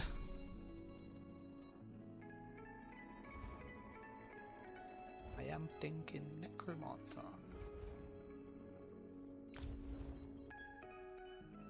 Because we'd have Gravelord Sacrifice. The skeleton leaks Sorcerer Sacrifice and does increasing your damage done with Necro abilities and damage over time by 15%. So that's a 15% damage boost to dots. We have Rapid Rot, 10% damage boost. Penetration, nice. Crit chance when they're low health. Going to help our dots actually do some damage when they're low. And that we're not going to use. The rest of this, awful. We're not going to use any of this. Like, this is bad. Maybe, but it's pretty bad in all honesty. Terrible. Terrible. So, we are going to try and make a dot build that's somewhat usable. Okay? Growing Swarm is a bleed. I would personally suggest Fetcher Infection because it's a 60% damage boost on the second cast, which is a huge amount of damage. Arsenal's like Warden's going to own Cyrodiil. No, it's Templar and Sulk. Honestly, the stuff that they're really, really good. We then have another dot, Sunfire, and that's a big dot if I remember. Vampire's Bane is like huge. It's also crit chance. So that's a crit buff. We have a burst skill which we don't normally have because we can actually fill this up quickly. This will be our burst. That can go on the battle bar. We don't need that there. I can go there. Cheers for the sub, Misty. We're going to have a beam because we need an execute. We don't have an execute normally in the dot build.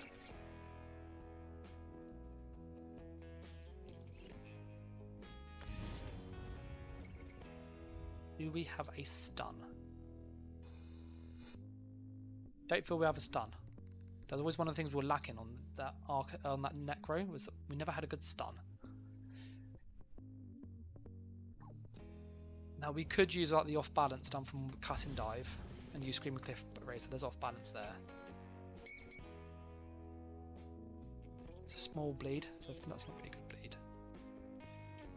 Would that be 9.4k? What's that? What's the other dots? It's not too bad. It's probably similar to DPS. Right. Maybe we'll use this then.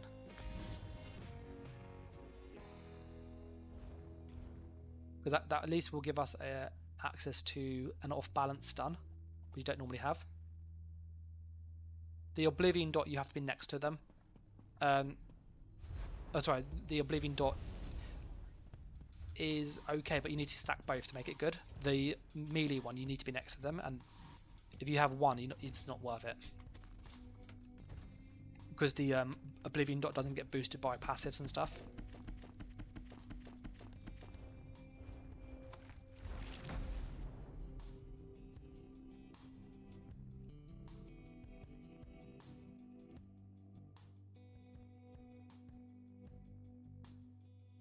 The phrase says, as the Gravelord Embrace Blastments have to land. It lands on you. It does. So when you cast it, it jumps on you. And then you get the buff.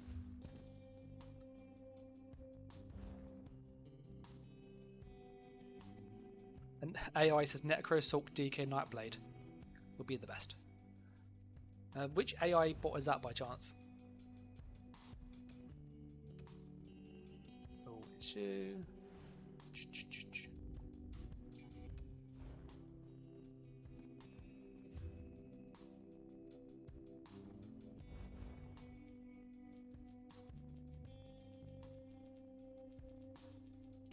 We just stack loads of health.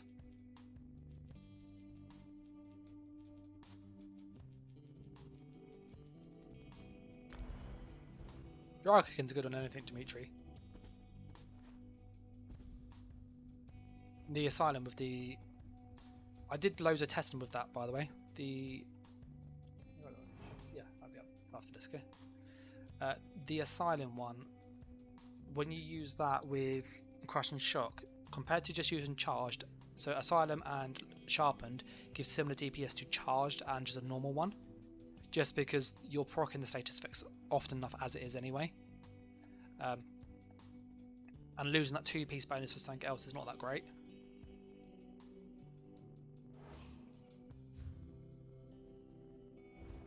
So I'm thinking of skill wise, that would charge our dots. So we've got a dot there, we can put Vector in the back bar.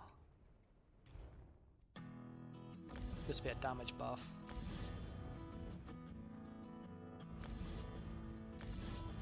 That's enough to go on here. And we put go there.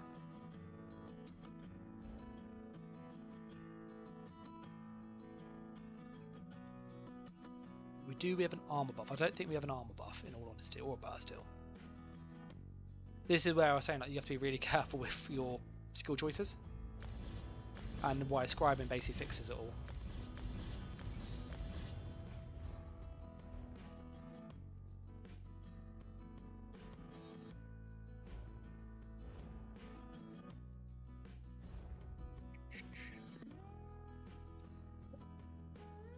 %, 12%. We will probably use direct damage. Damage done.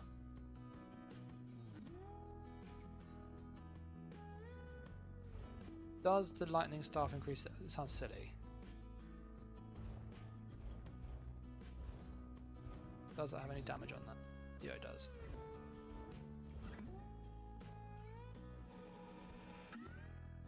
Yeah, that's right, Dimitri. I spent ages testing it.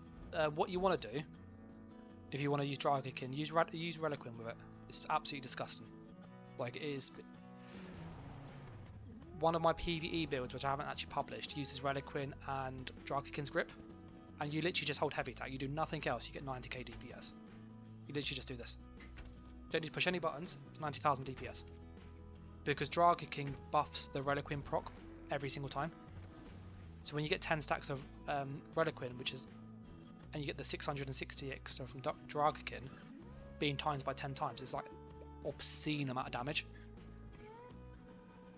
So yeah, Dragonkin and Reliquin are disgusting together, like absolutely broke.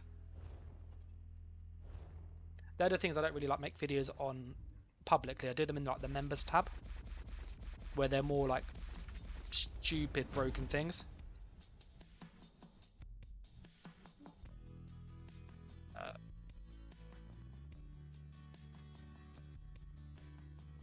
Ray just says, could you do an alt gem build at some point using class pass alliance so you can quickly get to Northern Storm?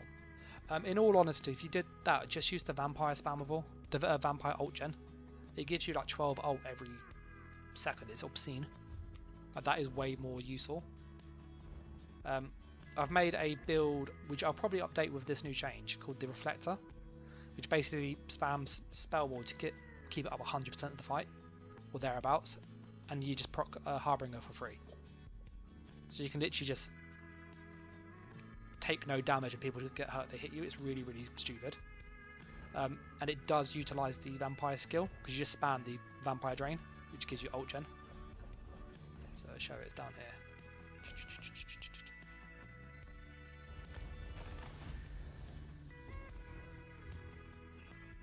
here. They did nerf the pets a bit, Mr. E.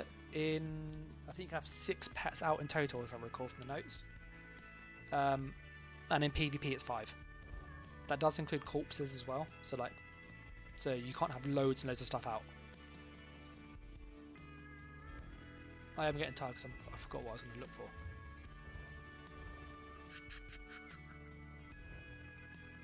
Vampire. There's a vampire skill. The vampiric drain here it is. It's called Exhilarating Drain. So you get generate 5 ult every 1 second and it lasts 3 seconds. So if I put an ult on,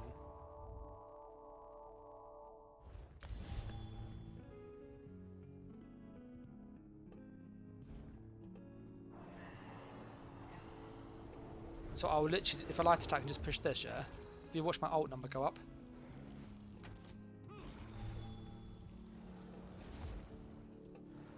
If you then add in decisive, and then major and minor heroism, it goes up pretty quick. So you don't need, I don't think you need to do what you wanted to do, Fraser. You could just do that. D-Max says, currently banned for 24 hours. Can you test a Nightblade with DK poison passive for a stealth gank? Stealth gank. I wouldn't use a DK personally. Because you could probably drop. I know the line you're thinking of. You would drop the siphoning. So if I go to skills, you'll drop siphoning and then pick up the Ardent Flame. We get a scroll out so it's easier to see.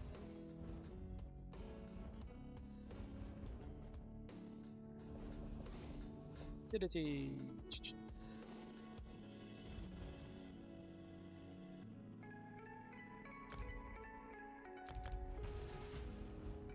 Way of the Fire also got nerfed. You're better running Reliquin. Same with Sheer Venom. Sheer Venom got nerfed too. Last patch. They're both decent, but they're not like as good as they used to be. With the DK and the Ardent Flame, it increases your poison and burn and status effects by 33%. So that's just status effects. This snares them. This increases the duration of your fiery ref and serum strike dots. This increases your poison attacks by 5%, so it's not a huge amount of bonus damage, this passive here. There you go, that's 5% there, and that's a bit extra. If you look at the Necromancer, which we actually have on here, Grave Lord, rapid rot's 10%. But this will probably be better, plus you get just extra stuff here. So if you happen to slot one of these, you'll then get a lot of like bonus pen and also crit chance from the low health. So you're probably better going this way. And if you then add on Gravelord Sacrifice, if you wanted that, it's a 15% dot boost again. Just thinking of from like a dot build. If you're going for like burst and gank, I wouldn't use those sets because they're more like dot sets now.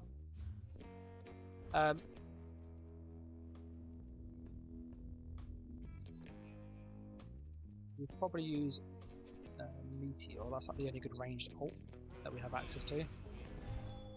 This Comet, back bar. We would need the Jigorda. Full guard just as a stopgap, something there.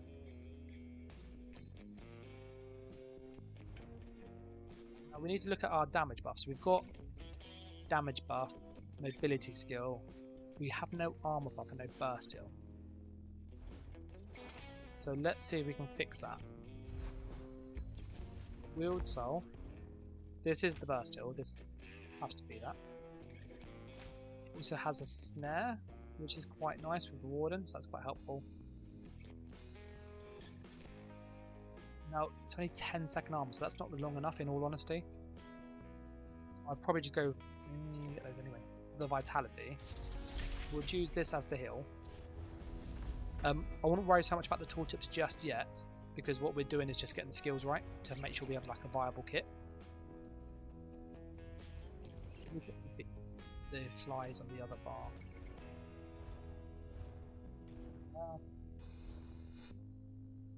There's nothing here that gives us armor, is there? This is a really good skill line. We kind of need this skill line. This is a nice to have skill line. I don't know if it's essential though. This is a nice to have skill line too, but it's not essential.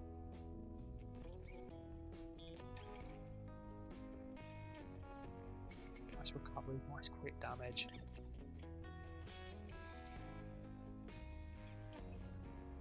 I'm just thinking about what we could do for a dot build. Can we get an armor buff in any other way? I don't think contingency gives us a good amount of armor. Is it minor though? Yeah, minor. It's long.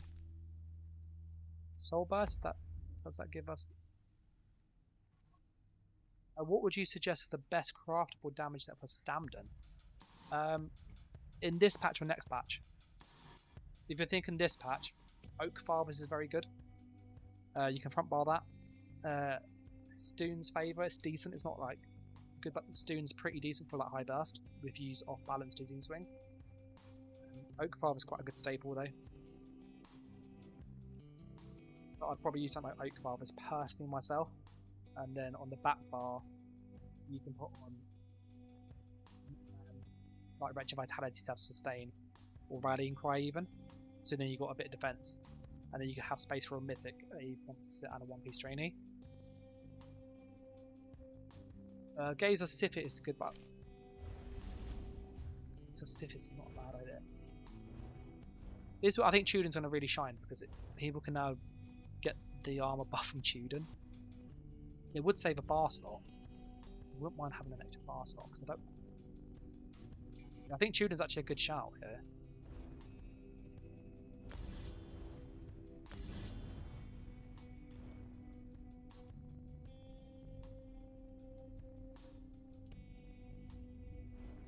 Yeah, I think we're going to go Tudor, and that was a really good shout, Fraser. Because I think that's the only way to fix this. I can't think of... Because we can do that and then get the off balance like that, and then proc the stun that way. So we've got a stun through there. We've got loads of dot damage. That's our burst skill, which we don't normally have at range. What would be nice is getting susceptibility into this. Oh, because that will be a lot more damage. And the dots are really nice on that, and it's pen.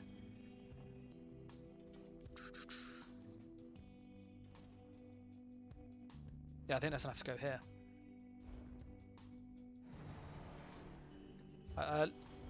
Let's put on some sets in.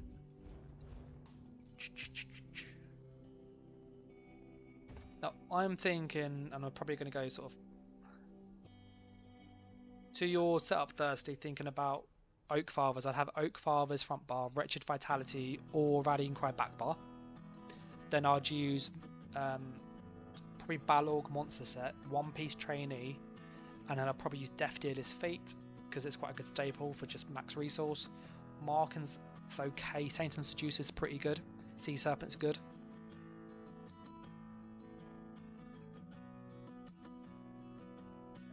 Monster. We do need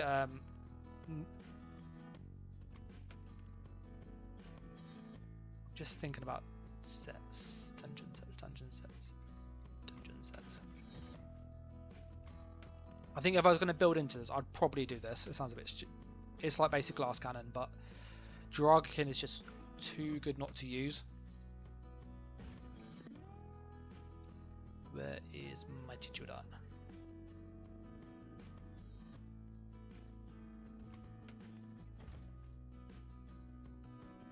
I'm going to go for heavy head and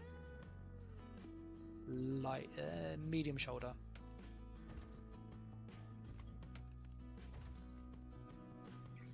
Pen. That should be reinforced. Don't know who did that. The Dragon's Appetite's decent. I think Death Dealer has been more useful for survivability. Because Dragonknight is phenomenal. It's just it's a bit hard to use.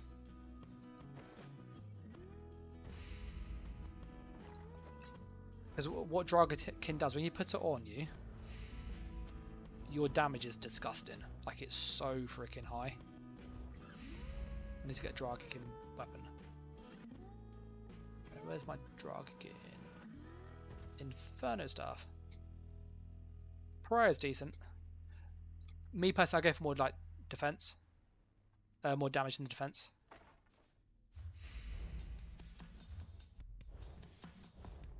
The Dragonknight there, which means when we go to this bar,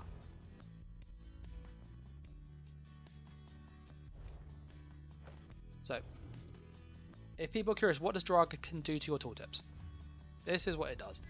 Okay, 19,728 flame damage. I turn this off, so this isn't going to change much. 13,000. Ready?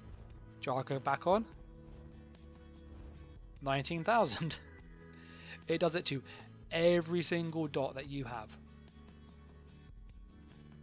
So, Fetcher, 15,000. Without Draga, 11,000. It's roughly about a 40% damage boost. It is really, really good. You have Shacklebreaker New Moon. That's a very old spec, that is.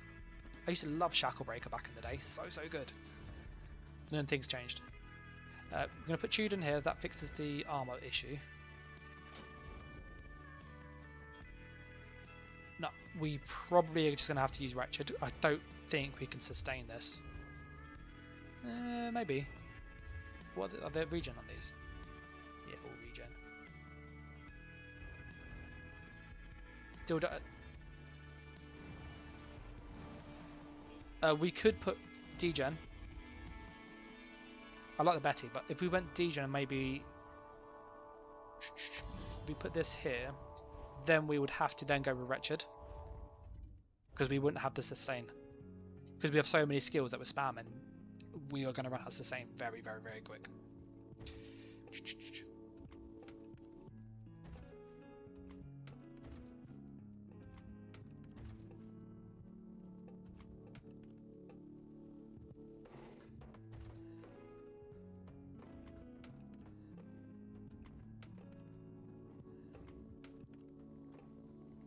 So we need a chest and some legs that are heavy.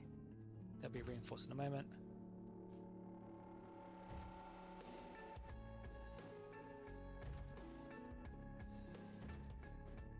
Boots. I wouldn't. When I've done dot builds before, I found Deadly and Draga together aren't that great, because you've got a percent on a small number. Oh yeah, I will put the CP in a sec. So I would personally use another proc set with Draga. Let's get a medium waist. A light waist actually.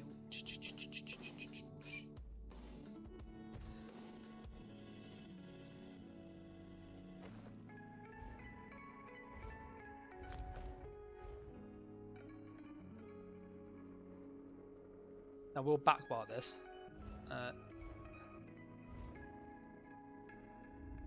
Wretched Vitality, we'll put the trainee on.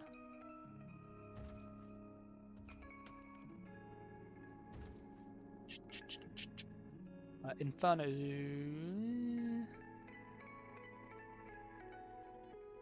Maybe ice stuff, but I just want to check something with the Inferno stuff quickly. Where's the Draga? Weapons, Draga. Lightning Staff.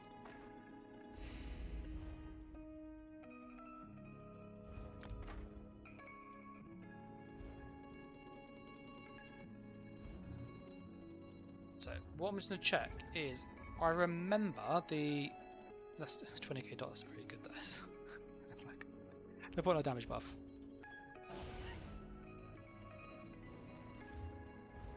So 21k, that's a nice dot.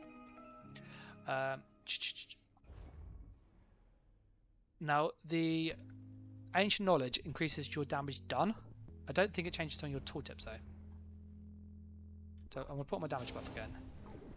So there's my damage buff. So we have 21,536. 23, yeah. So that's what I thought. The lightning staff increases the tooltip, but the actual fire staff's better, if I recall. What if DK and prior band with Dragonknight sustain issue can be resolved with once set and one sacrifice and children? The prior band's good, I just don't have it, which is why I don't like using it, because I don't have it. I need to farm it. I've used it on like PCS and stuff, and it's very, very strong. It's just annoying to farm.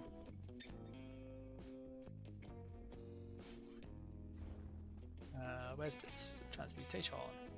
I will go shortly because it is very late where I am.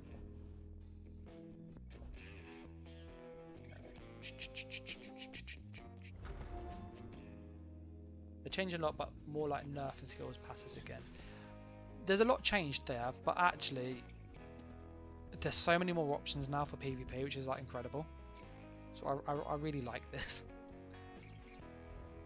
What's our armor on? So we got 25k armor. Our physical resistance is very low, which is not great. Now let's put some reinforced on.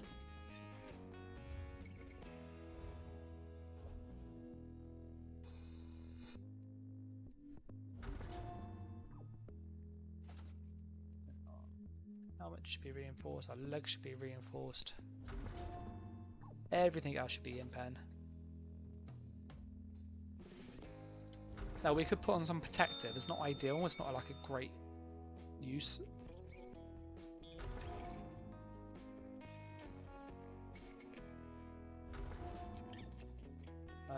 Two Swift, Bird of Prey can be fun as well. Oh yeah, Bird of Prey and Swift. Swift's great.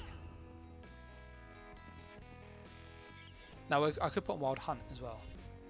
And Death Dealer will give us more more health, so our health pool will go up quite a lot.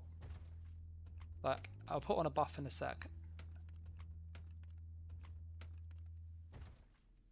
You grab those.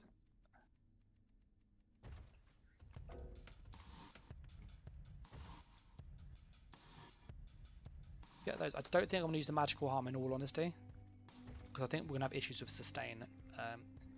Jaws of Mistral is going to be needed for this.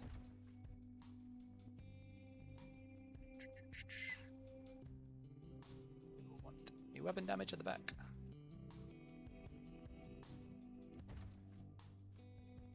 And then armor, we will need loads of triglyphs because we're using a Jaws of Mistral. Now this should be weapon damage. That should be infused. CP-wise, what would you use? I only have 1,000. I haven't played in 2 years. I want to be more tanky and more damage. You're generally best using 3 offensive and 1 defensive. When you're on lower CP like that, I'll do one in a sec, so I'll show you. But when you're on lower CP, you're best focusing on grabbing the notables rather than the yellow ones, and really getting the passives that add the most bang for your buck. Yeah, because our resources will go up quite a bit. Yes, we've got 30k health plus the Death Dealers, which would be about 34k health total, which is not too bad actually at that point. What's our regen? 2k mag regen. Okay, that's looking better. Let's change our wonders to Lover.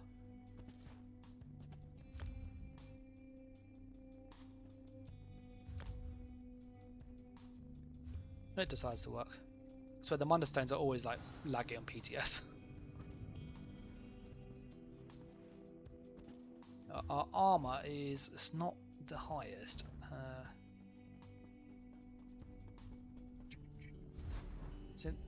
I think this is major resolve, isn't it, down here? We don't need that one.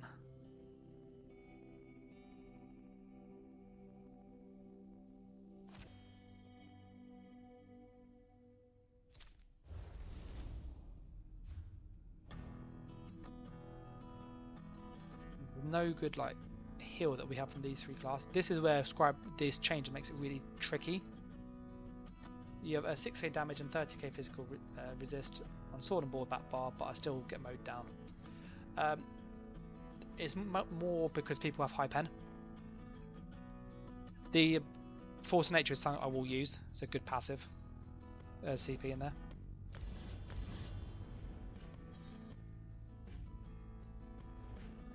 Yeah, we'll probably let's do our CP. I think we're kind of roughly where I'd try like a test of that from here. You'd have about 300 CP thirsty, roughly. If you've got 1,000, you're about 300 for the blue. So for the blue, I'd suggest trying to maximise your points. So put 10 here. Go for the bare minimum here. 10 there, so that's 20. You then have about 250, 280 roughly, depending on where you are. You are going to use direct damage all the time for your build. So you'd go for here. So that's 50, 60, 70, 80 already. I'd put 10 in here. So now you're on 90. Get Ironclad, which is another 50. So it's 140. So you'd have 2 slottables already. You can either go down the crit route and get more crit damage. So you'd put another 10 here. So 250, 300 there. Or what you could do is try and save some of these here. Drop the 50 here. And rather than having that defensive, putting some of these down here. So this one's quite good if you're low CP, just some extra damage. Because you end up spending a lot of 10, 20, 30 points here or there to get into the purple nodes. So I would rush to get Master at Arms for damage. This is not bad because it increases your healing and damage, so that's probably worth jumping to. You'd obviously have 50, add 50 is 100, plus 10, plus 20, plus another 10. So you got sort of 130 there, 10 here, plus 10, 50 here. So it was 60, 70, 120, 130, 140, 190. You can then focus on more damage. A lot of people use this on Warden because you have AoE and single target. And then Focus Mending is very good for PvP for healing. It really helps stay alive, so that's also worth considering. So I'd go for this one, Ironclad, and probably Focus Mending, or if you're after just healing and damage, Untamed Aggression, but it's slightly lower damage, then obviously this one up here. For the build I'm actually going to use, I'm going to clear this now. For the dot build, we're going to stack our dot damage as high as we can. There isn't many CPs that boost our dot damage massively, so we have to go for indirect boosts, like penetration and so on.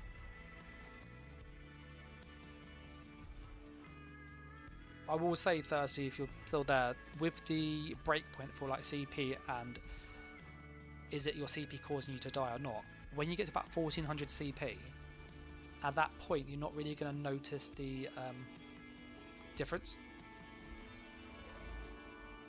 So increase your damage done against off-balance targets, so that's a 10% damage boost, and our Cliff Racer puts them off balance, so this is really good. We then have Thaumaturge, which is another 6% damage boost here. And then we could have single target, which I believe, I want to double check, I think that also increases the dot damage too. We will double check. So 22,464. 22,464, let's just add this on quick.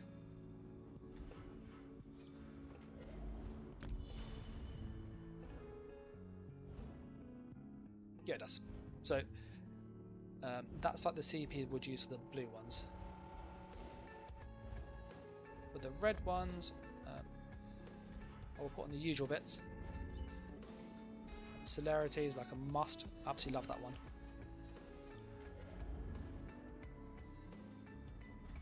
I would recommend getting, it sounds a bit weird, but get Bastion just because people have shields, and doing 15% more damage to a Assault shield is pretty noticeable. They will notice it. Our armor is a bit low, so I'm probably going to grab the Fortified.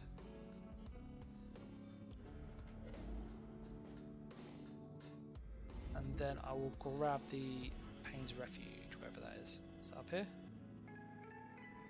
Yeah, no, it's right, Thirsty. I hope that helps.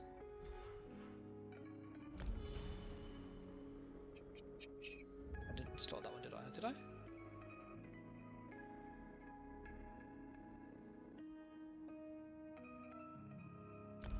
For your red ones, Thirsty, what you want to try and rush for is Pain's Refuge. That's incredible in PvP. Celerity is very good to have get around. And then people normally use Survival Instincts or Sustained by Suffering. Those are like the go-to ones. These are a bit easier to use because they have smaller increments, so you can kind of get some benefit earlier on than you could otherwise. Green ones are green ones. Let's look at what our dot damage looks like then. So what does this one? 26,000, that's pretty good. 35k bean. cliff race is obviously going to be low because this is a dot build. Let's put on our blast bones now.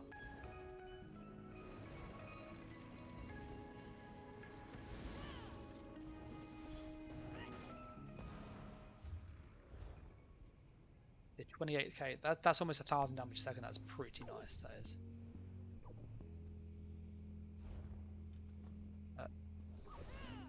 When I last did a dot build, I had 100k DPS tooltip when I added it all together. So we'll get the calculator out. We'll write down the numbers. So we'll buff up fully. That's meant to be infused at the back bar.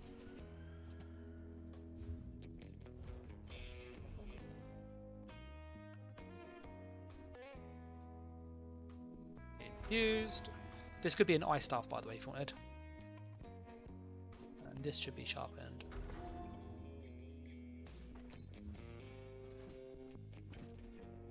So I'm just going to buff up. Okay. So we're going to add up the tooltips, okay? So 27840. Empire Bane. 2784840. Okay.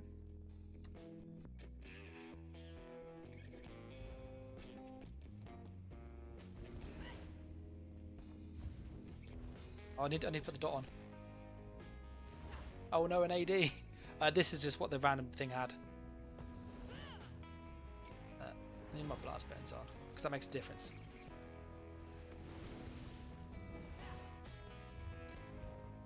Three, 1, 4, 8, 8. That's it.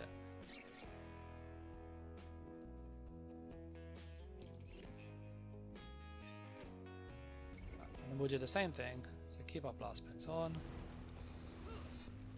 And what we can then do is actually check our tooltips. Try focus. 23440. I was meant to say try, so excuse that.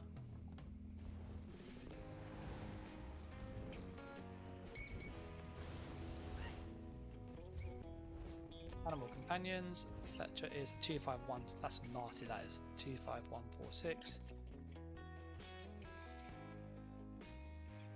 But what I'm doing is I'm adding up all the dot damage because when I made the dot crow, it had about 90,000 total damage over 20 seconds. I will convert the vampire's bane into the right amount.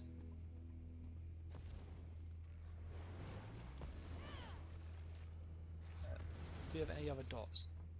I've got this as well. Degen. Let me put in Degen.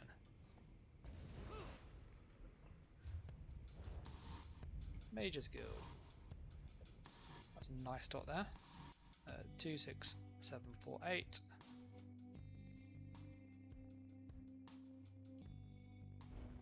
And then we want to use double dot poisons, which are like really good for this type of build because the Dragonknight buffs double dot poisons.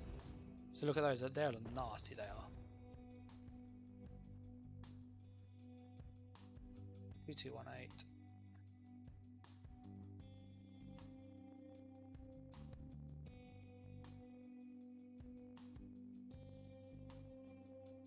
So all I'm doing is just looking at the total dot damage. I think that would actually buff it as well. Is this percent done? Yeah. So the dots are actually 2458.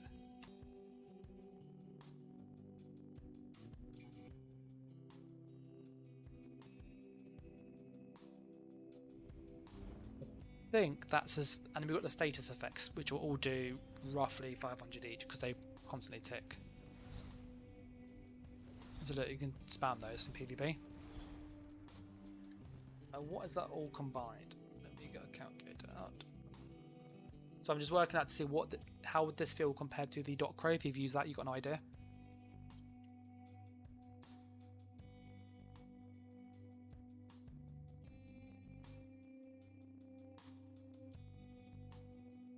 So that's 17 there. I did the wrong numbers. Wrong, sorry.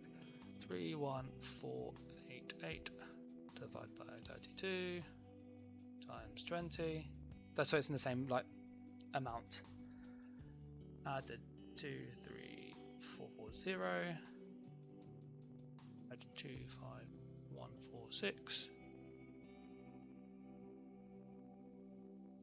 add brackets 2, 6, 7, 4, 8, 5 by 22 times by 20, close bracket, 92,000 so plus the double dot poisons. Add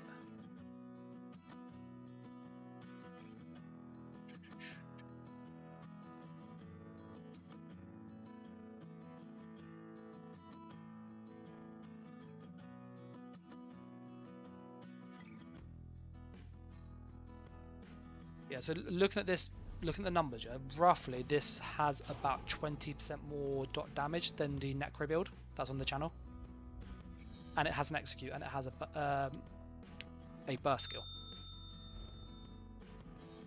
So, like with this change here, what you've been able to do is create something that's a bit more unique and different. It doesn't need to be a vampire. That was just because I haven't changed it. But the idea of this, when I put on all the dots on them, I'll show you. So like when you see your target, you would heavy attack, degen, bugs, and then swap bar.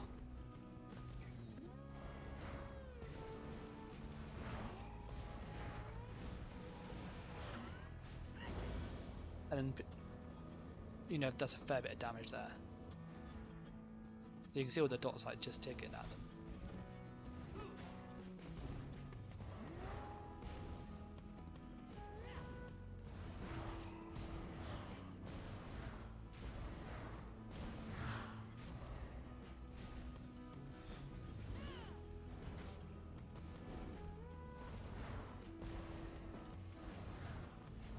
But that's like when someone has all the dots, there's all the debuffs out of them, which is actually quite silly. And you can sustain this really well, as you can see.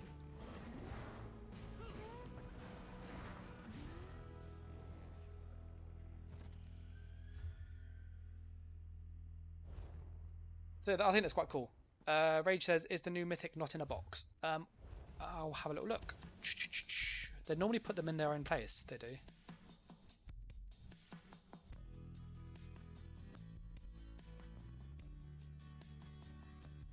If you go Season of the Worm Cult item sets, it's normally down in these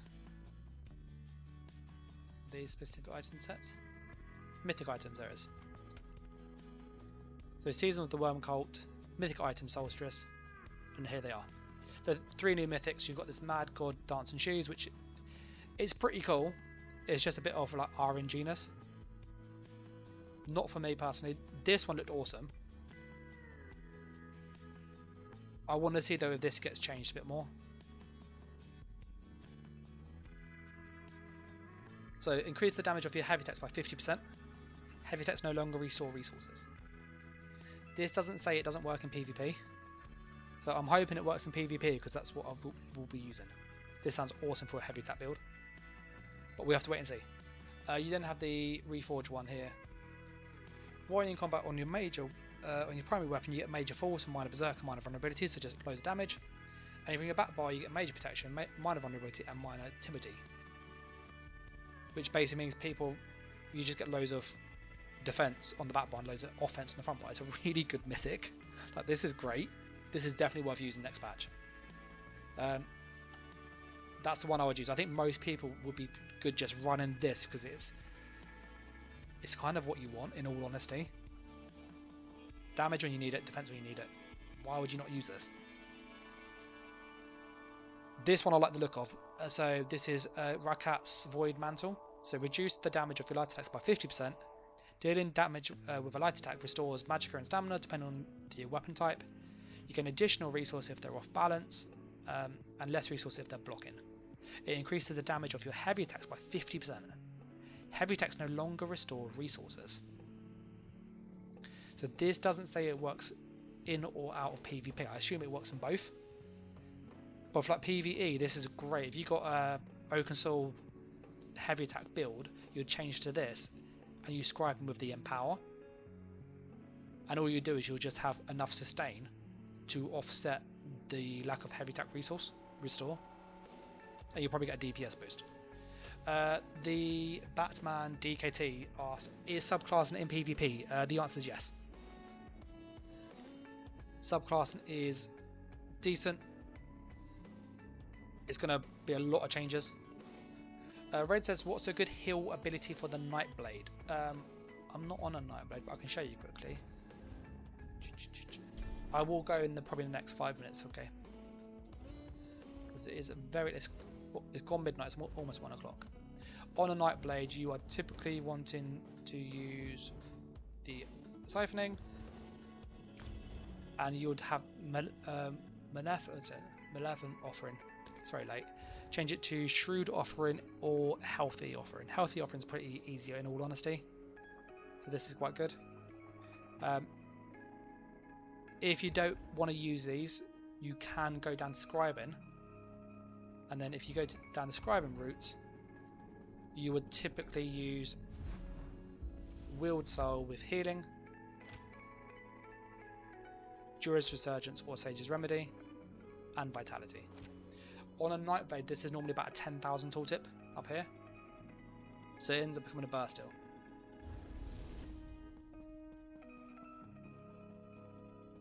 But yeah, I'm going to probably call it here, guys, because it is very late where I am. If you get any questions between now and obviously the next stream or video, then let me know in the comments or join the Discord. The Discord has like over 1,000 people in there, so there's details throughout the channel. But as always, if you want to stay up to date with the channel and the content, then subscribe to do that. Likes and comments are greatly appreciated.